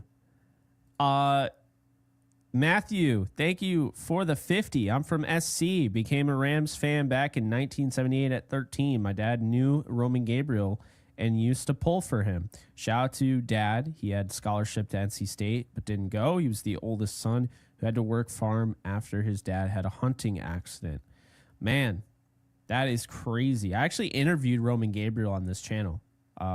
It's somewhere, posted way back when, but Roman was awesome. He should go in the Hall of Fame. He should have gone in the Hall of Fame before he passed, but yeah, they have issues there, obviously. Not letting some of these guys in is insane, but appreciate you, Matthew. Dean, if Sanders goes undrafted, it'll be hilarious. Revenge of this man right here. Yeah, I mean, that would make for a good story for him. Thank you for the 5, Thomas. Shador Sanders got prank called by someone pretending to be the Raiders. Told him congrats. You got to wait a little longer. That's messed up, man. Elpers Cat, thank you for the 2. Have you talked to your Falcon colleague or friends? Falcon colleague or friends? Not sure what that means. You'll have to explain that to me. I'm not sure on that one, but I appreciate the 2. All right. Let's see here.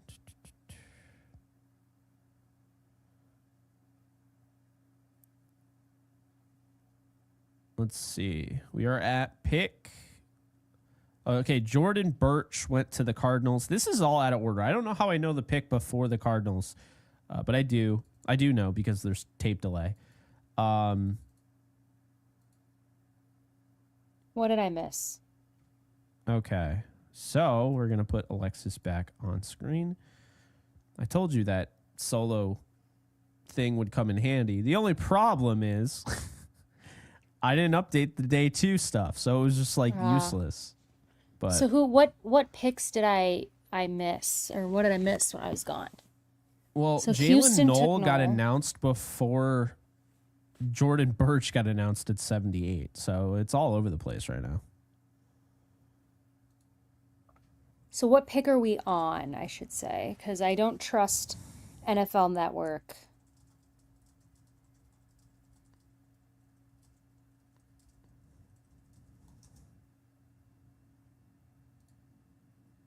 So Jalen Knoll went to the Texans at 79.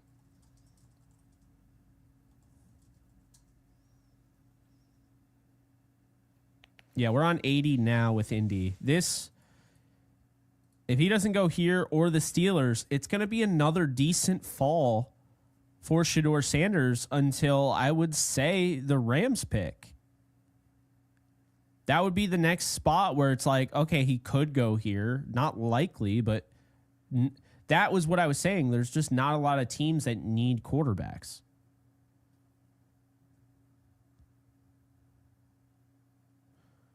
The pick is in for Indy.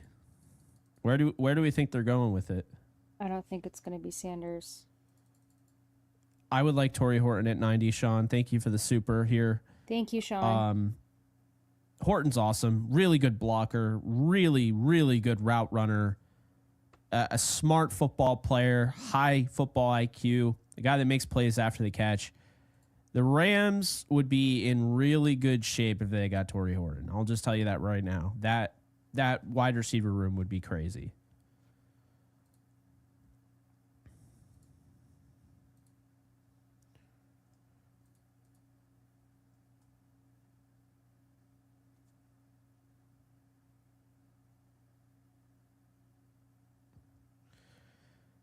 So apparently in number news, Alexis, Justin Whaley, the Minnesota corner for Indy, that seems way higher than I That expected. is way high for me, but all right. So, well, it's not Sanders. I thought he was a good player, though. That's kind of a surprise. He's physical, though. I could see why Ballard likes him. Yeah, so I was going to mention number news. So you probably already saw Warren Moon gave his number to Cam Ward. Mm-hmm. Lawrence Taylor said, "Not so fast, Abdul Carter." It's like, no, you're not getting my Not 56. surprising. I'm not surprised. I just figured I'd point that out. I know I saw that Loveland got 84 for the Bears. Oh, really? I kind of like the teen. Why was he wearing a teen number then in college? Like what? Someone might have it though. I'm gonna try. I don't know like the Bears numbers off the back of my hand, but maybe someone had it and then he was just like, you know what, 84. This is Yeah, his second maybe. choice. I don't know. So Cincinnati's pick is in, and I want it to be defense. Like I said earlier in the stream, I want Cincinnati to like they could make all of their picks this draft defense, and I wouldn't be upset about it. Like it's time. They've got to start caring about the defensive side of the ball if they want to help out Burrow.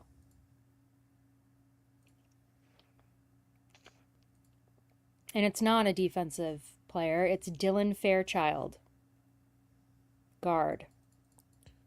Yeah, that's about right. I know they need a lot of defense, but they can't neglect that offensive line. That was an issue for them in the Super Bowl against Yeah. the Rams. So That was a really bad time for Joe Burrow.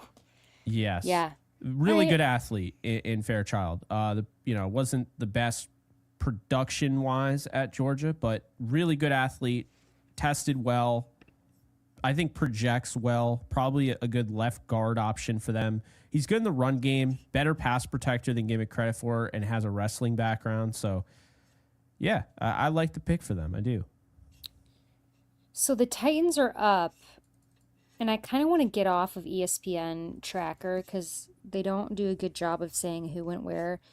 But did they get a weapon for Cam Ward yet, or am I forgetting something? I don't think the Titans got a weapon. I don't think they did. Didn't they trade So- back? Yeah. They took And then they Oladipo. got, yeah. So Yeah. I would like to see them go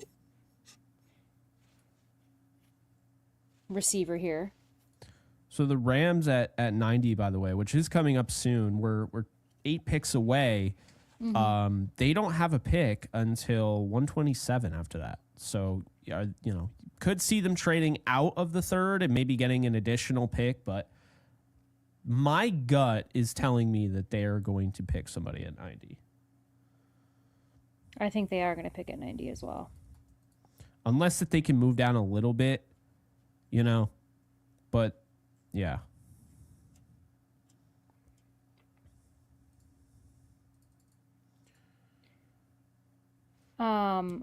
I could see the Titans taking Royals here. I mean, the pick is in. I don't see it breaking anywhere, but after Tennessee, you've got Pittsburgh, which could that be a Sanders destination? We're going to find out.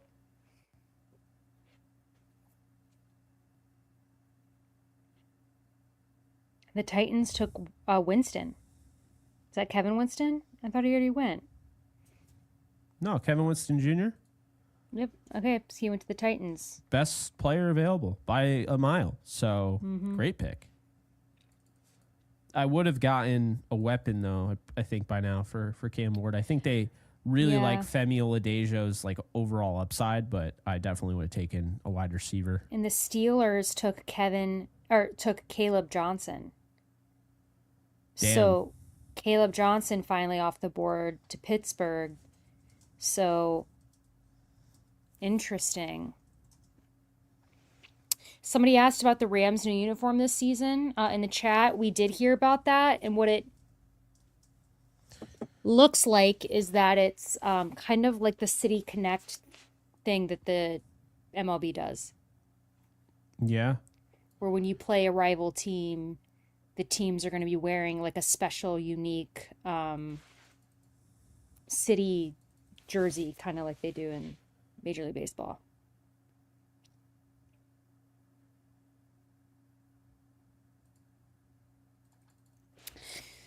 All right, guys, we're getting closer to 90. We've now got 829 people in here. I am sorry, go ahead. I was just going to say Caleb Johnson just went off the board for those of you who weren't here and are now tuning in. I know some of you liked him out of Iowa. I liked him too. I wish he was a better pass protector. I think he goes well with what they have in Jalen Warren. I think those two, can really kind of play off each other. So I like the pick, and It's another player, Alexis, where they're already wearing the damn uniform. Like, that's basically the Steelers' uniform. Harold Fannin Jr., Bowling Green was like basically the Browns. So I think for the Rams at 90, I like, cornerback out of California, Williams, blanking on his first name. Is it Noah? Noel. Noel. Yeah, Noel Williams. I think Xavier Watts. I mean, he's still here. Safety out of Notre Dame. I think would be great. I know that we weren't expecting him to be here, but I think that'd be a good pickup based on value. Torrey Horton, like you mentioned earlier, at receiver. I think they're going to pick. And I do too. So it's just they could trade back, but yeah. We're at pick 84 right now. The Rams are at pick 90. Ooh, Jacob Parrish would also be, I think, a good pick, value pick for the Rams here. Maybe a little earlier than I would have thought for him, but I'm working on my best that pick fits for them right now. Oh, Chris Paul Jr. Oh, I love Chat Chris reminded Paul me. Jr. Oh, I'll say this: all the receivers that I really kind of wanted before the fourth round are gone, so that's a little disappointing. But I think what's funny is by far Shador Sanders is the best fit schematically to the Rams. I know, but I don't want Sanders. I think I don't want a quarterback in this draft, regardless.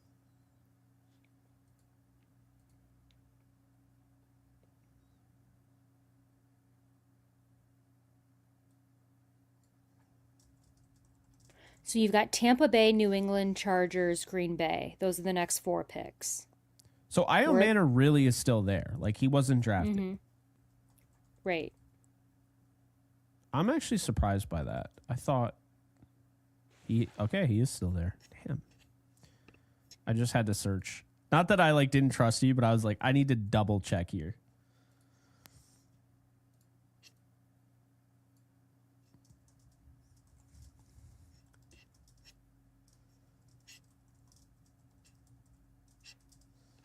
They met with Torrey Horton. I know that.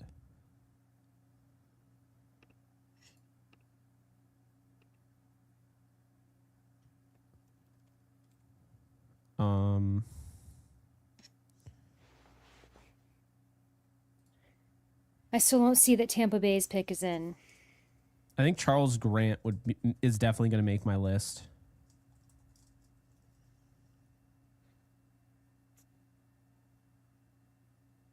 Who else?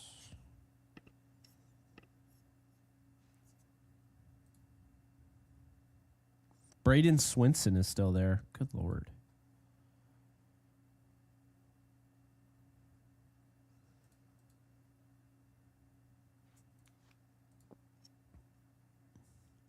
I think I would go with Chris Paul Jr. Yeah, I wouldn't be upset about that. I'd like that pick here. Based on what I'm seeing here. Chris Paul Jr., Torrey Horton, Charles Grant, Elick Iomanor, and I'll probably put him 5. And I'll say cornerback.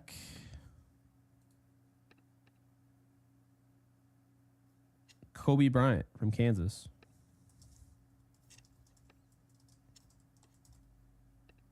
Honorable mention.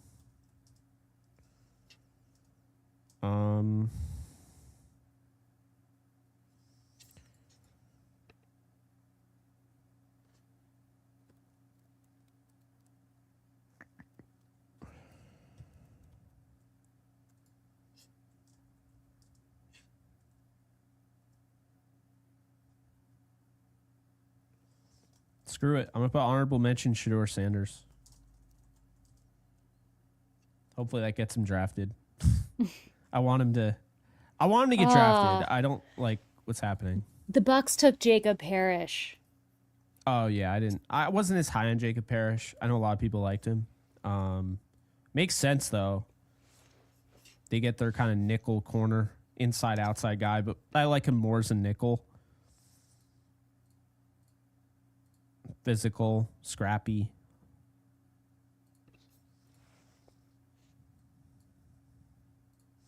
Could just be my Kansas Jayhawk just talking, but not That's really. true. I've always liked random Kansas State prospects. Remember what's his face with the hyphenated name that went to the Reisner? Chiefs? Oh, different. Well, No, not. of course Reisner, but the hyphenated guy, Zeke. Yeah, I forget his name. FAU. Felix Anudike Uzama. Oh, yeah. Mm-hmm. Yep. Pass rusher. Yeah. So the Chiefs pick is in, and then it's the Chargers, Packers, Jaguars, Texans, Rams. Oh, the Chiefs took Noel Williams. That makes sense. That is the type of guy that they would like. And to be honest with you, Noel Williams has a chance to crack the starting lineup for them and play with McDuffie. He plays with this physicality that you just don't really see with corners. A lot of corners like to play off. And I mean, obviously press corners he's physical in every aspect of his game. Whether he's going up and high pointing a football, he is really physical. I think this is a great pick for the Chiefs. I like him a lot.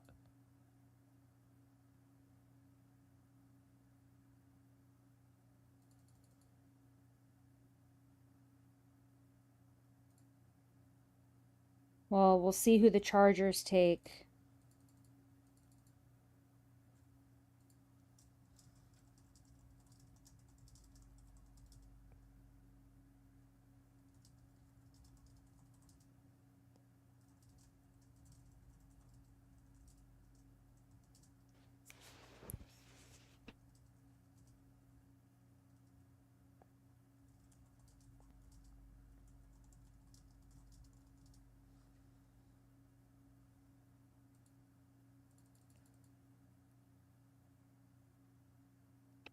The Chargers pick is in.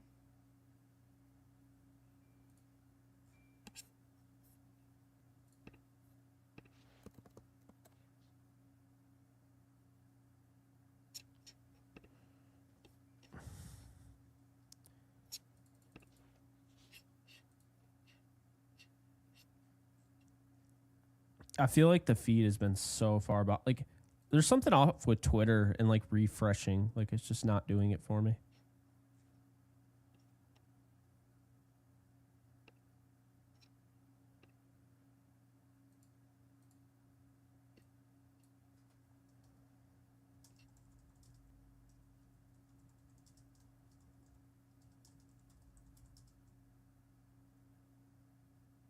Yeah, I keep having to refresh, and I'm I want to make sure that I'm on the right timeline for some of these things because timelines are behind, and I don't want to be in the wrong spot.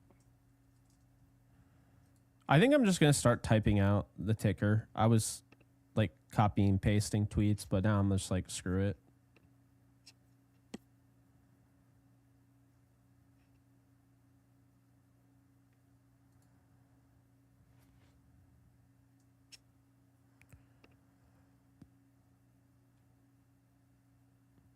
Once again, guys, just a reminder, this stream and tomorrow's stream is brought to you by our friends over at Trick or Treat Studios. You can get 15% off your purchase using our code TOTSJE. The link is in the description below. And 15% off. You want to get a mask behind me? You want to get some other things? You're a big horror fan, big spooky season fan? Go and check out Trick or Treat Studios.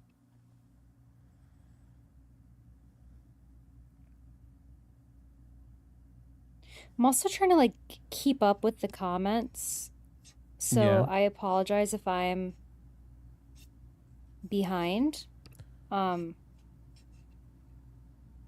just gonna wait maybe until Thomas the is Rams. asking what flavor Olipop that you got. Ooh, so I have the peach one right now.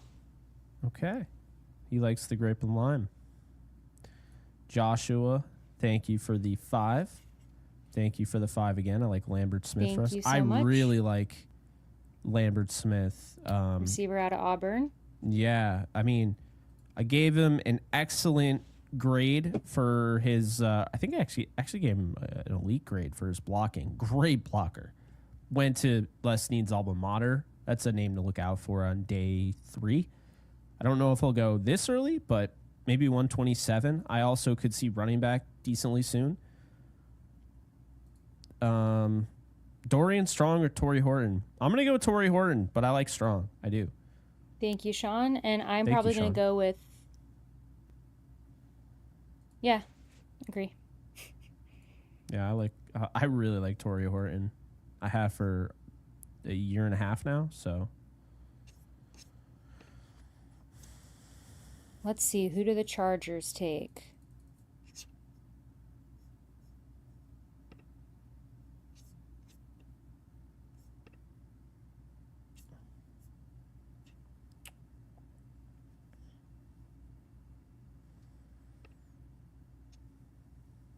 I can't even talk.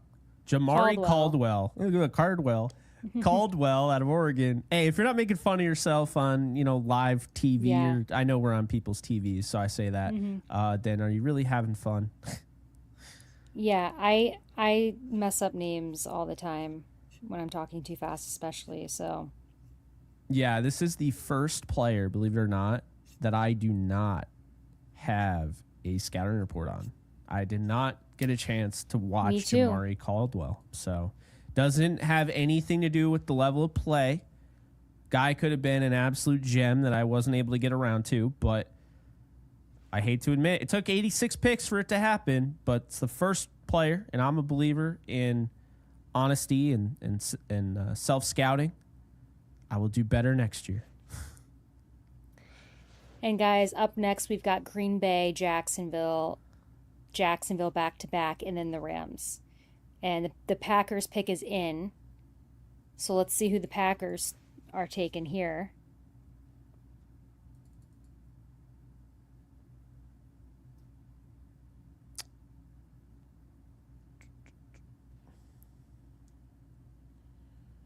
Texans trade to Jaguars. So the Jaguars have back-to-back picks before the Rams, and oh my God, I knew this was I knew this. Damn it. For those of you who don't know, Who do you think they're taking?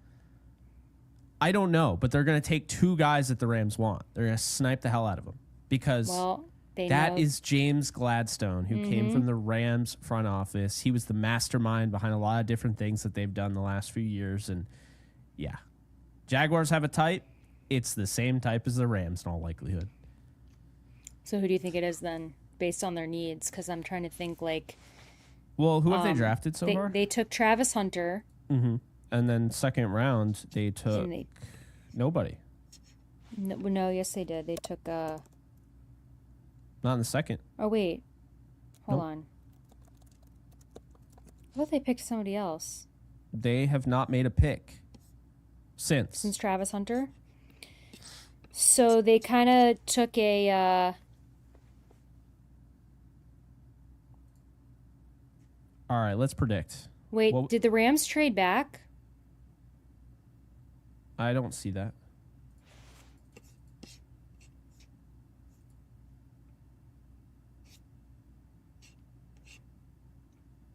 So the Packers took Savion Williams. Okay. Cordell Patterson type of guy with really good contested catch rate, unlike Cordell Patterson. Are they just redoing their entire receiver room in Green Bay? Like, they have so many.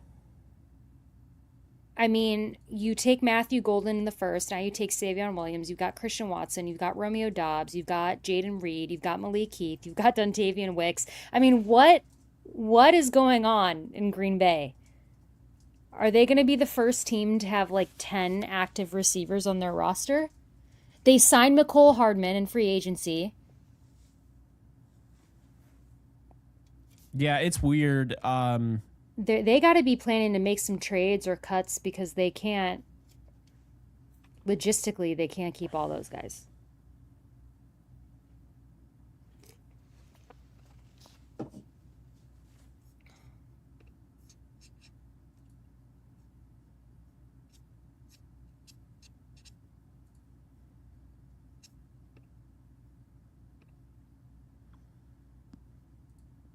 So someone's throwing a tantrum in the comments because I said I didn't want the Rams to take Sanders.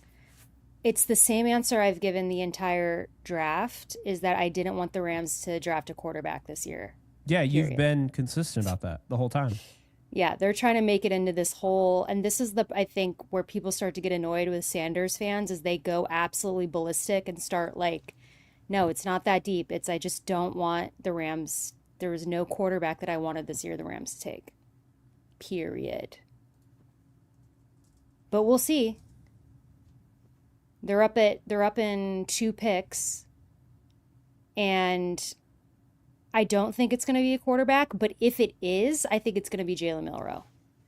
Because as Jake and I talked about earlier, they so actually Caleb met with Ransaw. him. This is really early.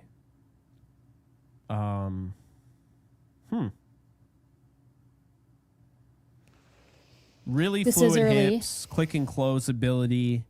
I like the player.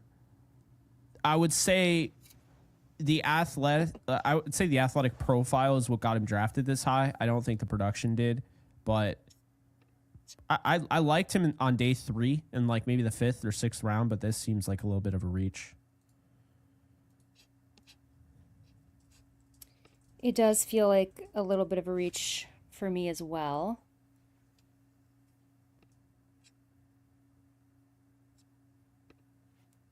But they have another pick right after, Jake. So they're not just making this pick. They're picking back to back, and then the Rams pick.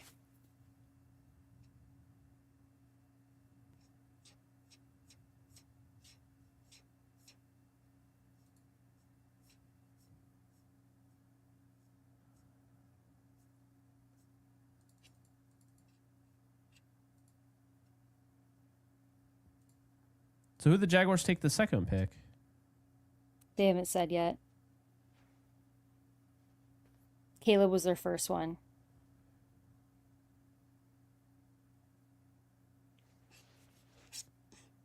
Wait, so the Jaguars recently, like right before the Rams pick, they traded up to get in front of them at Yes. 89. I thought that was already a pre-existing. Oh God. No, that's that they were sniping us, or maybe they thought they were sniping us because they thought they knew who we wanted, or who knows. But I'm seeing that the Rams are on the clock, so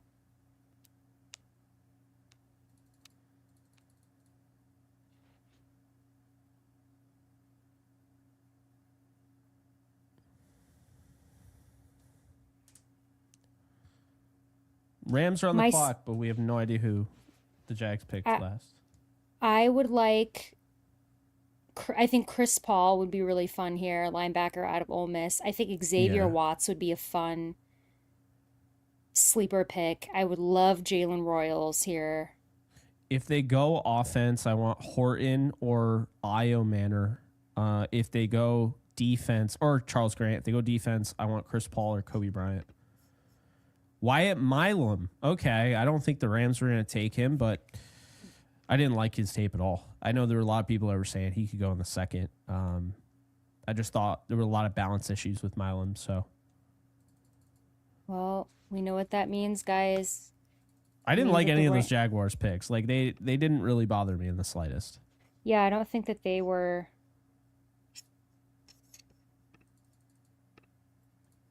sniping us. It's funny. I brought up Elik Iomanor as a guy that the Rams could draft at 26 before they announced the pick. It's in our reaction video. If they were to take him here, I wouldn't be shocked.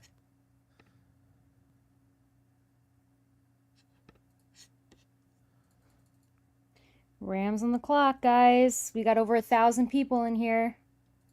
A lot of opportunity here. A lot of different places they can go. A lot of good football players. There's guys that probably should have gone in the second round that are available right now. So Rams, as long as they don't screw it up, they have a chance of getting a really good player. Let's see. The draft is taking their sweet time explaining this Jaguars pick. But we do know that the Rams are on the clock. The pick is in, according to the Rams Twitter. Oh boy. They didn't say who, but they said pick is in. Hey, our prediction was right. We called it.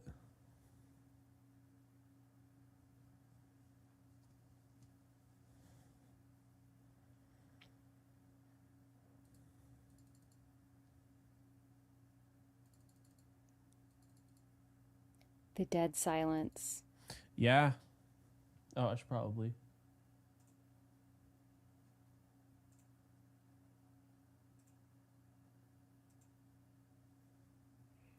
Everyone's throwing names in the chat, and there's all different names, so I know that you guys are all just yeah, they're just guessing. like dying for a quarterback, it looks like in the chat.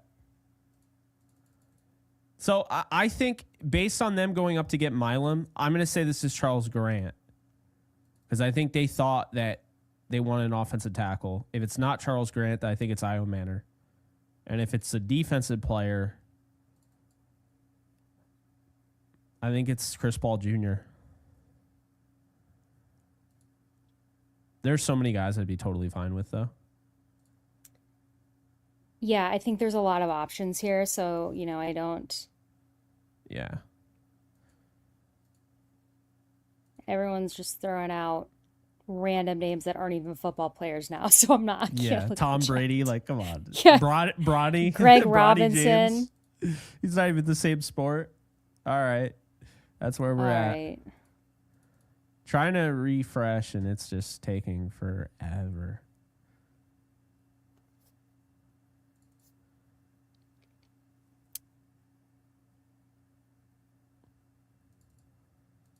Well... Oh, my God. Everyone's just throwing out Los Angeles sports legends now. Hopefully the Rams are drafting a future Los Angeles sports legend at 90. But with how long this is taking, maybe it's a quarterback. You notice how they make them take forever if it's a quarterback? they really have tried to get a system down with the commercials and the runtime, and they are dragging everything out this year.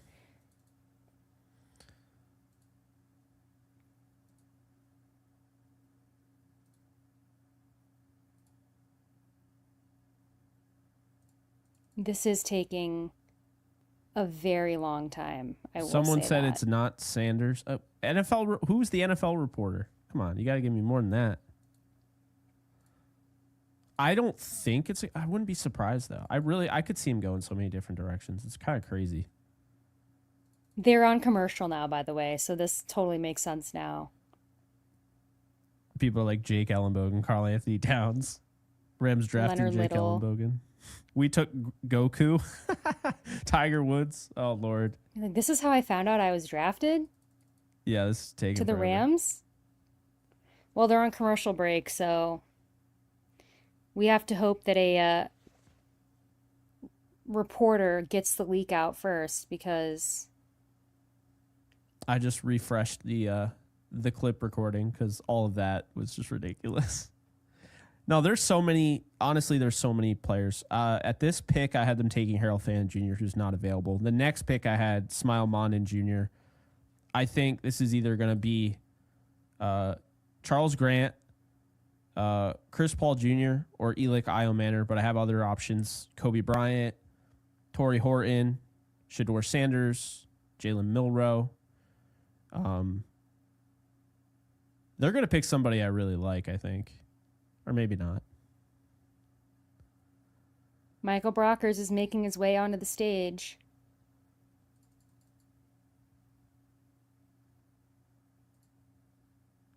Josiah Stewart comes to the Rams, an edge defender from Michigan. Mm-hmm. So they stick with the Michigan guys. And this one's interesting. Josiah Stewart's my 12th edge. I think he's a linebacker edge type guy. I compare him to Uchenna Nwosu. So I see this guy. He actually makes a lot of sense in that cheetah package. You can use him inside. You can use him outside. I think he's a chess piece here. I like this is a sneaky move by the Rams here on that defense. I like this a lot. I think it's a really creative pick. I do And like. yeah, but Coastal Carolina transfer to Michigan. Alexis, what are your thoughts on Josiah Stewart? So I like him a lot. This is kind of where I thought that he was going to go, like mid late third round. Um, I think for me, I had always I feel like he was evaluated as like an edge guy. Um, I really like him a lot. I think he's gonna be a good player. I'm a little bit bummed for Brennan Jackson. I do think they're two different types of players. I don't know Oh that I would yeah, have loved for the Rams to take this like an edge this early just based on our defensive room, but he's a very good player, and I did not see this coming. So he was not on my radar at all for the Rams. I'll say that.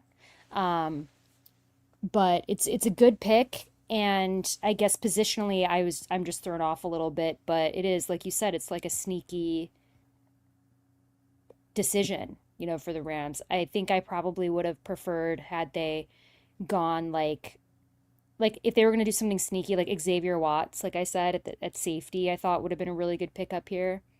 Um I would have, you know, Chris Paul, but I just think this is like a fun selection that I don't know why he just like wasn't on my radar in that the Rams would select him. I liked him watching the tape. I think bringing up just my thoughts on him here. Not like incredibly fast, like straight line, but you're talking about a guy who has an explosive first step, like really good get off, has an arsenal of moves. I mean, the cross chop, the club, he has a long arm, he has a ghost rush that we often see, the third overall pick, Abdul Carter try to use, right? He's very high motor player. They nicknamed him the Tasmanian Devil at Coastal Carolina.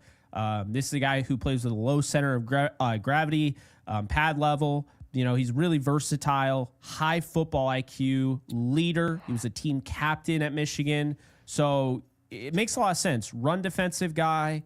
I don't know how much he's going to help you in coverage. I think you have some limitations there. But, yeah, I liked it in the Uchenna Nwosu comp. That was what I really saw him as. And I've always liked Uchenna Nwosu as a player. So I could have seen this guy going in the second round. So I guess, even some thought he might go in the first. so I think this is an A. I'd say this is an A pick. really quick, I do want to say that Seattle drafted Jalen Milroe. So That sucks. with the next pick after this. So that is unfortunate. I know because I know that you really liked him, and I think it's crazy that it was like literally the next pick after us. I think that so I really like Josiah Stewart. I think he's going to be a really good player. I guess my thing is just kind of like I'm not psyched about taking a pass rush guy here. I would have preferred an inside linebacker. I feel like we need more help there. I'm kind of like at this spot in the draft, I don't know that I want to be taking like another pass rusher and outside linebacker, but he's a good player, and I'm curious to see what that means and how they get this rotation going now, adding him to the mix in there. Just kind of thought that it might have been like, cool for them to get in there and get like a inside linebacker um this early, but they've got a vision. They do. They've got a vision. So now we got to put in the work and watch more tape and see if we can figure out what that is. But yeah, I do because I see a lot of people kind of upset about the position, and I totally get it. I'm totally on board. I think, it's a little confusing to me positionally, but No, I get why people are upset in that sense. You have your players that you want. I see him as a chess piece, for Chris Shula. And, we were talking about it. When you lose a guy, like Michael Hoyt, I mean, you have to fill that need in a way, somebody that can kind of do those things. And he's, like I said, he's not the best in coverage, and that's fine. But I don't know. I like the fit. I like how he is kind of this inside outside player. They can use him, in that linebacker role. They can use him as an edge. They're just going to find ways to get him on the field, and I'm excited about that.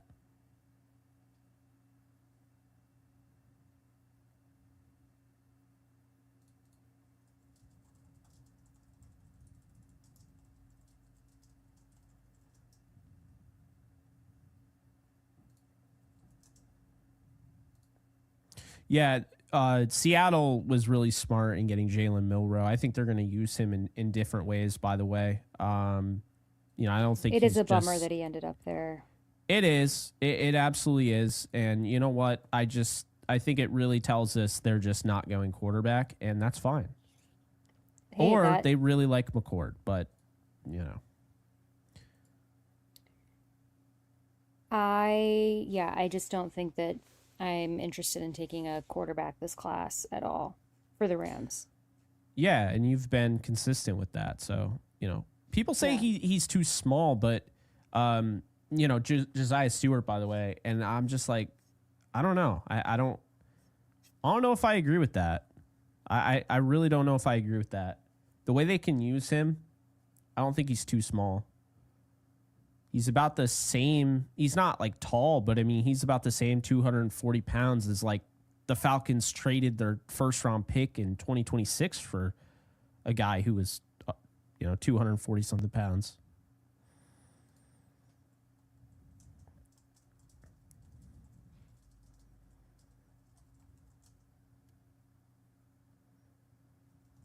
Well, Jake, what do you grade this Stewart pick? First instinct. Oh, I gave it an A. I like it a lot because of the different things that you can do with it,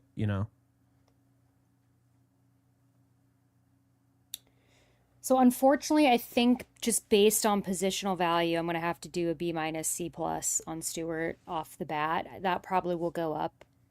Like I said, I'm having inner turmoil about the position this early, and I just can't bring myself to like really talk myself into it yet. But I like him as a player, so I think I'll get over it. I just there's other needs that I was hoping maybe we would address. That's fair. I don't think they have as many needs, so from my perspective, I'm totally fine with it. But yeah, I like the depth makes sense there, and I just think I'm a big fan of versatility. When you have those type of things, I mean, you can really do a lot. So, yeah, I like it. I do.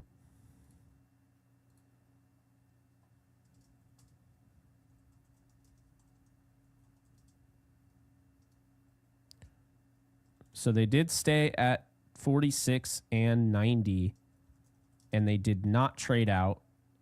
They got a pass catcher for Stafford, and they got a chess piece on the defense, which I think is really important to have a guy that you can kind of move around like that and have that, I like the pick. I do.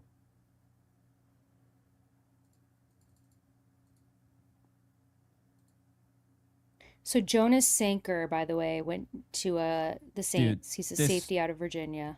This is insane. The Browns just took Dylan Gabriel.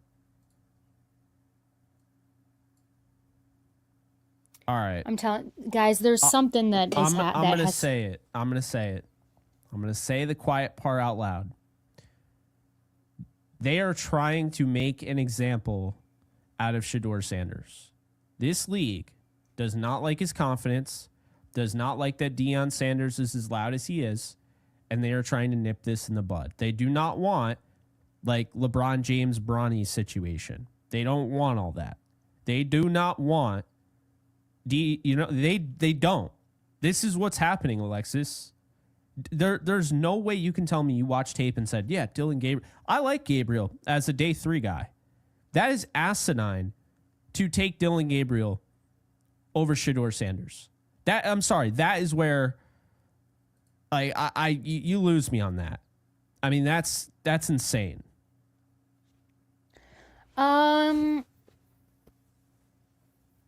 I think that Sanders certainly should be drafted by now. I would say this Sanders stuff is absolutely insane. There better be stuff that comes out like he's got some legal issues, because this doesn't even make sense. You have guys that do have legal issues that were drafted ahead of him.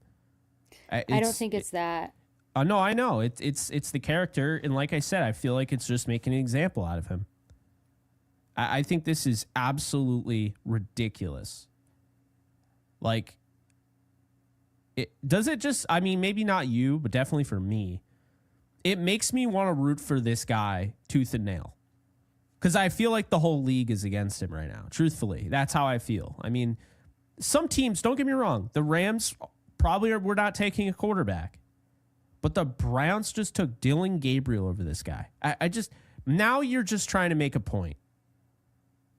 I think and he's a kid. At the end of the day, he's a kid. You know, people are like, oh, I don't like him. I don't like him. I see a bunch of grown men upset, and not in our comments section, but just on Twitter about him and whatnot. And like, oh, he sucks and all that. He's a kid. He's been around, you know, essentially guys that live large in Deion Sanders forever. And that's who he's been around. And you know what? Yes, he probably rubs people the wrong way. Yes, he's probably very brash. And yes, there are some things I didn't like. Although the Fowler Nicolosi thing that everyone talks about, the way he tried to shake his hand, that Braden, Fowler Nicolosi or whatever for Colorado State was talking smack on Instagram, and then he lost, and then expected Shador Sanders to just shake his hand, and people didn't like that video. I personally didn't care. I just think it's kind of, at this point, I think it's BS, Alexis. I have to say it. We have a platform. And, I understand not every team is interested in a quarterback, but the teams that are taking some of these guys over him is insane to me. Like, now you're just trying to prove a point. I feel like, I feel for him. I really do. And I think people should. You know, he's different, and yes, he's brash and all that, but like, he's been prank called today about getting drafted. I feel for him. I don't like it. It's sour to me. It comes off, you know what it's like? It's in the same vein, in a different way, but in the same vein of what we were just talking about when we were asked the question, would you want, or could you see Arch Manning getting himself to the Rams by saying, I won't play for the Browns? It feels like that. So I don't like it. I feel like I get that, but in that same vein, it just feels sour. But weren't there teams that Sanders was straight up just not meeting with? Well, I mean, there are a lot of teams that players don't meet with. You only meet with a few teams. Well, the NFL clearly had this guy thinking he was going to go top 10. The league had him thinking that. You know what I mean? So I do think what Jordan is saying here, this is kind of what I've been thinking, is he told teams not to draft him, but who knows? My issue is don't let his father, if this is what it is, don't let his father be the reason, why you're not going to draft him. Something about it just smells. I don't like it. So that's how I feel.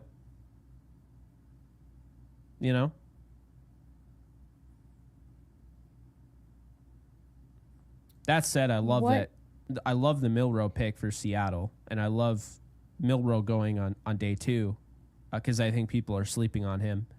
But real quick, I think we kind of fell behind because... Well, no, because Dylan Gabriel was picked with the Browns. Right. Is New England's pick not in? No. Okay, good. I just want to make sure. Yeah, Sanker, by the way, you had mentioned, good defensive back from Virginia. I think the Saints got a good one there. There were some other ones as well. I also want to say about Dylan Gabriel, like, regardless of like this situation with a quarterback, like, this still feels high for me with him. Like, regardless of who had been taken and who hadn't. Like, I was thinking he was more of like a late 4th round, early 5th round pick. So just all that aside, I'm a little surprised that he's already going. I mean, the Browns did need to take a quarterback, but I know some people who liked Gabriel, though, were like really, really high on Gabriel. So I know that, maybe. I liked him. I don't see. Yeah, I don't know. Him going this early was wild to me.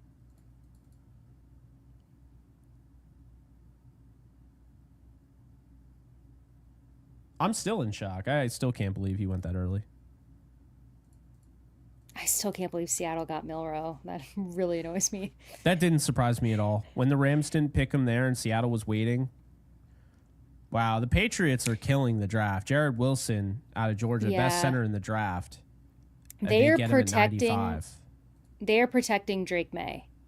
And they're giving him weapons, and they are going about this the way that you should when you have a young star quarterback, and they are giving him everything kind of like Chicago's done with Caleb in their new regime, right? You believe in a young quarterback, you need to give him everything that you can in order for him to succeed.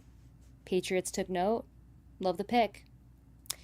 And there's been a trade. I don't know with who. Houston traded up. So Atlanta's on the clock, and then after them is Houston because they traded with somebody, but the screen changed.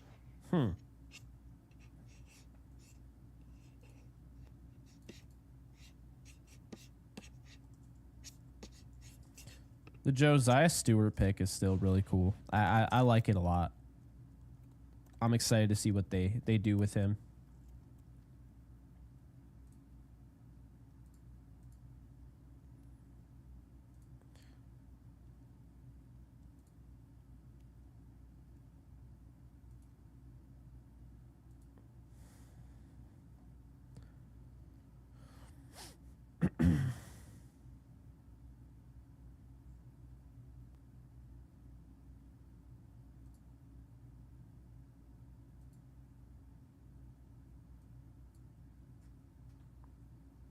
Let's see.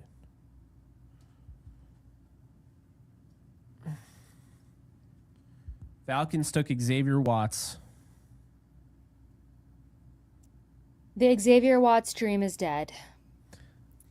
The Xavier Watts dream is dead. But you know what? Hey, this is a lot lower than I thought he would go. I really like Xavier Watts. I think he's a good safety. I think the Falcons just got a good player. I never really had the Rams taking him, to be honest, just because he's never been where all the boards fell in the mocks. He just was never really in the Rams range. But when he was still available at 90, I kind of was like, well, ball hawk. Be nice to have. Mm-hmm. Yeah.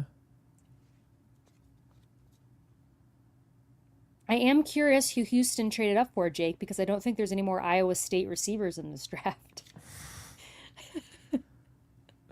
So whoever could they take? If they take another wide receiver, I'm going to lose my mind.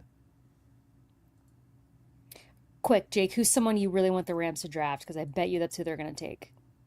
I don't want to say it because I don't want them to take him. But they already took a running back, right? No. Okay, I guess I'll hold off. I don't think so. You think they're going to take Damian Martinez? No, I'd want Trevor Etienne at 127.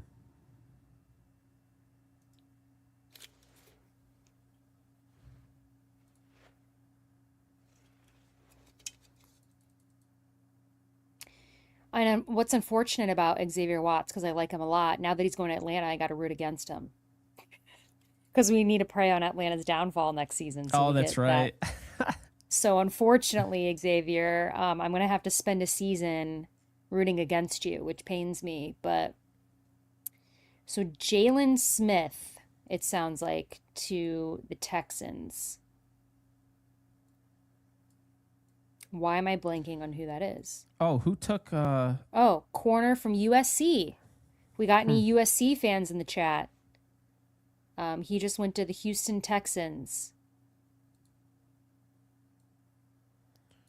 Now, here's something really interesting, Jake. Vegas now has back-to-back picks. That is interesting. They could do it. If it's not here, I don't know when he's getting drafted. I'm telling you, and I've said it, and everyone who watches this stream, I've said it from the beginning, the best fit for Sanders, in my opinion, is Vegas. I think both on the field and just in terms of aura, Vegas makes so much sense for Sanders. I like it. If it goes on long enough, Jerry Jones is going to push to have him as a Dallas Cowboy. So, and he has a chance to start in Vegas too, I think. right? Because I'm trying to blank on who they got. They've got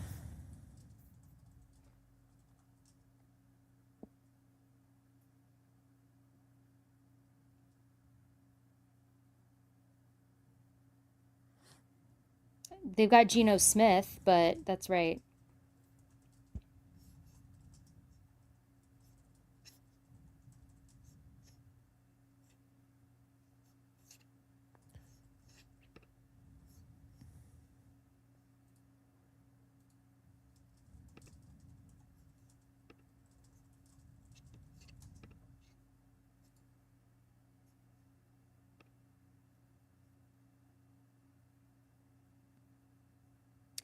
Pick is in for the Raiders. Their first one.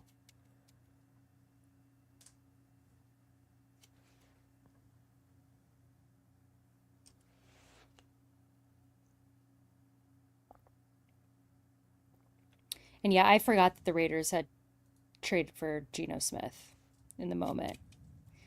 That doesn't change my opinion on Sanders should go to Vegas because at this point I don't think he's going to be. We're at the point in the draft where I don't know that anyone is drafting a starting quarterback. So at this That's point, true. That is true.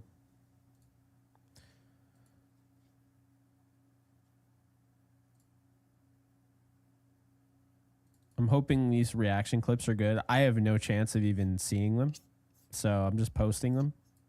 But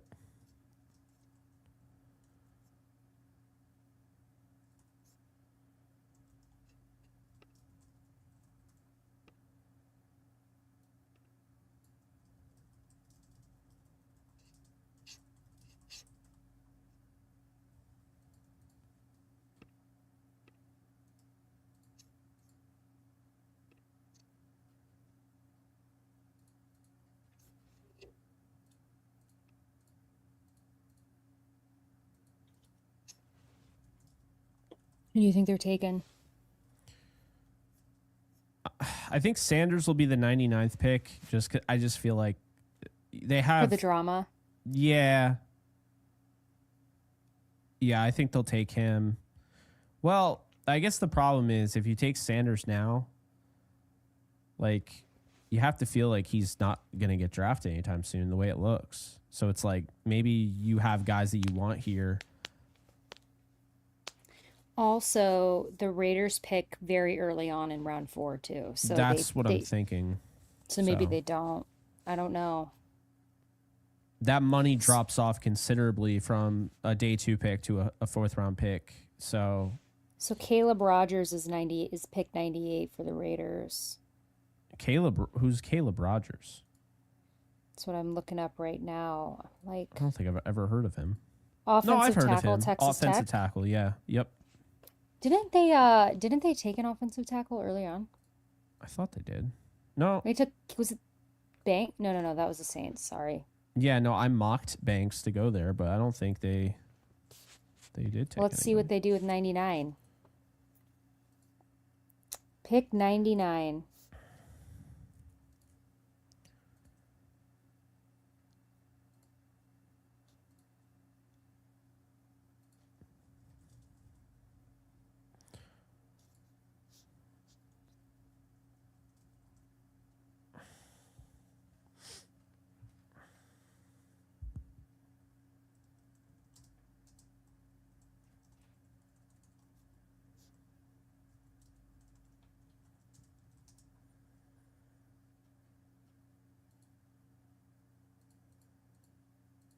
I'll never understand why the default on YouTube is not monetized. Like, why do I have to check a box?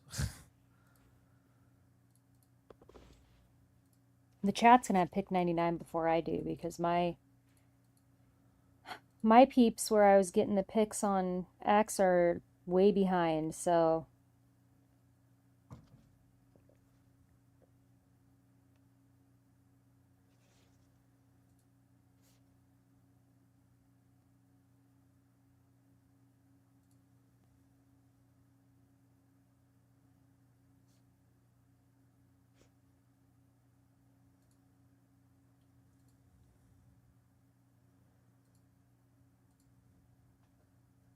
I'm gonna be misspelling Josiah Stewart so much because there's an A after the S instead of an I.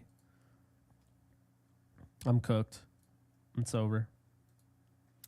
Manuel, we do pick tomorrow. We have several picks tomorrow. Oh, yeah. Buckle up. They don't have a fifth, but they have 5 picks in the 6th and 7th. Raiders pick 99 is in.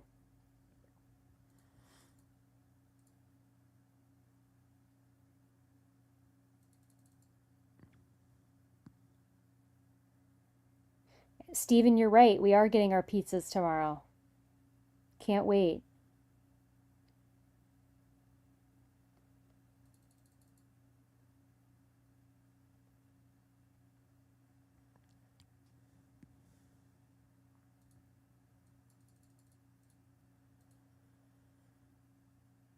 Charles Grant, I think. Yep. So they took 2 offensive linemen back to back. Interesting. All right. I like the pick. Grant Yeah, I do too. Grant's a fun evaluation. I know people are going to be like, oh, William Mary. Nah, I think he's got some big boy strength. I think he's going to work out. And I think he's just really smart. You know, I don't know if he starts right away, but this is a long-term selection. And you get him on, day 2. And you have to feel decent about him. So I like him. Well, the 49ers are up, and then Philadelphia, then Minnesota, and then that's it for tonight.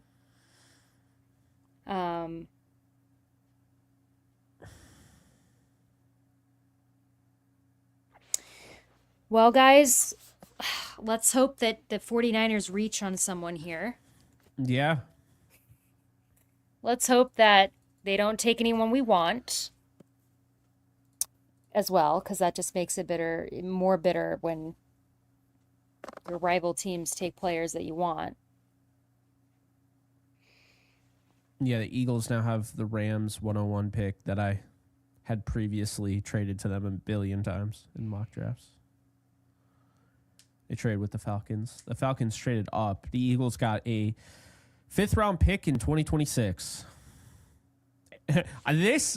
The Falcons do not give a rip about 2026. They are all in. They are trading away everything they have. If it doesn't work out, I'm telling you right now, no one is going to want that job.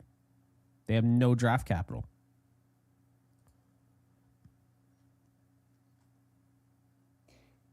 That is true. At this pick, not going to lie, there's one player in particular that just stands out to me. And that is Scadaboo. Like in general or for the Rams? No, at pick 100. I see the 49ers taking Oh, Scadaboo. for the 49ers. Yeah. I just do. Well, the pick is in. I could see, well,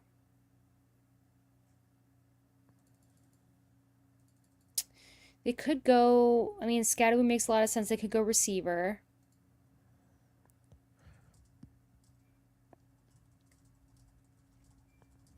I know a lot of Rams fans want Scadaboo, but I just don't see how that makes any sense with our running back room at all.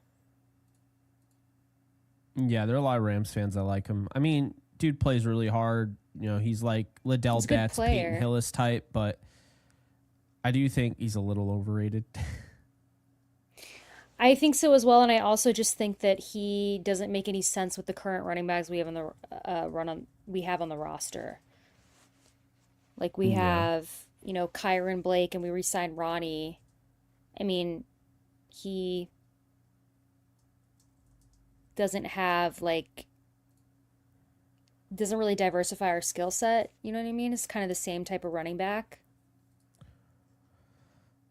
I see, that's kind of my issue with some of these running backs. I feel like they're very similar, and I'll go through them real quick. I mean, looking at the best running backs available on my board, Trevor Etienne, I think, diversifies the room.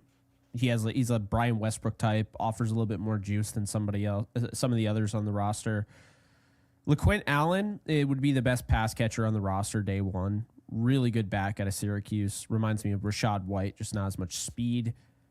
Devin Neal, my comp was Kyron Williams. Do I love Devin Neal out of Kansas? Yes. Does he make any sense for the Rams? No. There's just too much overlap there. Damian Martinez is still there. Could see the 49ers going with him. Really powerful back. Has some good speed. Here's the thing. I actually liked Scattaboo more than I expected to like him. Still think he's overrated. But to be honest with you, Alexis, I feel like Damian Martinez is a lot of what Scattaboo is. He's just not getting that type of love. And then Manon guy from Rutgers, it just runs like his life depends on it. He's just an absolute animal. Then you have Brashard Smith, who is a former wide receiver, also one of the best pass catchers in this draft, runs a full route tree. So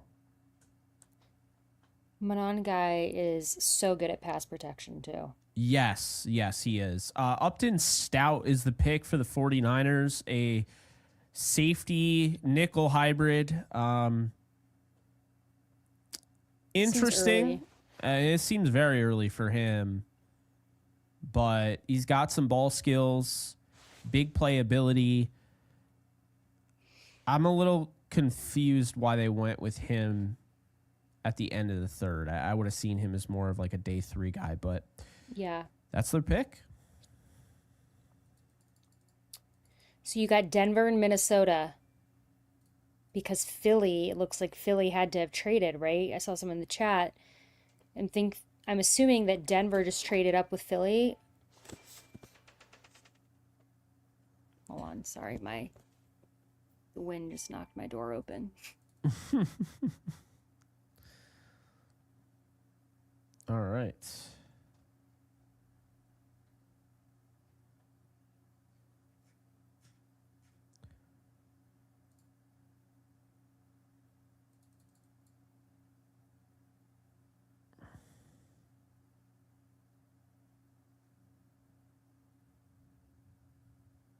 She's back.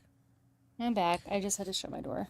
So Denver traded up with Philly, which makes sense because I think Philly probably got a pick in 2026. Howie Roseman is not an idiot. He knows next year's draft is really good.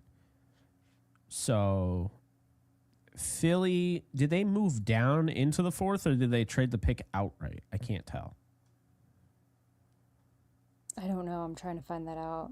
Okay, so the Eagles trade pick 101 and 134 to Denver for 111, 130, and 191. Ooh. Hopefully Denver got somebody good because that's a lot to give up. I'm very curious who the Broncos traded up for. Savion Jones. Savion Jones. Okay. Yeah, he fits. There was a player that was there, DeMarcus, I forget his name, and he kind of reminds me of him. So he fits. Kind of a bigger edge. You're looking at like a 280-pound edge. Being more of like a 4-eye type of guy, but I wasn't as high on him, honestly, but I definitely feels like a Broncos type of guy. I'm totally blanking on the guy that played for them. They traded to Seattle. Or not, I don't know if they traded him to Seattle, but Seattle signed him. Well, isn't Swinson still on the board? He is, and so that's surprising. Him going before Swinson is surprising to me, but that means we have one more pick left to close out day 2, and that is the Minnesota Vikings. And then we're on to round 4 through 7 tomorrow. And 9th year in a row, Rams didn't select an inside linebacker in the top 100. Devastating. Here's what I want to take away from this. I'll say this. When it comes down to this draft and what we can really take away as the Vikings announced the last pick of the day 2, what you should realize is this. People out there, You might have been down on Kyren Williams. You might not like him that much because he fumbled. You might ignore his 2,000-yard seasons in a row, 30-plus touchdowns, one of the best pass protectors in the league, all those things. But we've been saying multiple times that like the Rams care about that, and they did not take a running back on day 2. They didn't take one on day 1. So now day 3, that running back that they draft will be a lesser round pick if they draft one than Blake Corum. So it's something to keep in mind. Vikings just got Ty Felton. If he can, catch the football, I mean, he's got some crazy traits. Like, this guy could be really good. I like the tape in Maryland. I just had a little issue with his drops, but yeah, he's kind of a Ram type of receiver. So I get why Minnesota would be interested. That's a good little receiver room. It's a good receiver room they've got with like Justin Jefferson and Jordan Addison, Ty Felton now, and they're gonna have JJ McCarthy this year, so that's a good group for JJ in Minnesota. But yeah, back to your Kyren Williams point. I mean, I just never for a second thought the Rams were gonna take a running back before day 3. It just was never gonna happen. I think that people are overreactive, and, they can kind of scapegoat Kyren all the ways that they do, but it's not reality. So we'll see. I do think that the Rams probably draft a running back. I think it's going to be late. I'd be surprised if it was 4 or 5, but it might be. But like you said, even if it is round 4 or 5, it's going to be a lesser pick than Blake Corum. And I think if they draft a running back, they need to take someone who is not a clone of Kyren and Blake Corum this year. I think they need to actually draft a different type of running back. So there's some guys they really like Jarquez Hunter. I think Trevor Etienne. Oh man, that would be a home run if they got Trevor Etienne tomorrow.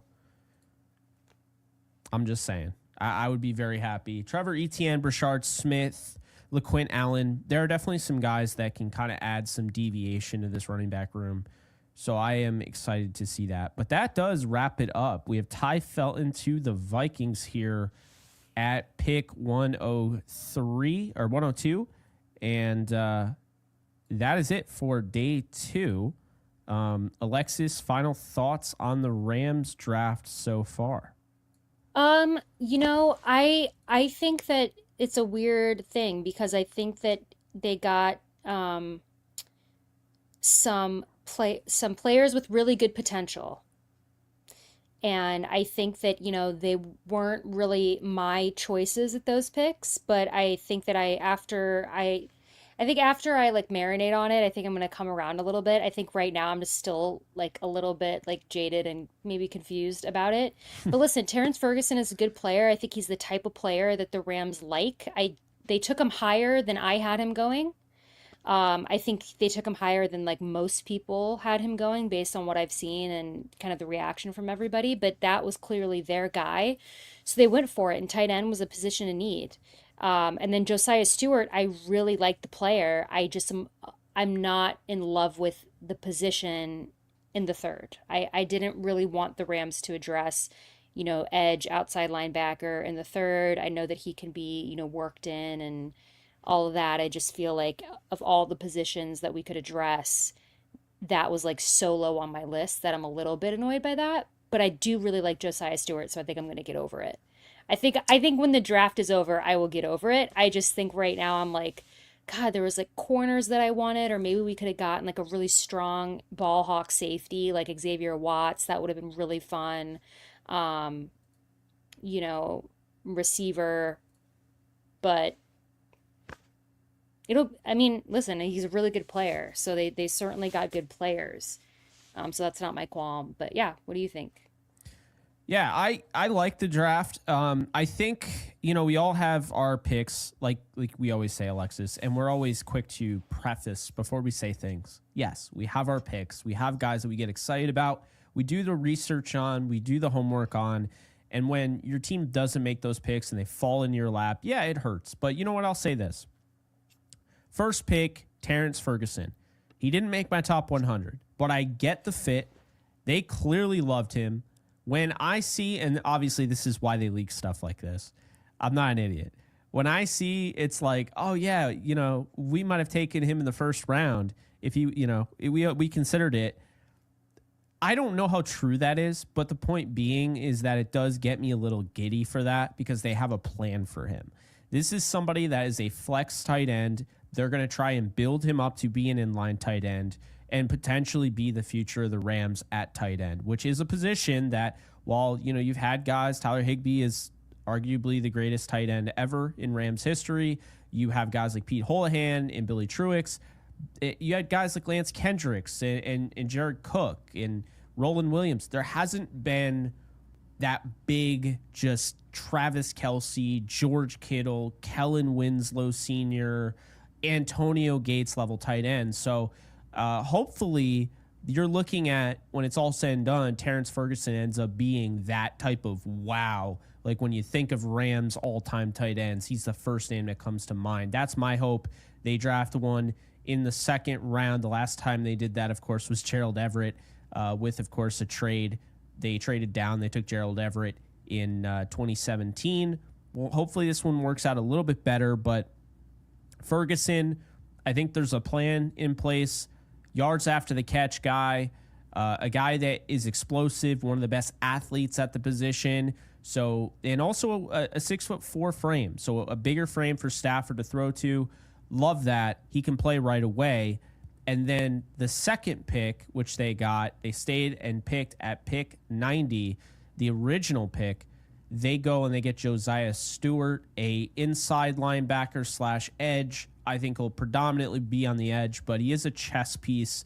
A little bit shorter. I wouldn't say smaller because there are guys that went in the first round at that position that have about the same amount of pounds on him. But this is somebody I see as a Uchenna Nwosu type. You can use him in a few different ways. His cover skills aren't quite there, so he's going to need to develop in that regard. But I think it makes a lot of sense when you look at, what somebody like Brendan Jackson brings to the table and his skill set as opposed to Josiah Stewart. I was just saying how the Falcons have two pass rushers that are pretty much the same coming off the edge. Well, I think in that rotation, if you have those rotations where you can take a Verse and Young out of the game and put in Brendan Jackson and put in Josiah Stewart, those two complement each other well. They're not the same type of rusher. I think you're getting somebody here who some people, they might not have on their radar, but I think he's a chess piece for Chris Shula.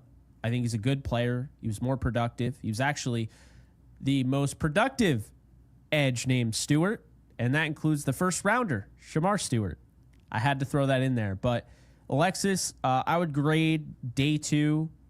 I'd grade it probably a B+, I would say, because I gave an A grade to Josiah. I gave a B to Ferguson, so I'd say a B+. And what I would say is this. If you factor in everything for the draft so far, because you have to factor in the trade, this is an A type of draft so far, because you factor in getting a first rounder in 2026. You get Ferguson, who's going to help you as an offensive weapon, and the here and now and also in the future. And then you get Josiah Stewart, who's going to be a really good pass rusher to have and can work as that third guy to replace Hoyt in those cheetah packages and be a chess piece. And then you get that 2026 first rounder. I think that's a lot to take in, Alexis. I think that's some good stuff. And tomorrow, they got, 6 picks tomorrow? I'm sure we're going to see a lot of good football players become Rams tomorrow. I'm excited about it. I think at 127, I'd be looking at some of the guys we already mentioned, Chris Paul Jr. if he falls, Torrey Horton. There are other guys, but yeah, it's been fun. 2 days down. The big one tomorrow to go. 7 hours, by the way. I know. So our marathon tomorrow, where Jake and I are sitting down for hours on end and just stream the entire draft. It's a fun time.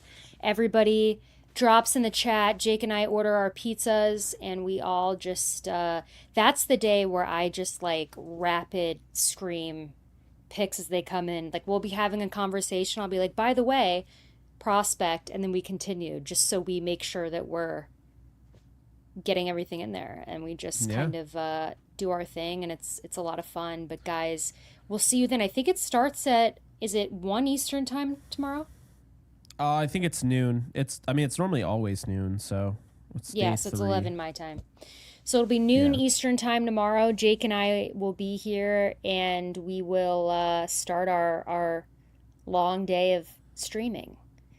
And guys, we hope to see you there. Even if you can't watch the whole thing, obviously, it's like an entire day. Just pop in when you can. We'd love to see you. But as always, if you like what you hear, please like and subscribe if you stuck around tonight and watched the show. You can follow me on social media. I'm on Twitter at the Alexis Kraft. I'm on Instagram at Alexis Kraft. And then Jake is on social media at JKBogan. And guys, we'll see you tomorrow for day 3 of the 2025 NFL Draft. But until then, as always, stay safe, take care, and go Rams. And of course, special shout out to Trick or Treat Studios for sponsoring this and, of course, tomorrow's stream. 15% off. Go and check them out now that the stream is ending. Go check them out, trickortreatstudios.com. Promo code TOTSJE. That's TOTSJE. Will get you 15% off. And I believe that is going to do it. So, again, we appreciate you sticking around, and we'll see you guys tomorrow.